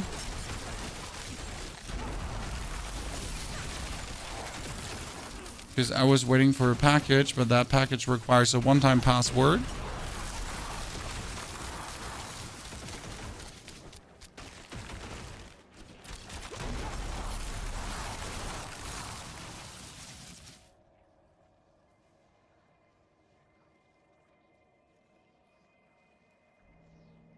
Let me see. It's not there yet.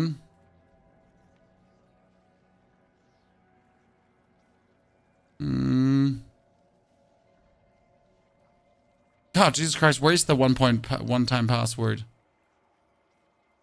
Like, Amazon is so complicated. It's like, you know, you ordered something and you need that one-time password, but where the fuck is the one-time password?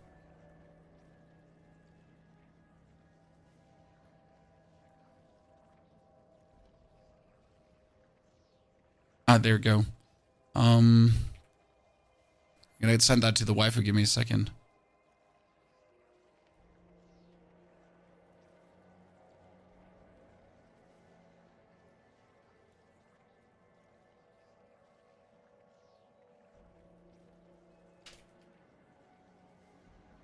Okay.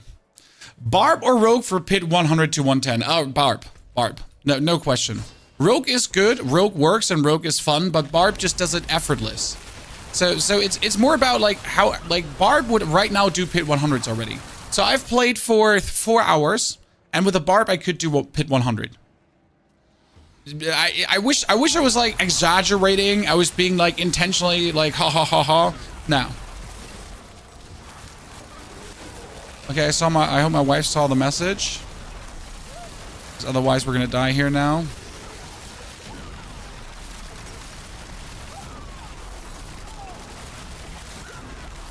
Am I moving? Nah.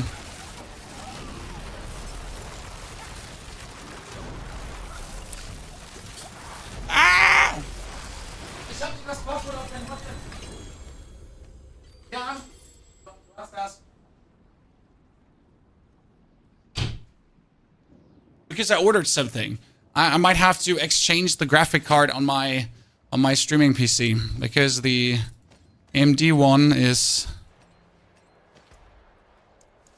not handling the amount of streams I sometimes do as well as others. So I might have to get myself a better one, a different one from the green faction. Okay, that one is active. So that was tier 4, chat. Do you like it? No, not a 5090. 5090 is unnecessary. It's a 4060. It's just about the amount of video streams you can do at the same time. And with video streams, I mean, for example, TikTok, Twitch, YouTube, recording, that counts as a video stream. Twitter, maybe a sixth. But like the more video streams you do, the more strained the graphic card gets. And like the AMD card can do like 4. But the fifth one makes it struggle. The fifth one sometimes works. But I want to do 5 video streams. So it's that. Is Diablo beginner friendly? Oh, absolutely. Abso-fucking-lutely. Okay, so I can do tier 4 straight away. That's cool, chat. So we've just shown, like, with 4 hours, we could land in tier 4 already. That means we can farm tier 4 bosses now.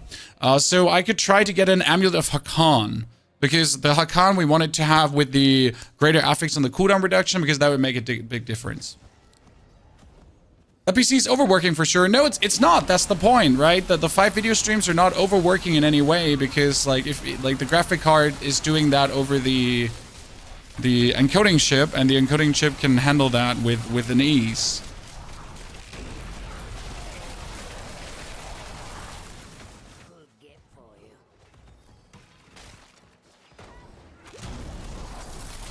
Yeah, this build feels even good outside, which makes me happy. I'm not sure. How do you think would this feel in Infernal Hordes? Does anyone play this build on Infernal Hordes and can give a feedback on this? Because I'm not 100% sure how it's gonna feel.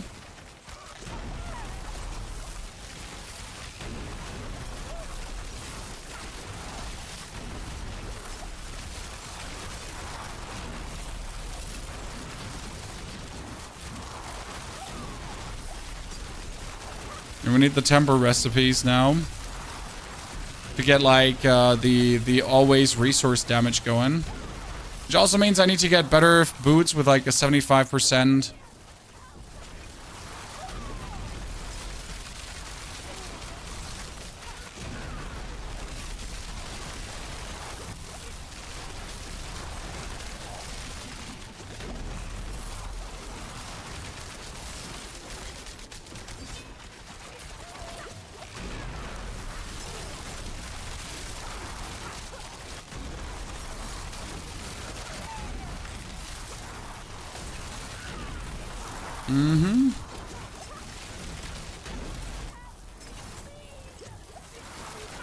It needs some more consistency in the damage. I mean, we're doing enough, but still. Like right now, it feels tier 3 perfect, but not tier 4 yet. So we need to get the other things. Okay, so Rain of Arrow is crazy and Hordes is super easy on tier 4, but grinded a lot for the gear. That's the point. I need to see like how much more do I have to do for it to feel good. I mean, right now you got to consider that I don't have the temper recipes, so usually I would have spent more time on tier 3 to get the temper recipes. Neil and Katie, do we want to do Grig now for the amulet in tier 4? Because that's the thing. Like right now we're rushing, right? We're going ahead of our time, but obviously we could be doing now longer tier 3 to then have all the temper recipes, and that I then able to do the double damage on the Rain of Arrows, for example. So that would straight away make a difference. What's the most beginner-friendly build? A Dance of Knives. So starting with Dance of Knives into tier 2 and then playing, like, you would play tier 2, okay? Until you have the respective pieces together that I just got with the Rain of Arrows, right? I mean, I went the difficult way because I'm here to show you Rain of Arrows. So we obviously went too early.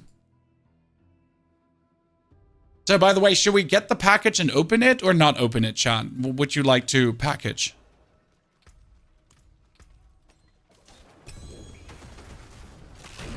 Now we don't wait for Neil anyways, then I can go grab it quickly.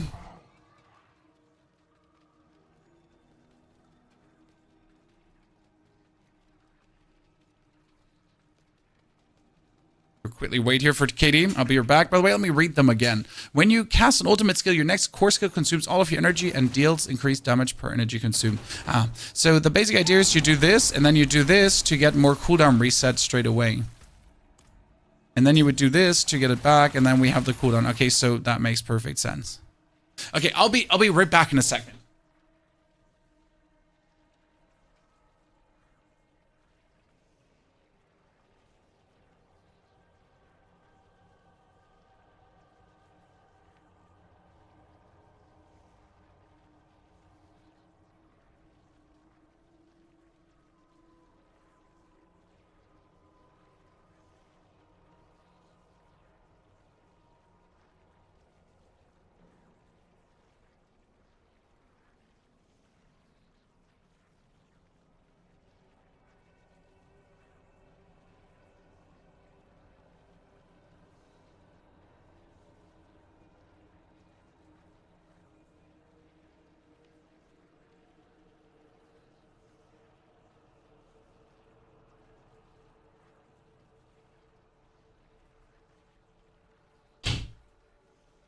Okay, Chad. Okay, Chad.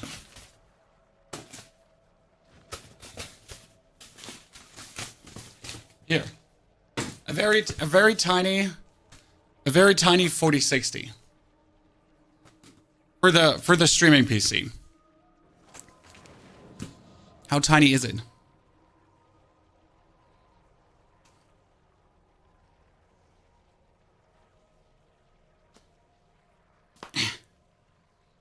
I ordered that yesterday. You got that one in white too? Look how tiny it is. So by the way, if you possess anything tinier than this, it's really tiny. It's really tiny. Like, compare this. Give me a second.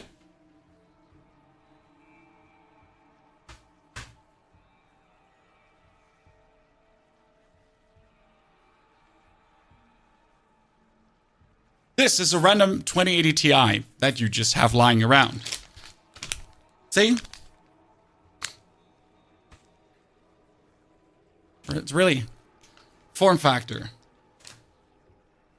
By the way, I like that design.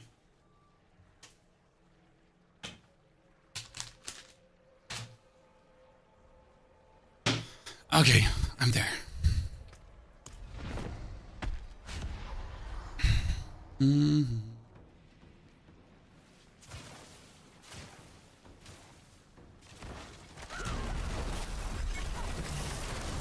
Okay, let's get that amulet in better. So we need it with a greater affix on the cooldown.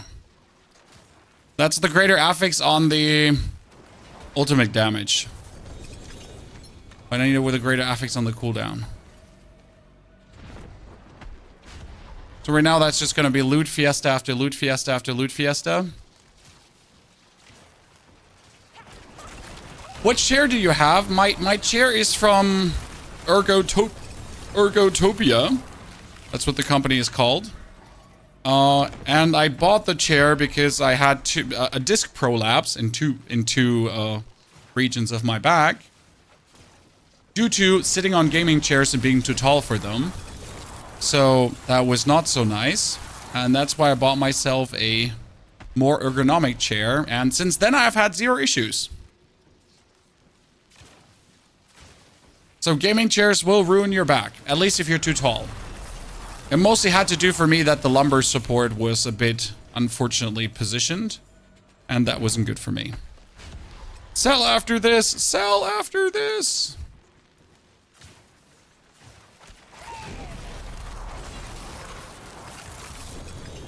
You could also hit the masterwork twice. I will never hit the masterwork twice. Come on now, what are you expecting? Is this some masterworking genius? Yeah, gaming chairs are bad. Yeah, the company's called Ergotopia, exactly. I got the cheapest, biggest version. It's the cheapest, biggest version.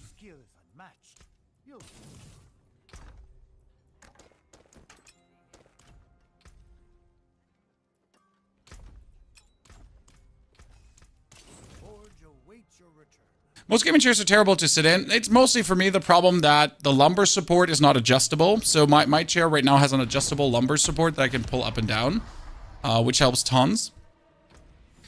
But I'm a tall person, so not having an adjustable lumbar support is bad for me.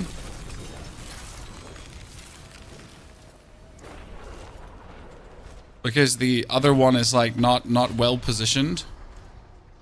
I'll tell you, I'm 192, so I'm not ultra tall, I'm just tall enough.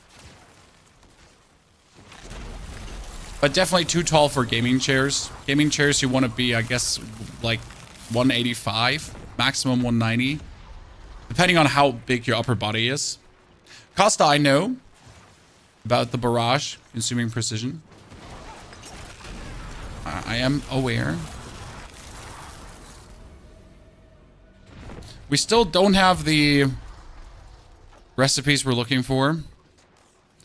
Okay, no greater affix on the cooldown. I mean, I guess this one is already better than the old one, so we can be fine with this technically, right? I mean, 50% damage to distant, 500%. We're for 4 million damage, so we can soon hit for the billions, chat.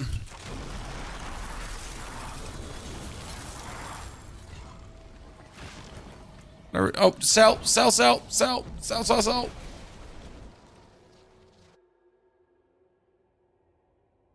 How do I progress with unique drop from bosses? Well, the bosses you can do in tier 1 or tier 2 really easy. All right, like the bosses are super convenient in tier 1 and tier 2. I obviously do them in tier 4 right now because like it's easier. I could kill a tier 3 boss alone. So right now with the things like you could with Dance of Knives, for example, you could straight away kill a tier 2 Tormented. Simple. Dance of Knives is really good for that. Even a tier 1. But I'm showing you obviously the sped up version of everything, right?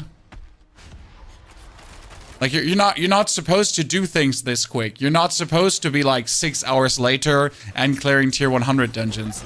You're supposed to go for a more reasonable curve of like going through the game. This is not the reasonable curve of going through the game. This is not the realistic curve.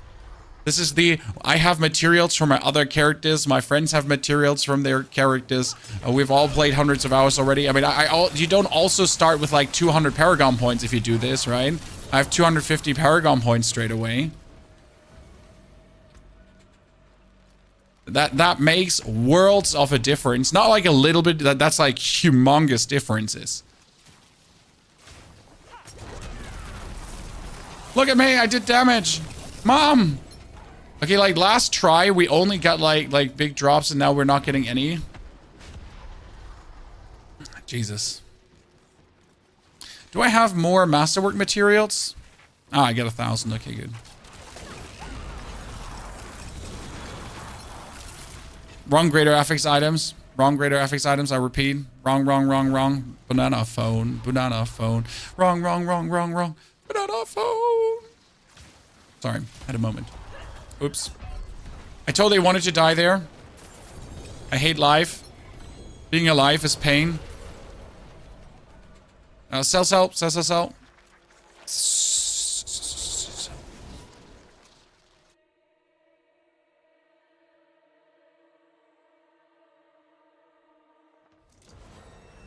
I watched a lot of reviews for buying a new chair. Most gaming chairs did not score well on ergonomics and lots of hours sitting. Oh, absolutely.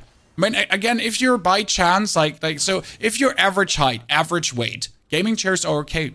It's simple. Your average height, your average weight, a gaming chair is completely fine. But either if you're too tall or too heavy, gaming chairs are usually not a good solution because they become uncomfortable. So they're perfect for people that are like, I don't know, 180 tall, 80 kilograms. Complete normal values, right?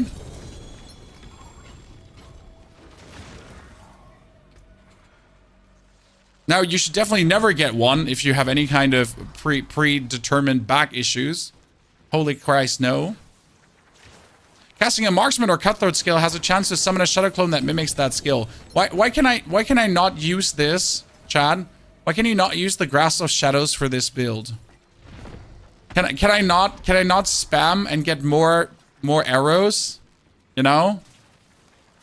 for the YOLOs.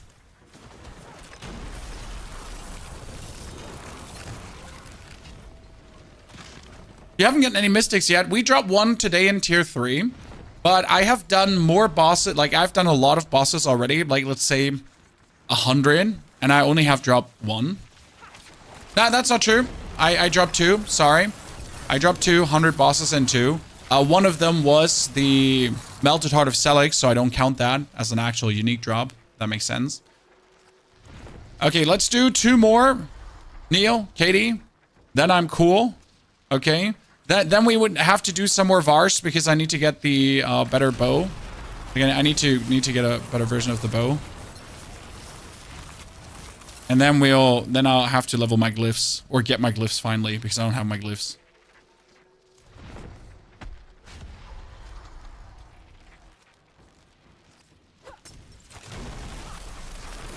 Mythic boss farming is so exciting, right?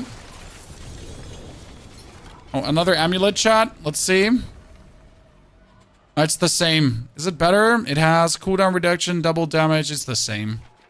This one is slightly better, I guess. Secret Lab Titans is for tall people. I have the Secret Labs Titan here, Yannick. It's a good one, definitely. Okay, let's move to Mr. Varsh. Varsh.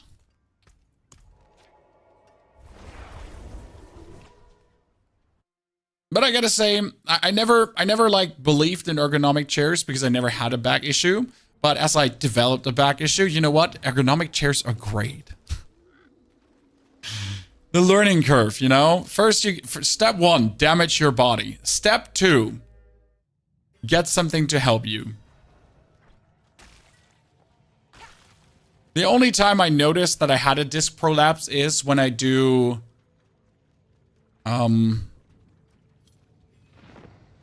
When I do a roll with my children when they're jumping around.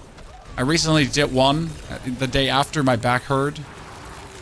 Is it called a roll, a tumble? How do you call it? Yeah, a tumble. When I do a tumble, you know? And then you have a sit or a stand? I have a sit stand desk, yes.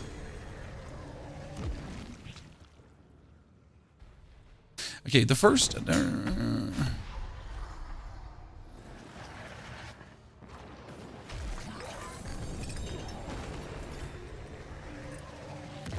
A somersault? No, just a tumble. A normal basic tumble. We're talking about a, you know? In Germany, it's called a Putzebaum. Yeah? But I usually do a ninja roll over one shoulder. And then it's like pain afterwards. Somersault is just rolling forward on the ground. That's not what I understand under a somersault. But if you're saying that, I don't believe you. Oh, that's great. That's great. I think this is what I wanted, right? That's better than the greater, like to the stutter. Oh, with two chat, with 2. Everyone, hold your horses.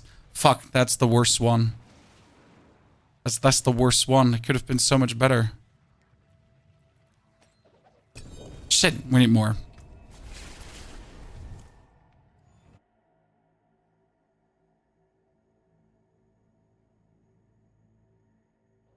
How's the boss respawning like that? Well, we're just pumping materials in until his ass explodes, pretty much. Come back if you need the forge. You know, you're just pumping materials into him, and then more mats, and then more mats, and then more mats. I mean, we all have like hundreds of hearts. And Neil just one-shots them, kinda. But because, welcome to Necromancer chat. I mean, Necro just presses the button and it dies. Done.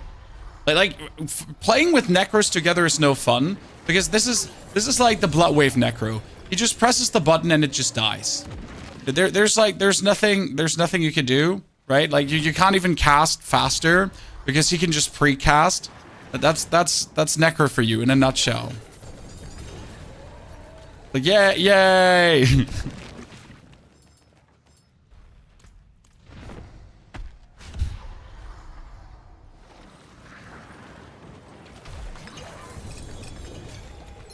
Yeah, I'm like, if I'm not getting a better bow, I'm gonna use the one here with this one. Okay. That only has 30%, and I hate that. But it at least has the chance to cast twice, very high.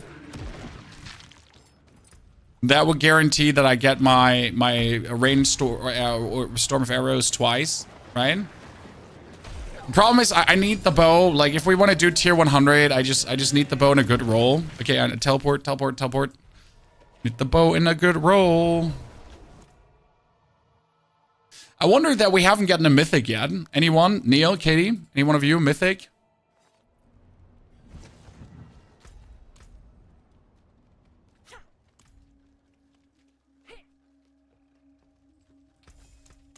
I just like the barbarians. All I do is yell at lair bosses and it's GG. Yeah, I mean, as a barbarian, you just keep stomping the ground, make earthquakes. The boss spawns dead. The boss spawns dead. The boss spawns dead. Rinse and repeat.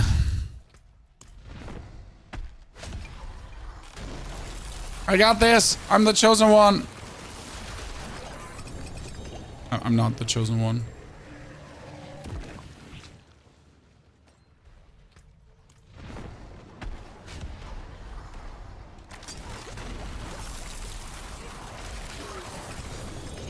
No, I need the bow. The bow with greater FX, please. Give me the bow with greater FX, please. The bluish-green circle you have around your char, what is that? It's called the R of Siphoning, which gives me poison damage and heals me from the witch powers. It's insane because it also makes our enemies vulnerable. Super good. Righto. Not just good, super good. We're killing him so often, but we're still not getting what we're looking for. Hey, at least I'm getting runes. That's great. A Zan rune. Ooh, and an Ohm rune. Nice. Who would have guessed? Neil, did you not need... You needed Yas, right, Neil? Yas?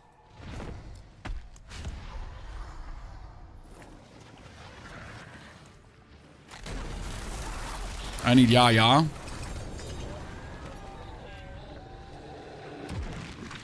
Yas were the teleportation runes, right?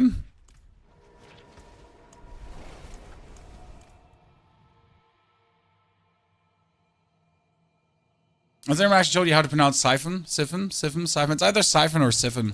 One of the two. But then I forget which one it was, and then I pronounce it different again.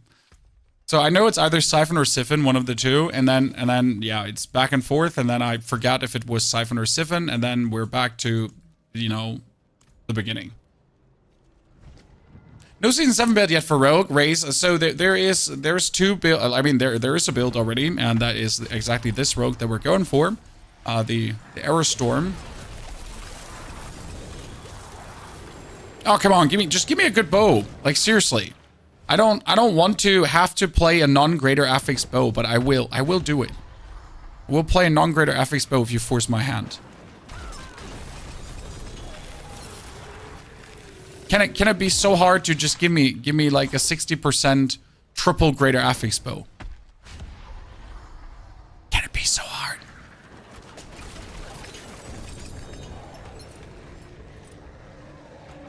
It seems like.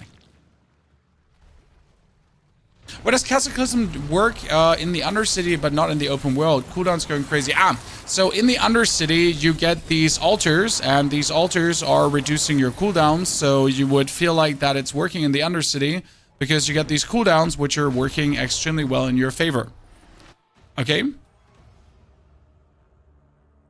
And then when you're somewhere else, then you notice that your cooldowns are trash and you can't actually do it. Can you post the build on Mobo? When we get the build done, then we post it on Mobo. Yes, but for that, we need to get the build done, sir. When we get the leveling portion already done, so that was Dance of Nights. That was as simple as it goes. But for this right now, I still need to iron out some kings. I need to find out the last glyphs that I don't have and get to the point where I feel super comfortable with it to then show you the full flashed out build. As always. But this one might be the first time we're not doing a 1 day, so probably we're going to have to play more Rogue tomorrow. Which is great, I like that.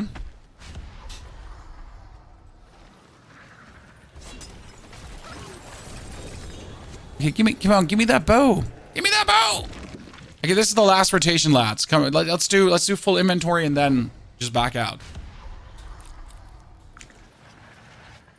I did Dance of Knives all the way to 60, and I would recommend playing Dance of Knives until you have the items that you need for this build. To be fair. Okay, I seem to be absolutely unable to roll these higher than 30%. I mean, seriously? What is this? Like, I got it at 38 is the highest we've seen it so far.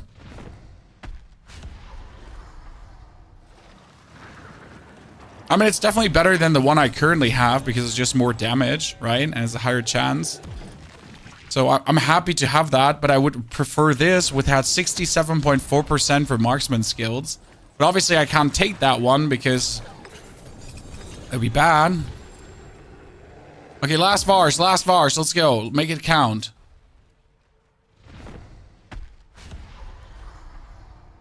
Make it count.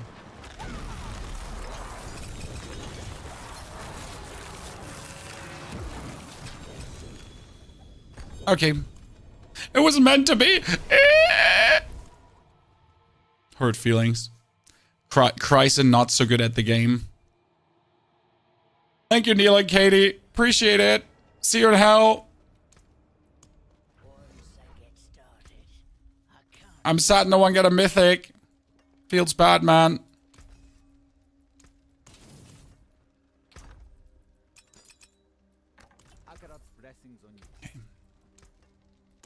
Is there anywhere to farm targeted class gear? I'm looking for Necro's blood gear. Yes, Lord Zur. For the gear, there's bosses everywhere. Okay, let's take this bow and try to roll the cast twice. So, temper. No, I want to hit the cast twice. Robbery. Here, ta-da.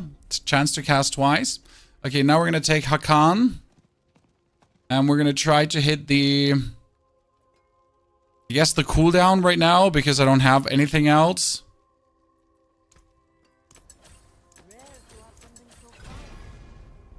Ah, there we go. No, that's double damage. I don't need that. Because I get double damage on my other weapons tempered. 8 imbuement skills? Nah. I mean, either I'm gonna get double damage or more ultimate damage. Like the more ultimate damage or the actual cooldown. Oh my god, I don't want the double damage. Stop that right now. Oh my lord, if I, like, Jesus Christ, why do you hate me? Thank you, thank you. Was that so hard? Was that so hard? God.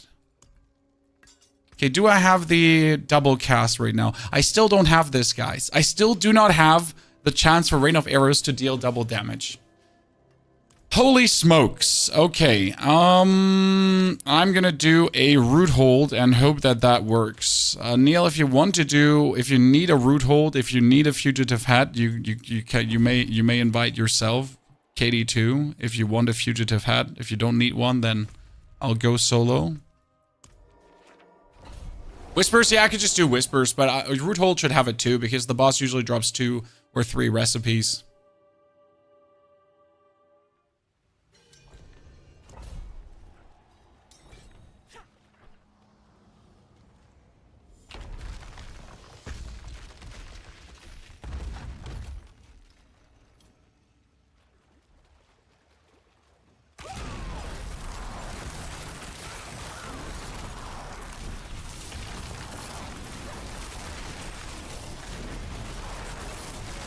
And with 2 people, I can do more than enough damage to get it done, so that's kind of nice.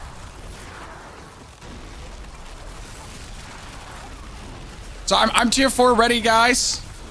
We did 300 million damage. Let's go. Feels good. I still need to pick up a lot of aspects because I don't have all my aspects maxed out, so picking up like standard equipment is good. You can reroll 25% updates. It's expensive. It will cost you, so just keep that in mind.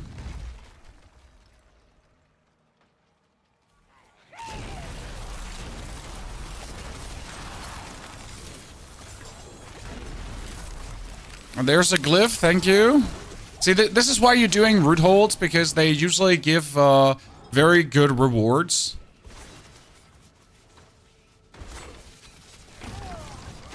It could just be some uniques, could just be the temper recipes you're looking for, could be everything.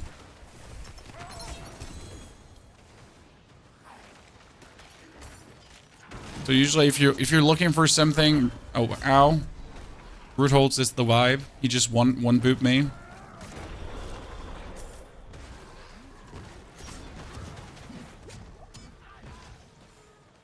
Oh, not a single recipe, huh?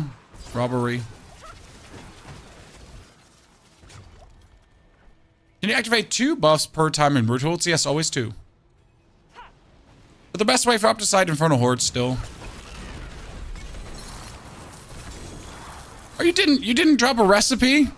What is wrong with you? You're supposed to drop a recipe, sir.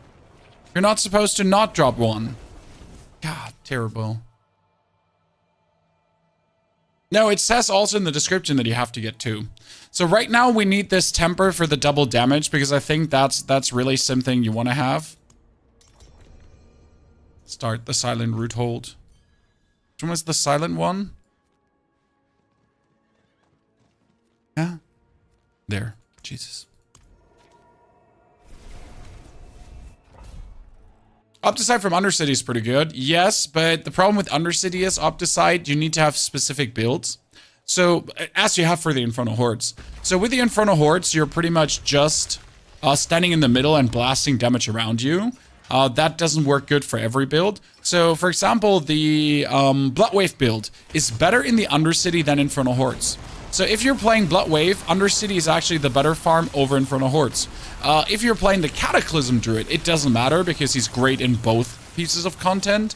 If you're doing the Earthquake Barbarian, also both pieces of content are good. It comes like really down to what you're doing, like what you're playing.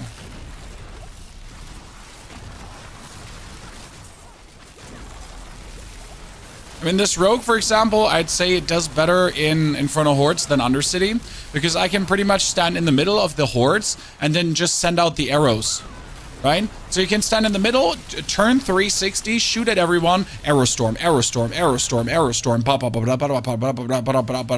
right?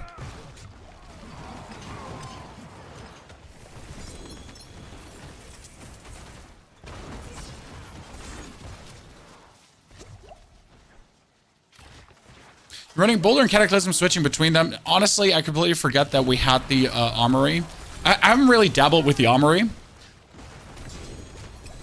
this season. I know it exists, right? I know we have it, but I haven't really like played around with it much. So yes, you should definitely think about having different builds for different pieces of content. That's why I'm planning on making a Blood Surge build for my Necro. Because, again, the Blood Wave is great for pit pushing, but that's about it. Like, it's just good for pit pushing. For every other content, oh, and boss killing. But for every other content, the Blood Wave just doesn't feel good. Okay, where's my recipes? Bruv.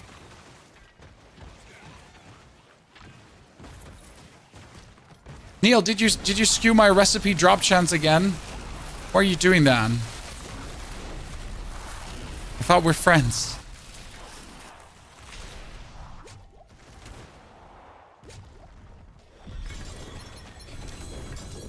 There it is. There it is. We got it. Chat, we got it. Finally. Thank you. See you in hell. I'm out. Thank you, Neil. Thank you, Katie. By the way, that's Mr. Hankemet in the chat and Madame Katie in the chat too, ladies and gentlemen. Very, very amazing gaming supporters throughout all the games. Like, we've been playing RPGs together now, well, since Diablo 4 pretty much, and with Neil even more, even longer other games. And it's always cool to have friends to play with that are crazy grinders. Okay, now let's see. We are gonna have to hit the Rain of Arrows double damage. Thank you very much. Because I didn't want to sweat that one. Okay, Rain of Arrows double damage. Shit. shit, I need to temper reset scroll. I have one somewhere, just not on this character. Okay, wait, before we do that, let me check if, please tell me we have the resource tempering now. I still don't have that. How do I not have the resource tempering? Can someone explain this? How do we not have that? Was Diablo 4 your first Diablo game? No, I've played every single other Diablo, but Diablo 4 is the first Diablo game I cared about. Because all the other Diablos, I didn't give a flying fuck, right? I didn't play seasons or anything. Diablo 3, playthrough. Diablo 2, playthrough. Diablo 1, playthrough. Just play through the game, then toss it in the trash. For me, these were always just games to play one time. I never played a season. I never was interested in playing a season. There's never, like, it wasn't cool to me.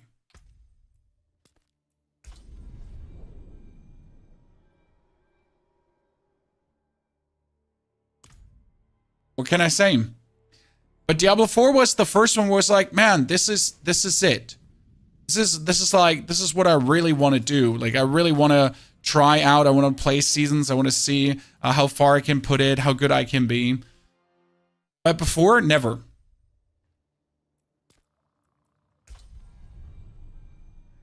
It might also be that there were just other games. So I was playing Hearthstone, obviously, before PUBG and that kind of stuff. Then League of Legends before Hearthstone. Then World of Warcraft before that. So there were other games that really had me in their claws, right? Dota, like Warcraft 3, Dota 1, League of Legends, Hearthstone, World of Warcraft. Those are the games that completely had me in their grip. There was not even a consideration to play Diablo much.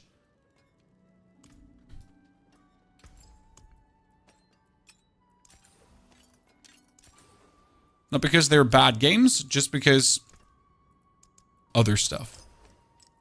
Okay, my resties are fully restying. Done. My armor is fully armoring. Done. My Barias Beruring. At temper reset scroll. Thank you very much. This one did not. It was the right one, correct?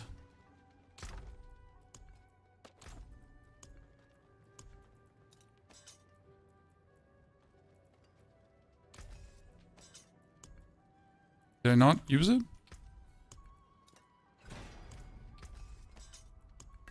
Okay, tempo durability reset, ladies and gentlemen. Thank you. Okay, Rain of Arrows, double damage, double damage, double damage. Fantastic. Everything is good. Damage to distant is up. We get the critical. This is damage to distant 2. This is damage to distant 2, but we need the other one. So before we go anything further, let's go into a seasonal zone to just merc some stuff and see what we can do. Used to like watching you play Warzone. Warzone was great. Let's start. But Warzone is not great anymore. I mean, at this point, Warzone has suffered the same fate that a lot of shooters suffer, or Battle Royale games. They start very good, they are very exciting, and they do very well. And then the developer just sucks ass. Hi, Activision, Blizzard. You suck. You really fumbled Warzone. They fumbled Warzone so hard, it's crazy. Like, I don't really, like, I don't know whose ego ruined it. Because someone in the company must have had such a ginormous ego with their plans for Warzone. They just simply blew it, right?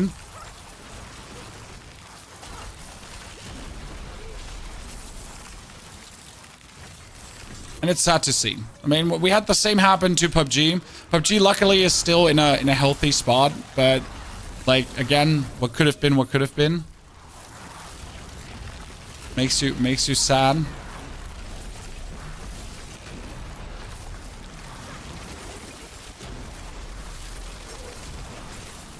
Okay, we're doing vastly more damage now, which is kind of cool to see.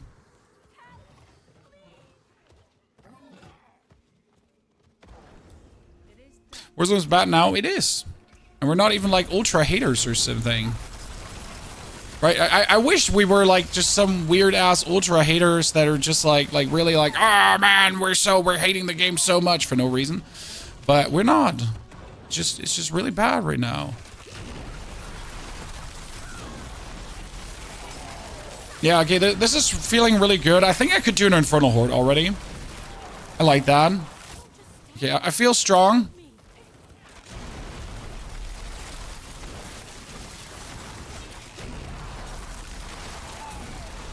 I mean, we're right now, look at that. We're right now using the ulti, and then straight away we have the cooldown back up.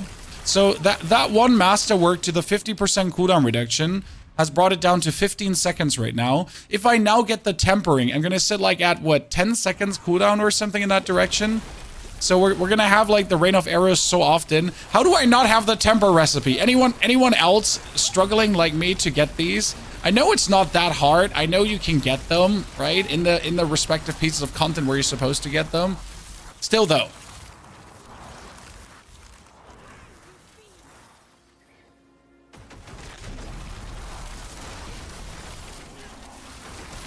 We're the only one, chat.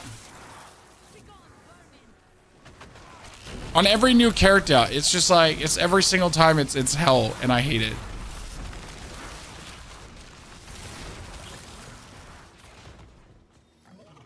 Can you find hidden witch powers in the pit? Yes, you can. That's where I found all my witch powers. Wait, do I not have enough? I thought we had enough blips already. Do I not have enough blips already? There.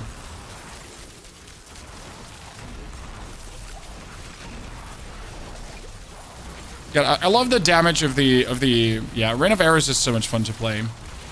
It's just because I have tried playing Rain of Arrows before. Just like why am I enjoying this so much? Because I've tried playing Rain of Arrows before, and every single time it felt like okay-ish. Right? It was like, oh yeah, sure, it's somewhat. And then it's somewhat, right? It was like always like, yeah, sure. But it was never like, yay, Rain of Arrows. Take my virginity. But finally we have arrived, Chan.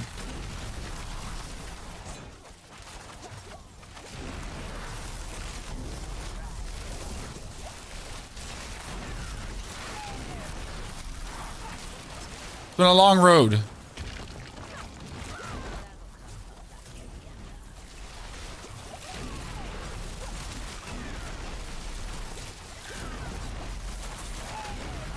Oh, 1.5 million. Chat, we did it. A billion.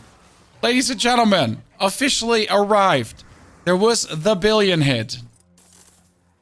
Done, and done. Okay, that's cool. Wasn't sure how long it's gonna take, but if the everything aligns, right? If we're hitting the things properly and the multipliers are multiplying. It's right now the greatest happiness with any build, right? When you finally hit the billion and you're just like, yes, I did it! I am so good at the game! Ah! Pretty much. That's obviously how you sound. I sound like a reasonable person. I'm like, ha, I did it. You get shot, right? That's how I sound. Obviously. Collection of two-handed weapons, one-handed weapons. Let's see what comes out.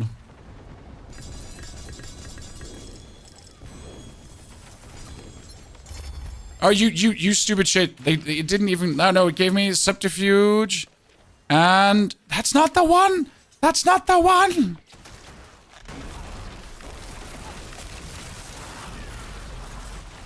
Also, the build feels a bit overkill because it's like, oh no, there's one opponent. Rain of arrows. Rain of arrows. Rain of arrows. Right where the blood wave build or the earthquake build just does like one blood wave and one earthquake and everything dies. And you're just like, oh no, there's one opponent.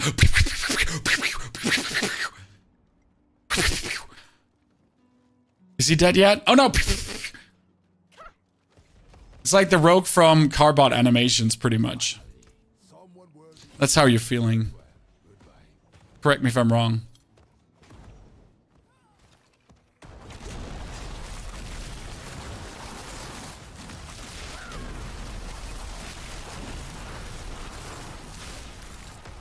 Only people that have watched Carbot Animations understand what I'm saying.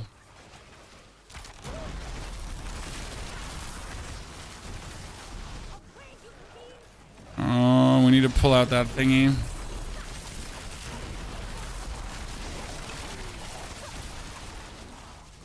The damage discrepancy is quite intriguing though, because we have like so many different high damage values, right? Sometimes we're hitting for like 10 million, sometimes we're hitting for 500 million.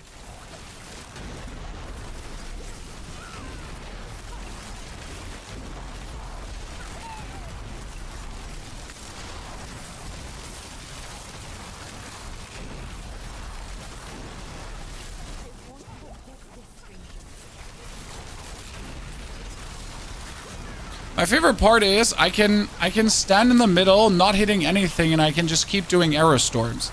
So right now I'm just holding down my right mouse button and I'm spamming my cooldowns, and arrow storms are just flying out of me.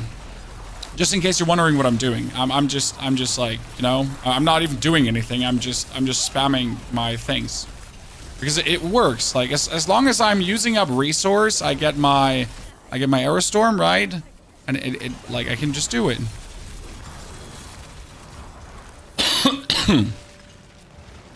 It's intriguing.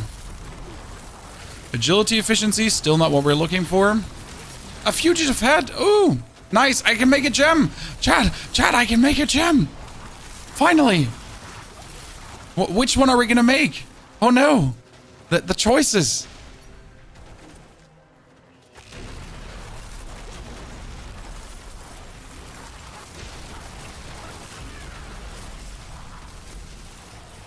Which one are we going to make?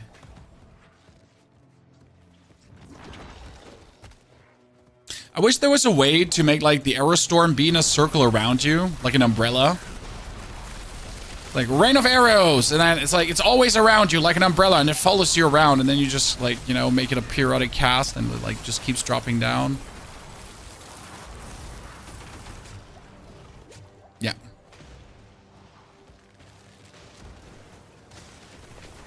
Okay, collection of two-handed. Everyone pray that we're getting this now, because then we can finally push the pit, chat. Okay, there. Efficiency, it said efficiency. I think we got it. We got it. We got it. This is so important. Finally. Jesus.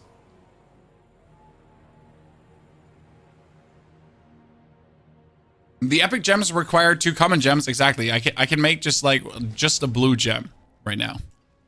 Nothing more, nothing less. Okay, what do we have here? We got a helmet. Well, the helmet is better than what I have, for sure, because the helmet I have is just sad.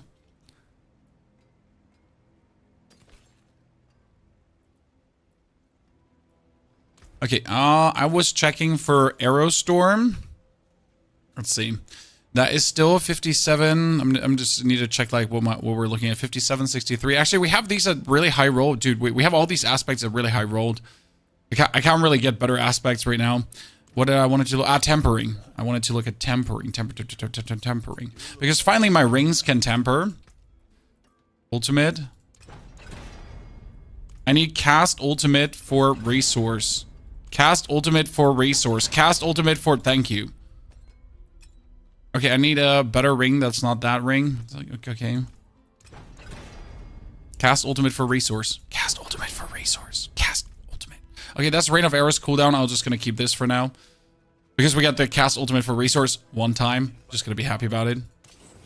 Okay, now let me run into another pit. Because we might also finally have my, all my glyphs, chat. Can you imagine? Like we're at tier 4 and we might finally have all our glyphs. Let's double check. Okay. So we got Kenny. Kenny, ladies and gentlemen, we actually have it. So Kenny comes up in here. Obviously not activated straight away because we don't have enough int. Then I need versatility, ladies and gentlemen. Woo! We finally got them all. Very cool. So you need dexterity, but I could get just 2 points of dex right now to make you work. So let's just pull that out. Thank you very much. Okay, what are we doing? Are we like, let's do 75 straight away. Okay, we're working our way towards 100 right now. So we have gotten all the pieces together. Everything is working. We don't have the perfect pieces, and our chest piece is trash as our other stuff is like not so good. So we need a new chest, generally speaking.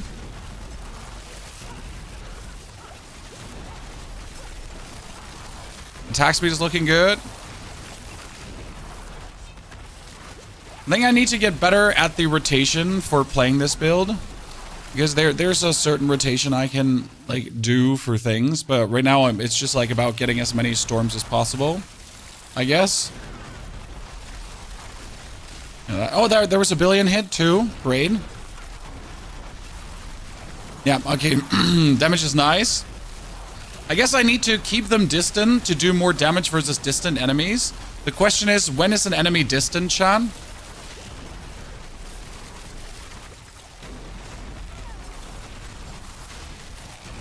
Oh, there, another billion. Let's go. Okay, that's really fun and fine.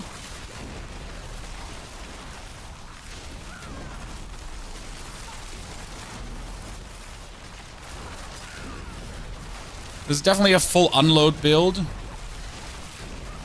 By the way, am I doing a proper rotation on my skills here? No. So I'm spamming 2, and while I'm spamming 2, I'm spamming all the other skills. So I'm pretty much just ruffle stomping my hand over my keyboard right now. Like it's 1 2 3 4 1 2 1 2 3 4 1 2 1 2 3 4 1 2 1 2 3 4. That's how I'm playing right now. Please tell me you would play this different. So I'm holding down my right mouse button, and that's like 1 2 3 4 1 1 1 1 1 2 2 2 3 1 1 2 3 1 2 3 4 1 2 1 2 3 4, and that's just like how we're playing. Oh, you thought there was a sophisticated combo? No sophisticated combo. It's just like, oh. Good, thank you. I'm happy that I'm not the only one.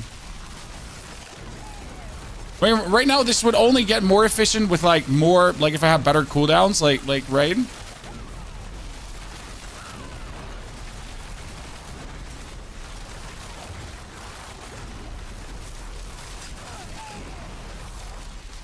That's kind of fun.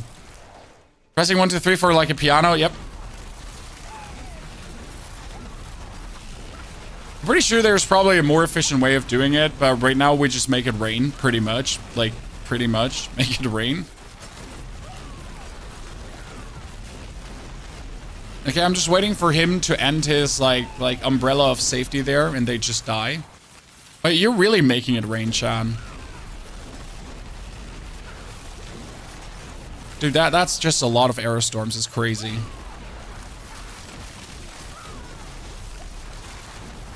What a lovely build.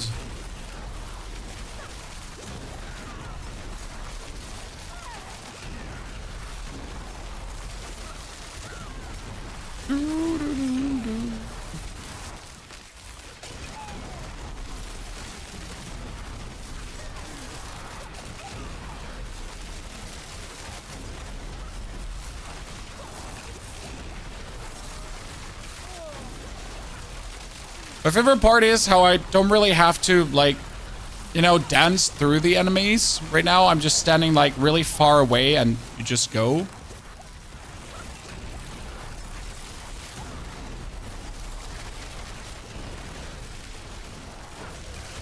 Okay, we definitely need to scale the damage further, though. But that comes with the glyphs right now. Because all my glyphs are pretty much level 1, right? We don't really have scaled glyphs, so getting them up is going to be first priority. That we're able to do more damage. I mean, this is the most reasonable build, though, I have played today. So again, Necro OP, like Earthquake Barb straight away OP.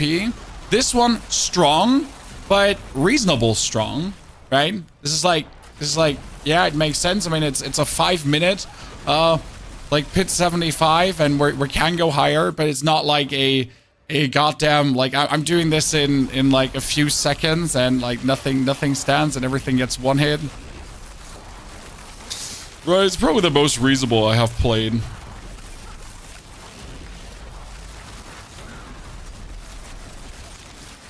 Haha, you missed me completely. Like not even a little bit. You just missed everything. I wonder if I should play intercom because you're pretty much just standing still, right? At this point. When I'm just standing there and I'm unloading and then I'm unloading and then I'm unloading and then I'm unloading and then I'm unloading and then I'm like just unloading again, right? Okay, we need to level up the Kenny because Kenny was right now not working. The best part is when you're like in one pit can bring it up to 17. It's so good. Reasonable equals to low damage? No, reasonable means reasonable damage, sir. Like I can see already people watching the build and being like, "Oh man, that's not like a lot of damage." It's like it is a lot of damage. It's just reasonable damage. Fight me.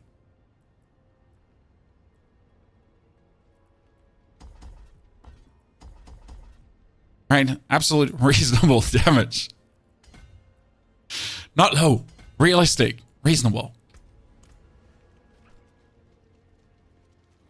Okay, let's do one more. Then we have the glyph leveled up too.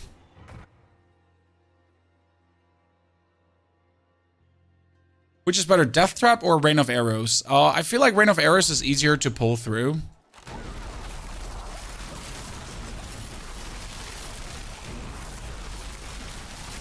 It's also way easier to scale. I mean, this didn't took long to pull off, and it works also with suboptimal uniques.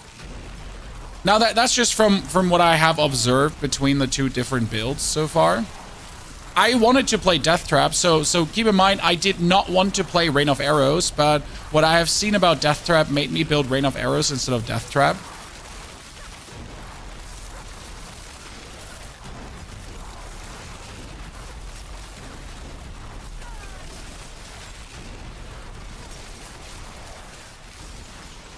Death Trap is definitely, if you like dive bombing your opponents, so if you want to like not stay away from your opponents and if you want to dive bomb them, then definitely play Death Trap because that's the ultimate fantasy. You just run into your opponents and then Death Trap, Death Trap, Death Trap, Death Trap, Death Trap, Death Trap, run into your opponents, Death Trap, Death Trap, Death Trap.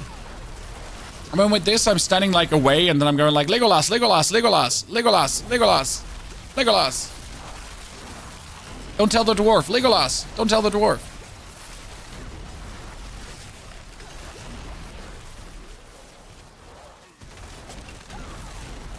So it's kind of like choose your playstyle, what you want to do.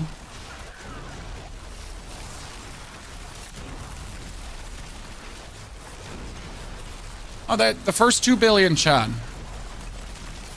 Okay, the question is, can this do hundreds of billions? I mean, 10 billion, easily possible, but can I make it up to 100 billion? Maybe? Who knows? I wonder.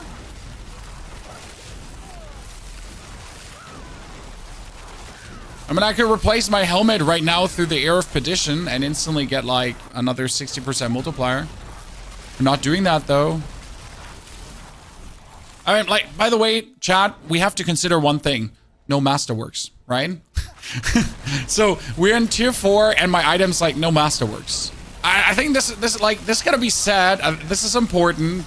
We just have like, our bow has 4 times Masterwork, okay? So I guess we should do some Infernal Hordes now to masterwork a little bit more. Neil, do you have Infernal Horde compasses? I don't think I have any. I'm kind of like scuffed. Or Katie, if you want to do Infernal Horde, I have nothing. I'm poor. Why do you have a lot? I'm poor. Holy. We need a guild stash like in Path of Exile. That's, by the way, one good thing that Path of Exile has that Diablo doesn't have. So we have a guild stash in Path of Exile, and Neil, I, and Katie, we put just stuff in there that the other one could need, and then everyone can just access the guild stash that's in the guild and pulls out whatever he wants or needs. That's kind of cool, I gotta say. It's a really useful feature for like the social part of the game of just yeah, like, you know, I can just put in like stuff that I have left over that I don't need, and then whenever they log in, they can just pull it out.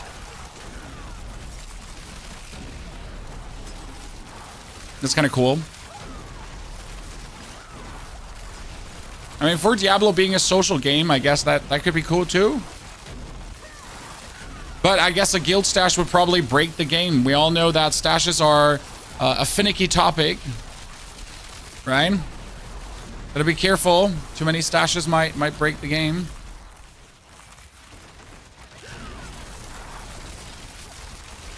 I'm gonna take a nap, then you said hordes. Well,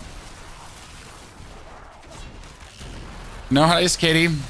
When the Infernal Hordes come calling, riggedy-ding. I'm just not sure how useful I'm in a 3-man Infernal Horde, damage-wise yet. I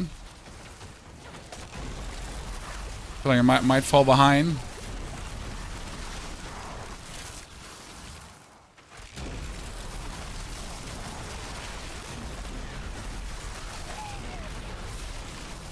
Guardian awaits. Let's see. What do we have here? Wait.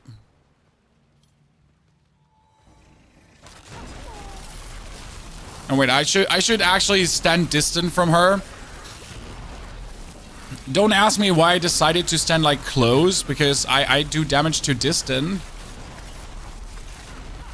Am I like I feel like we're doing good damage, Chad. I feel like this is pretty nice and looks good. I'm having fun. Okay, so 75, but we need to go deeper. Let's level this one up. Okay, 17, perfect. So all work now. That was my most important thing, was I wanted all of them to work. So all of them are activated, activated, activated, activated. Fantastic, absolutely fantastic.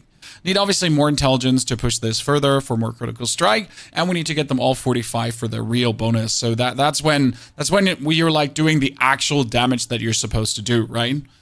When you get that off. Good.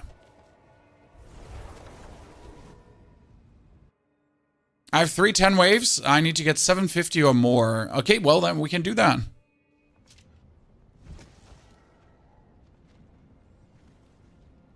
Easily. Right? What power should I do for the fire bat, Chad? So right now we got Siphon, Shaken, Misfortune, and Harvest. Misfortune I'm going to keep because I like the slowing on the enemy. It's nice. Harvest is going to stay. We could do Decay. Because, so, Decay would be killing things automatically. If we want to. Could execute people, right? Why not? Yeah. Okay, Kitty's in.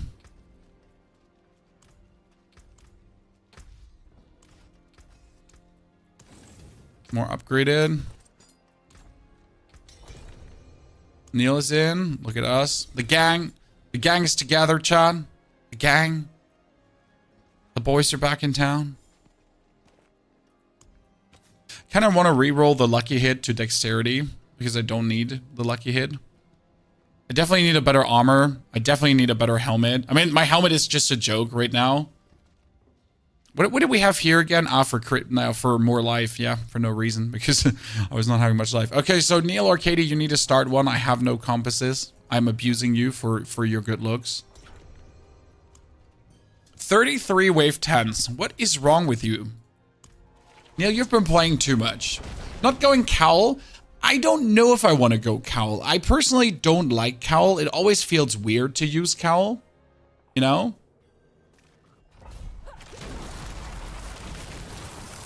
Okay, let me just stand in the middle and send out. This is gonna be my job here.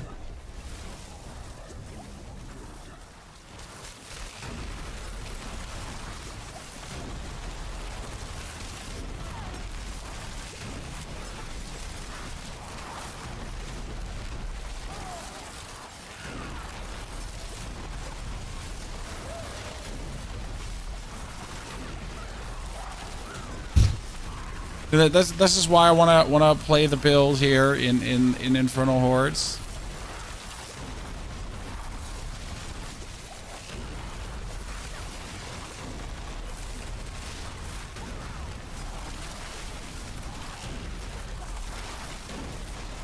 Just stand in the middle and just go. Oh, we can get it.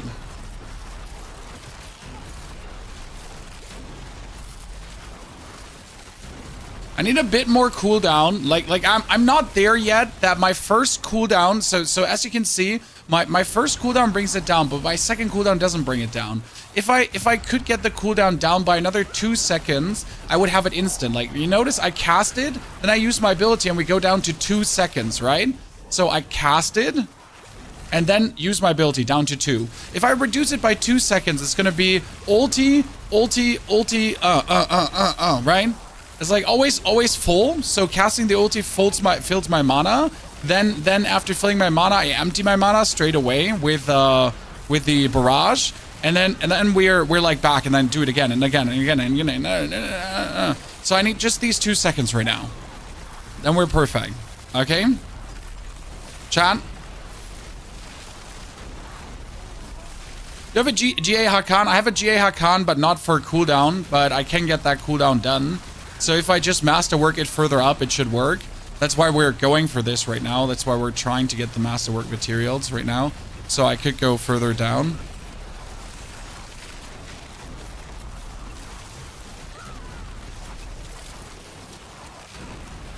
But you notice how it's creating like a very like that's the point we need to break right now. That's why I like running Shaco. Give it a try. I don't have a Shaco. Sir.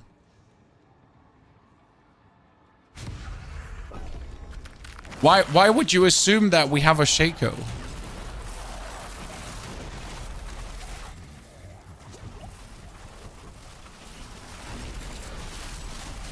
It's giving season 6 vibes where it's like, hey, just slam a Shaco on, you should be good. It's like, but sure, like we don't have a Shaco.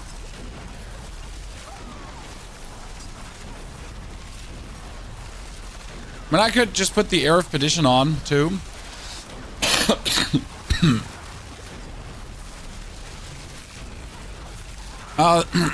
Why Cowl of the Nameless for the passive points? I mean, Cowl of the Nameless will give you trick attacks and unstable elixirs, and also the Rapid Gambit. But trick attack is the big one. Here. Dazing or stunning an enemy increases your crit chance and your critical damage by 6% up to 36%, okay? And if you get 7 ranks to that, you're getting so much multiplicative more critical strike damage, okay? Exalted Spirit Hellborn. Oh wait, we started an Aether.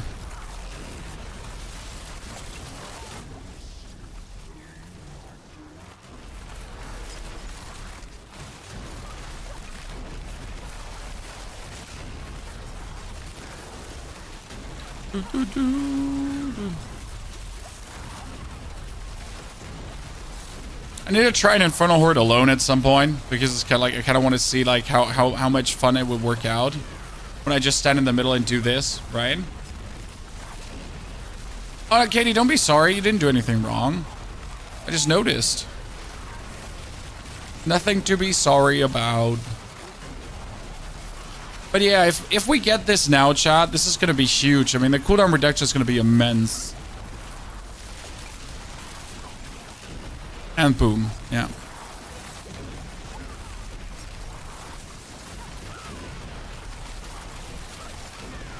Can't wait for that. Can't wait for more cooldown reduction. So what I was hoping for was like a Word of Hakan with a greater affix on the cooldown reduction, but I never get that one. Sadly.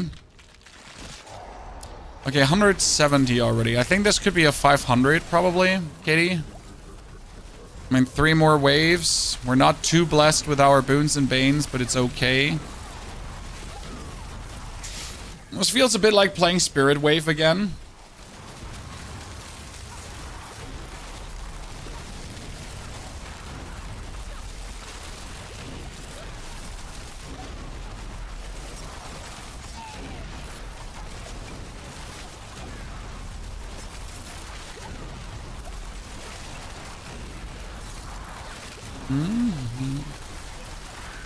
Cowl or Shaco? I would probably play Cowl over Shaco.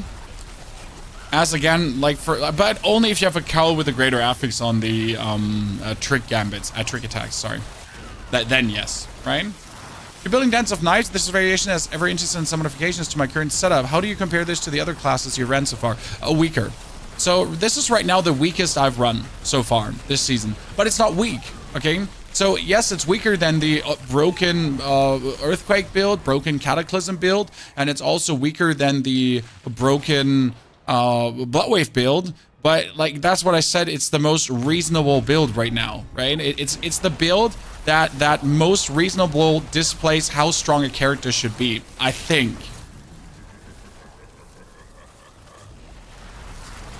Alright, this is a good progression power curve. We're already doing billions, but we're not OP. We don't have OP defense. We're not just Undying Calamity. We're just on one button things, but we're powerful, we're strong, it's fun. Like we're not feeling like it's a drag, so that's kind of nice to see. I mean, we're doing an Infernal Horde with 3 people, and that means juiced up HP on the enemies, and yet we can help, right? We're not feeling useless. We're doing decent damage to get things destroyed. But obviously we're not, again, one-buttoning things like the other fools are that we're playing with here. But enough. I'm 110 Paragon level and 3 glyphs at level 20. You recommend go hordes for items and level or pit for glyphs? I mean, like, whatever you need right now. If you already have a good weapon, I would probably do 1 or 2 Infernal Hordes to also get more Masterwork materials. Right? It depends on what stage you're in and what you're right now looking for.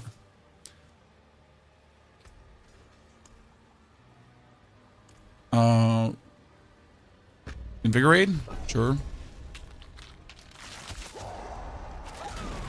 Okay, that's 7 with 300. Yeah, we should probably get up to 500 at least. Maybe 600 if we're lucky.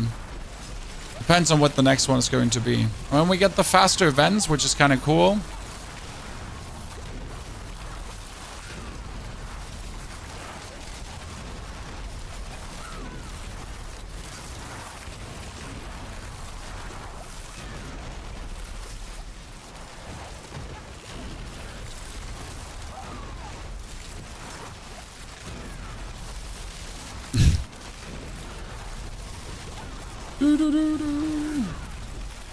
It's gonna be so cool to do solo.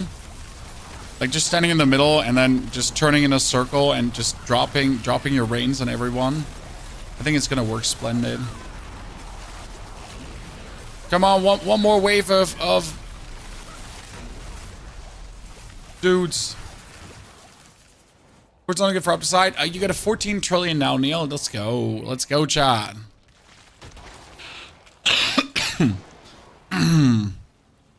Stalking Devil. Let's do it. If you can kill the bosses, what's the best way to get uniques to make the Druid build? You can kill the bosses. Even if you kill them on Torment 1. But you should be able to kill them on Torment 2. Even like, yeah, you should really be able to kill them on Torment 2. I mean, maybe not on Torment 3, right? That's the point, but Torment 2 should be possible. I mean, otherwise you have to do oboe gambling, but it would be better if you could just kill the bosses, you know? I mean, worst case scenario, my friend, you just take your materials and ask someone to help, just saying, because you find always people who are like, I have the mats, do you want to kill the boss? And you will always find someone.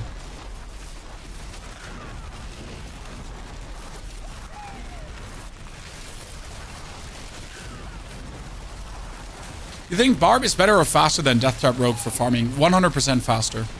Barb, 100%. Earthquake Barb is like, I'm doing tier 100s in like 2 minutes right now, and I don't even have good equipment.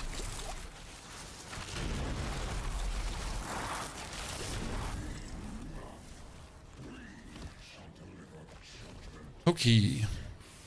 That would have been a 750 as a tenor, probably.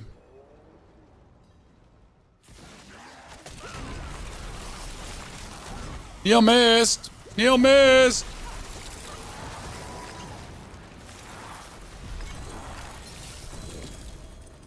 Okay, only up the side. instantly becomes stronger. So we have a ring with cooldown reduction, and we have an amulet with cooldown reduction. By the way, that's a very cool skin you have there. I think, Katie. Is that your skin? No, it's Neil's skin, the black one. It looks cool. Okay, let's do the Hakan. No, first we do the ring further here.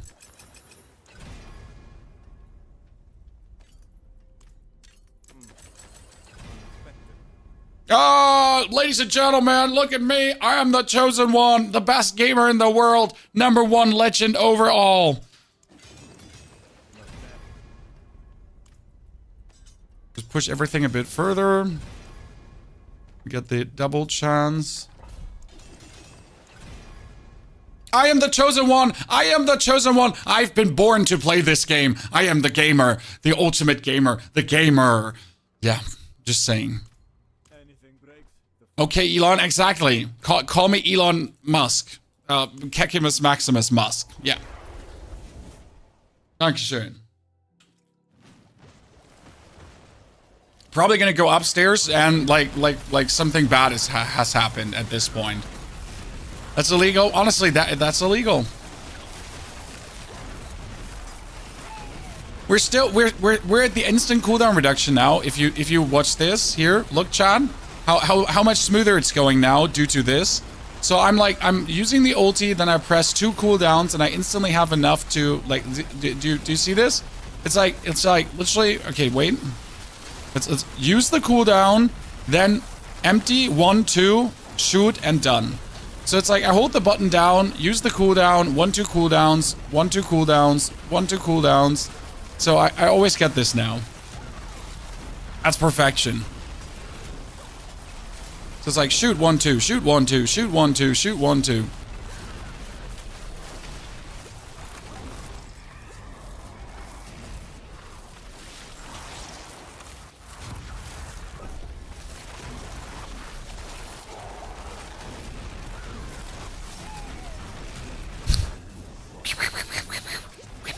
There may be rain. Do you think there's a limit on how many arrow storms you can make? That's a very good question. Is there an upper limit, or can I just make infinite arrow storms?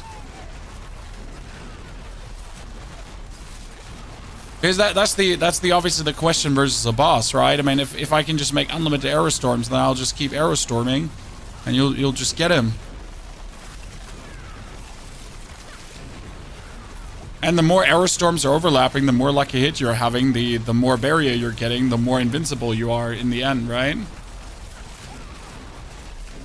It sucks that there's no crazy core build this season. I mean, this season is definitely the season of, like, juice your ultimates. But, hey, let's be fair. It has been core builds every single time now. Link to this build, there's no link. Yet. But I'll have a preliminary build guide probably tomorrow. Not a full video, just the mobilytics by tomorrow. As I think we want to play one more day to flesh this out. So tomorrow's probably going to be another rogue day. Because I really want to see where this goes. It's such a fun to play right now.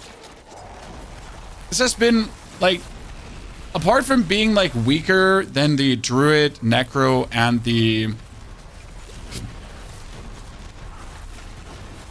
Barbarian, it's plenty fun to play. Because it is a trick, you know? We'd be trying Sorg. I'm reluctant. I'm going to tell you, I'm heavily reluctant to try Sorg and Spiritborn. Because I know Sorg and Spiritborn are both tedious. And the one build I wanted to play, Orb of Storms, the storm, the rotating storm ball around you, is not working as good as. So it's not like a top tier build. It's not like doing even remotely good. So I'm like, yeah, yikes.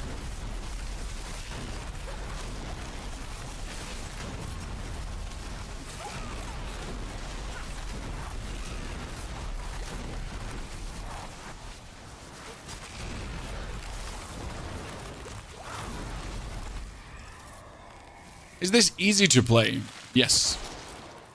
We can do Lords. You guys are Lord Destroyers. I mean, right now, how are we playing this? You do Arrow Storm, 1, 2 cooldowns, Arrow Storm, 1, 2 cooldowns, Arrow Storm. So I press the Arrow Storm, then I press 2 cooldowns, and the whole time I'm just holding down my barrage button. So right now I'm holding down my right mouse button. My ultimate, when I cast it, will always deplete my whole energy. Actually, no. When I cast my ultimate, my next core skill cast will deplete my whole energy, which then instantly resets my cooldown, which then has me do cooldown again. So you notice, like, this is literally me spamming the ultimate. Like I'm just doing that. That's just me. Ultimate.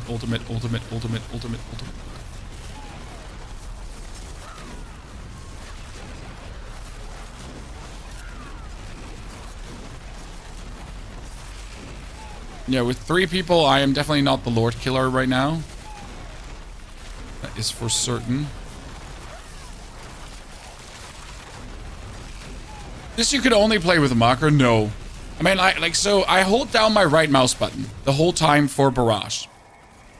Right? I'm out of energy, and even if I'm out of energy, I just hold it down. I never let go. It's just being held down. And then I just use my supplement abilities additionally to that. And it's enough to just reset my cooldowns, right? So you could also, you don't even have to press the smoke grenade button. It's pretty much do your ultimate, then 2 times Caltrops ultimate, ultimate 2 times Caltrops ultimate, ultimate 2 times Caltrops ultimate, ultimate 2 times Caltrops ultimate, ultimate 2 times, yeah. You get the drift.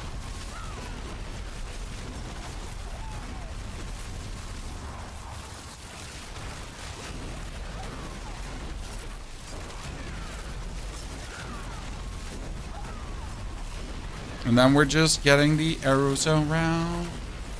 Which ability makes your cooldown be so good? So step number 1, you're playing Preparation. Preparation is the rogue combo point thingy instead. Spend 75 energy to reduce cooldown by 5. Okay? Now, if I had more maximum resource, if I, for example, had 150 maximum resource, I would reduce the cooldown always by 10 seconds. So technically, you want to have a Beastfall boots with more maximum resource, because if it has a greater affix on maximum resource, you could be able to push this up to 150, and then every cast would deplete your things straight away, so you could get the cooldown right away, because my cooldown is down to 9.5 seconds. Okay, so right now I need Beastfall boots. We actually need to do Beast of Ice. Neil, Beast of Ice. And then we could get it done. So that's what we're gonna keep for tomorrow. And like the plan would be you have 150 energy, okay? And then with 150 energy, you cast and your next core skill would deplete. Boom. And then instantly Rain of Arrows would be up. Then you cast Rain of Arrows again. And then you deplete. Then you cast Rain of Arrows. Then you deplete. Then you cast Rain of Arrows. Deplete. Right? Deplete. Rain of Arrows. Deplete. Deplete. Because when you use here, it says when you use a cast, the core skill consume all your energy, and then using a cooldown gives you also energy back, right? And what we're going for here is casting ultimate skills restores primary resource. So the plan is that when you're casting your Rain of Arrows, that you're refilling your resource, and that you're then depleting the resource, and then you're refilling the resource, and then you're depleting the resource, and then you're refilling. Does that make sense to you? That's amazing, right? That's so amazing. It's such an amazing combo. It's like a self-fulfilling prophecy, and you're just like boop boop boop boop boop boop boop boop. Right.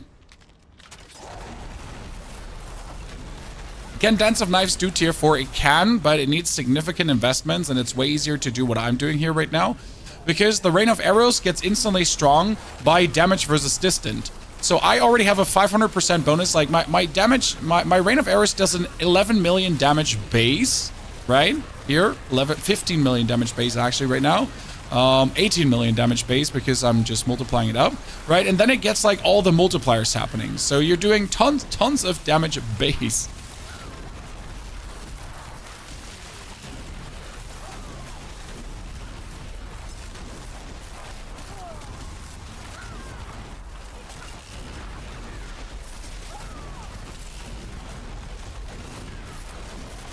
So technically this is a 2-button build, okay, Chan?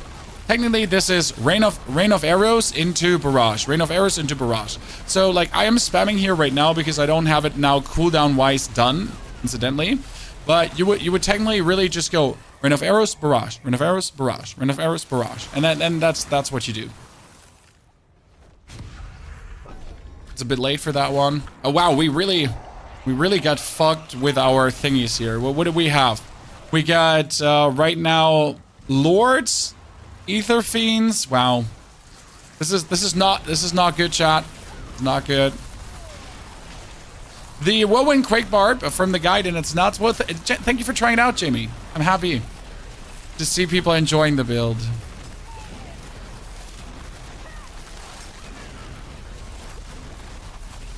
Hellborn still biz, yes, and it's sad.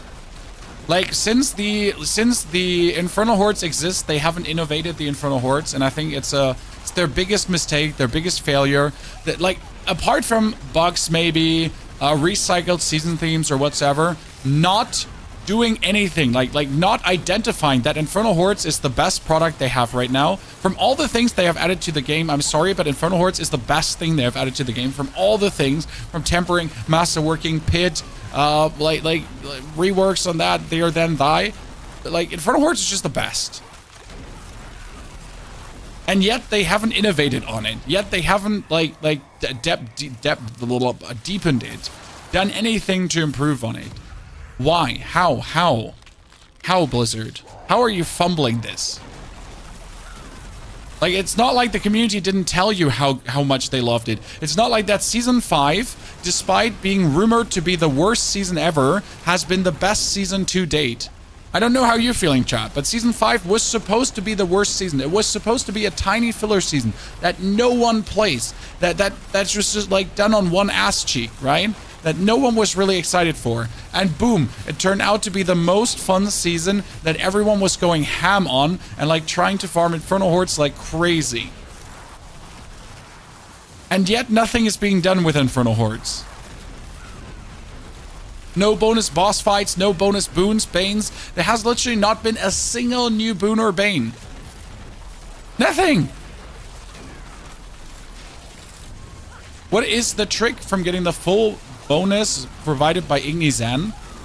I mean, you just have to get Igni up, then you have to get Zan up, and then you're gonna use your so you gotta get your Zan up, okay? Then you're gonna use Barrier, your Barrier skill, because your Barrier skill will make the damage of the Cataclysm triple, okay?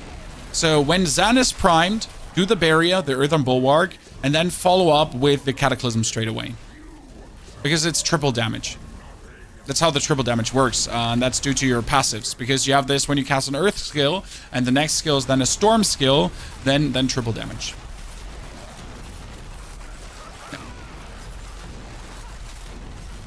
T8 Hordes were actually hard. I agree. I absolutely agree. We're missing currently a way to juice Hordes. We're missing like a Horde compass. We're missing like, you know what? If Hordes had something that Nightmare Dungeons used to have. Right? All minions in Hordes explode. All minions in Hordes have lightning damage. All minions in Hordes, like, I don't know, are mega girthy. Anything. Again, anything but just not doing anything.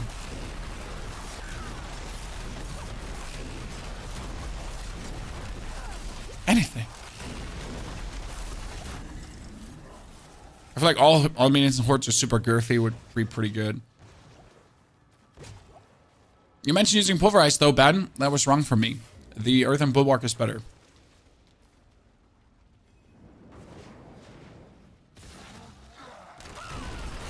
You meanie. You bullied him. Look at these Bloodwave bullies, chat. Bloodwave bullies in the chat. Absolutely disgusting Bloodwave bullies. What's the build called? This is the Rain of Arrows build. That's it. It has no fancy name.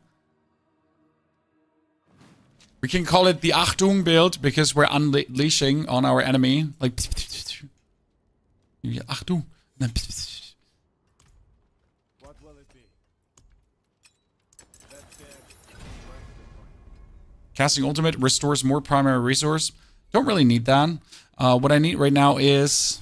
I don't also need more cooldown. I need the beast fall boots in greater affix. Can we do some beast of ice quickly? Neil, Katie, or Katie, Neil, beast of ice, possible? I need that with a greater. I need the beast fall boots with a greater affix and resource. That's the only thing I really need.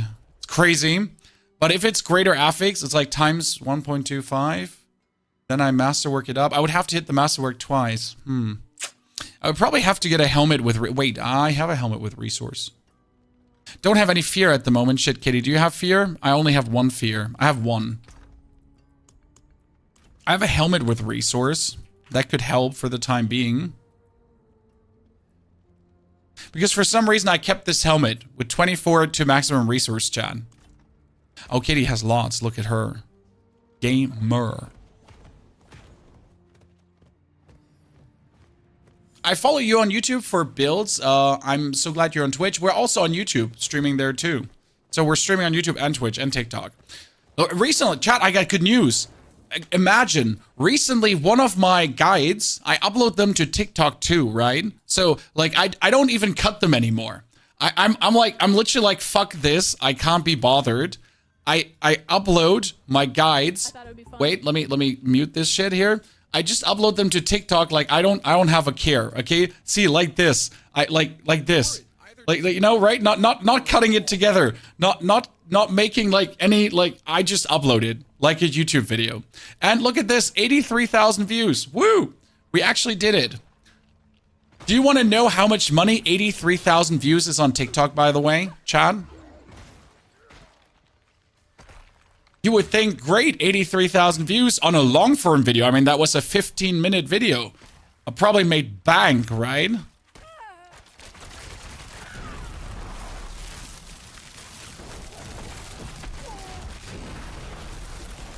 It's actually $26. It's not too bad, considering that it's just bonus, right? It's 26.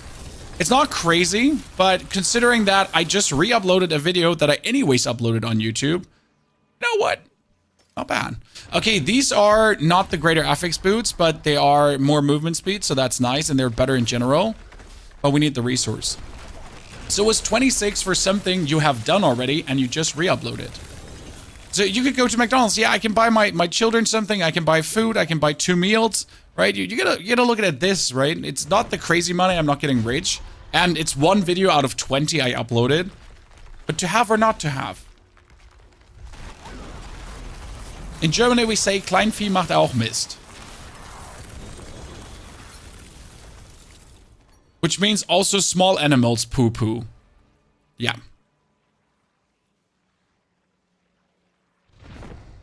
Oh, wow, Neil, what the fuck? Okay, you go, girl. You go, girl.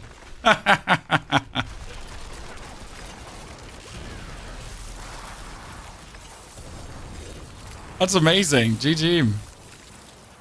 I've actually not seen a 4 greater affix in quite a while. Stroke that. I've never seen one so far.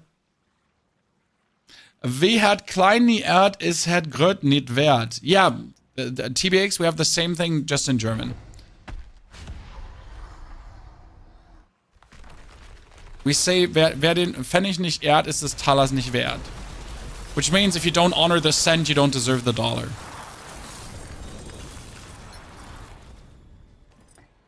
Sell. Tell Neil to stop stealing my mythics.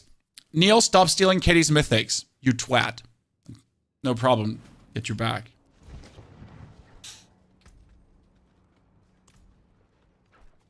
Added a nice little spin to that. Okay, with that helmet, we should be good on the resource, but I'm still hope that we could get a resource 1.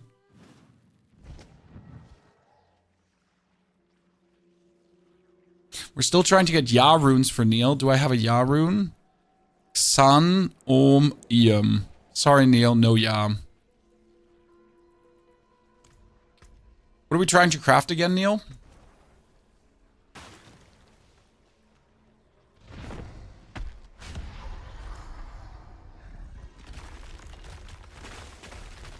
A good perdition. Ah, let's see. Okay, boots again. Greater FX chat. Everyone, raise your arms and pray. No, I don't need ultimate cooldown reduction. I don't need that. I need maximum resource.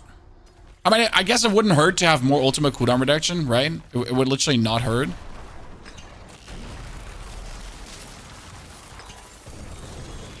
But I also don't need it. To be honest, like, I don't actually need the ultimate cooldown reduction because my ultimate cooldown is perfect if I get the 150 resource. So that's the whole trick. I need the 150 resource right now.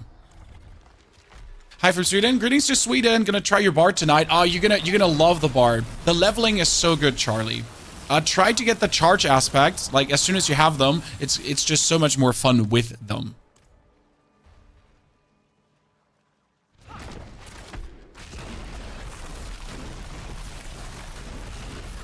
See, before the boss even starts, guys, we can unleash a ginormous arrow storm already. Look at me now. I mean, it doesn't do anything because Neil and Kitty are just pooping on the dude. Okay, one more. If that's not it, then thank you, Katie. Thank you, Neil. Then I'll try to solve the issue different.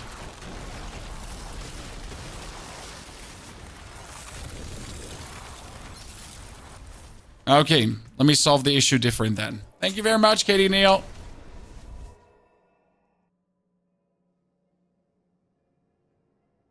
I got a 3GA Shattered Vow a couple of days ago. Yes, Shattered Vow is good in every build. It doesn't matter what you're playing. Like, you could literally play a build that doesn't use a single passive skill, and it would still be worth it. That's how good Shattered Vow is. Sounds stupid? Is stupid. Okay, let me masterwork the resource. Thank you. Thank you. Thank you. Appreciate it. So we're sitting at 122. Then we're going to take the helmet I talked about here, 24 maximum resource. We're going to re-roll whatever is on the helmet. Like, obviously, I would rather like to have a different item, but hey, it is what it is. The intelligence into dexterity.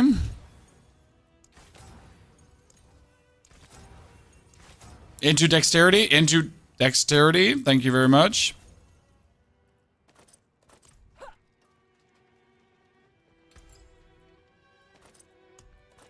Get another socket. What do you need? Salvage. Salvage. That was... What did I have here again? This was... I had ultimate cooldown, ultimate cast into... No. I had... Oh, I had spend resource into gain resource. Yeah, that makes no sense. I could do the war cry. Well, you could also do the Zan and just your next skill cast will be critical strike overpowered, but I couldn't reliably do this. So we're probably going to do this together with the... I mean, it would be great if I could have the cast a skill with a cooldown, but I don't have this, so I'll just do the... Spend 600% maximum resource. Should be easy with the build, to be honest. Then we're going to temper this for the total armor.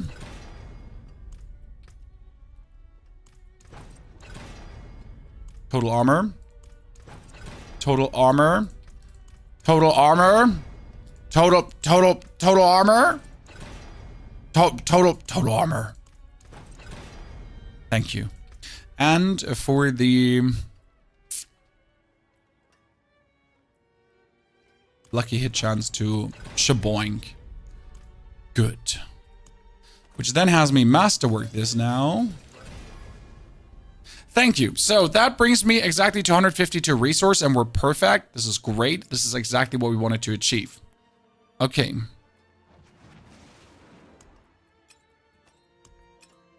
Now I need to temper this further for casting ultimate skills restores resource.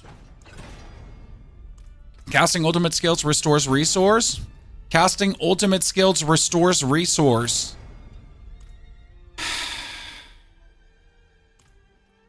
I need casting ultimate skills restores resource. Thank you. I did not need you to hit the resource twice. Jesus. Can you not do anything correct? So we need the damage to distant tempered on these actually, by the way. So you need to redo this as often until you get the damage to distant, because the damage to distant is really what makes the world go around. So if you're not hitting the damage to distant there, that's actually bad. This one here also has damage to close still. I need to replace this through something else. So now that we have some of the things here working out, let me get the Juggernaut aspect back on. Because we right now have to use Juggernaut. Good. Let's go into the pit. We did a 75, so 75 was really good. Which glyphs are you using? We can walk you through in a sec. I have a PoE2 question. Ask away, Ellis. When we're here, we can answer. So let's see with all the changes now how much better it feels. Because right now we get the cooldown down to the point where I cast and cooldown, cast and cooldown, cast and cooldown. Actually, we don't have that. See? See, chat? It's working. It's working. So it's rain of arrows, shoot. Rain of arrows, shoot. Rain of arrows, shoot. See. Oh, my lord. Ah! Ah! Yeah, this is exactly what I... Yeah! Yeah! I'm not even using my other skills anymore. I'm a terrible person. Yes. Yeah, now it finally feels OP. Okay, we got it. We found the trick. Chat, we found the trick. That was the whole trick.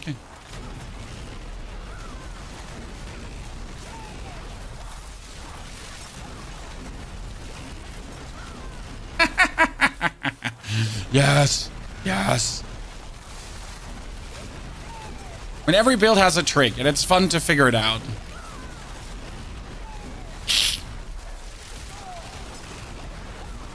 Oh, great. How do you level so fast? I mean, I just play the game. Seasonal zones are crazy. I mean, this character took 2 hours and 13 minutes.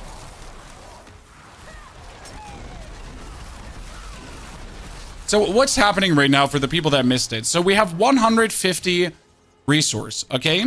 And if I use 75 resource, my skill gets a 10-second cooldown reduction. So if I now cast my ulti, my next core skill will take up all my resource, okay? So I cast doom. And if I hold down my right mouse button, then I just have to cast my ultimate and I instantly will have the cooldown reset. So it's like I'm pretty much just holding down right mouse button and spamming number 2. And whenever I feel like it, I use my other cooldowns, but it's pretty much hold right mouse button and spam 2. It's like a one button build. I could bind this on a macro that presses 2 and right click.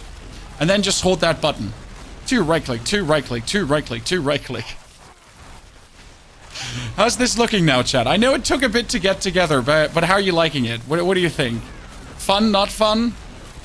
I mean, we don't have a single glyph 45, okay, chat? Not a single glyph 45. We're doing billions of damage, not 10 billions yet, okay? Highest is 3.5 that I have seen right now. But now it looks so good and so fluent suddenly. Do you have this build on max roll? No, there's no build guide yet. I'm sorry. We just figured it all out. So we're gonna have to do a build guide in the next couple of days. See, like now. Sorry, I need to go on distance because damage to. Oh my lord, what happened? He just went, chat. He just went. His life went just like, and just got away. Ah, yes. This is what I wanted. Chat. Okay, +4 is possible on all of these. See, this is what we wanted. And dead. And dead.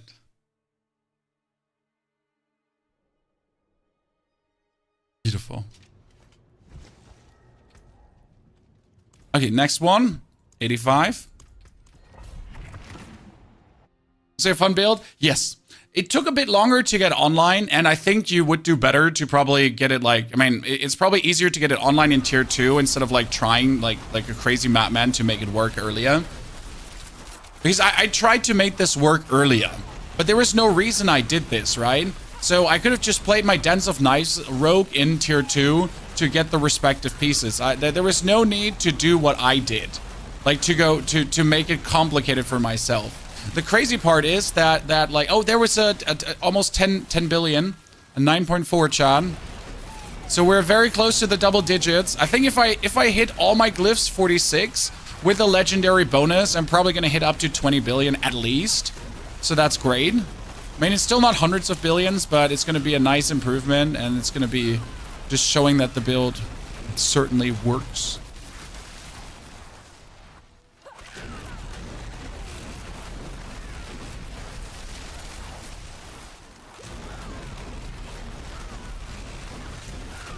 I mean, considering that I'm currently using a Juggernaut aspect, which is absolutely bad, I'm using a pants that I don't need because I don't have any other way to do my resistances. There's like so many improvements that the build can still go through. We'll definitely keep playing the build tomorrow, Chan. Like, I wasn't sure if we are going to keep playing the build tomorrow, but we will because I want to see where we can take it. Like, there's like still levels of improvement that are waiting right now.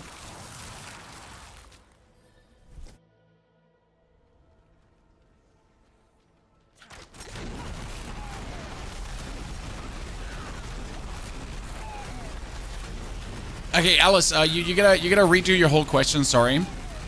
Like I didn't like. I know you wanted to ask something for PoE. I missed it because I was so entranced with the shit we were doing here.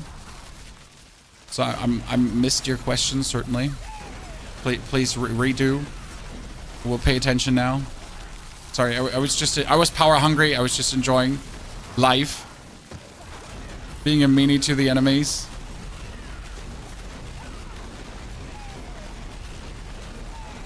Yeah, 4 billion. So we're hitting good billions, but I need the double-digit billions, or I'm not happy.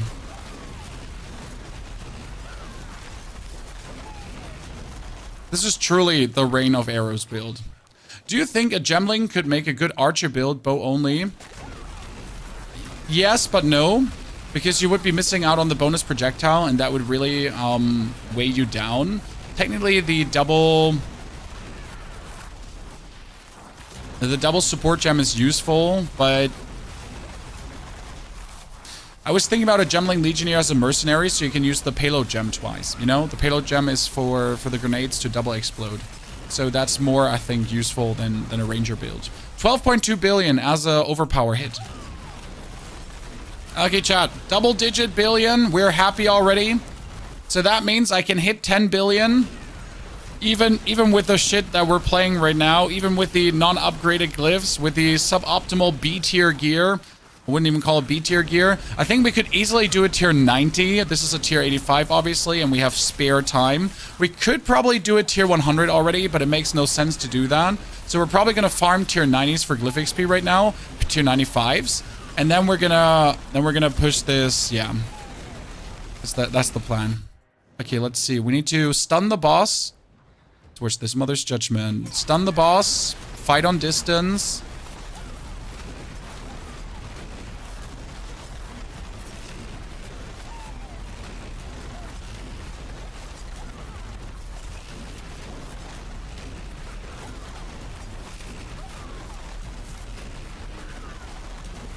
Get her destroyed.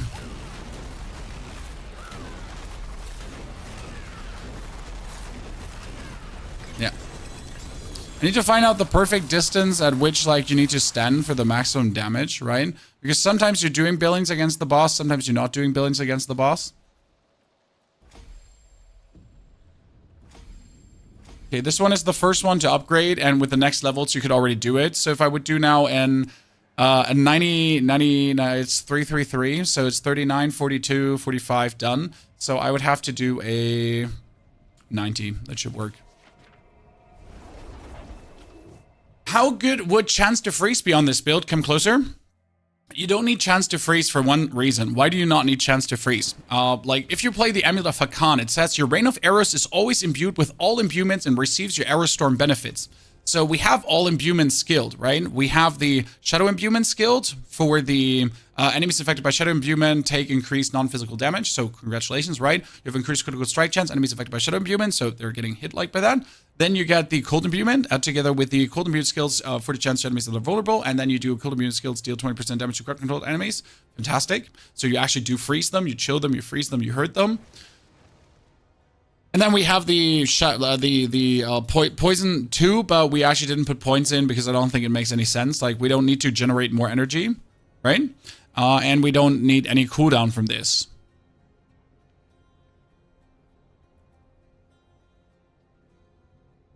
Katie, I know, but not really. But I know.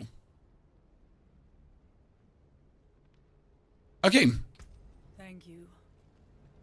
That's great. Chat, I'd say we're ended here now. This was the Aerostorm Rogue. Someone asked for the glyphs, so we got Combat, Control, Canny, Versatility, and Headhunter.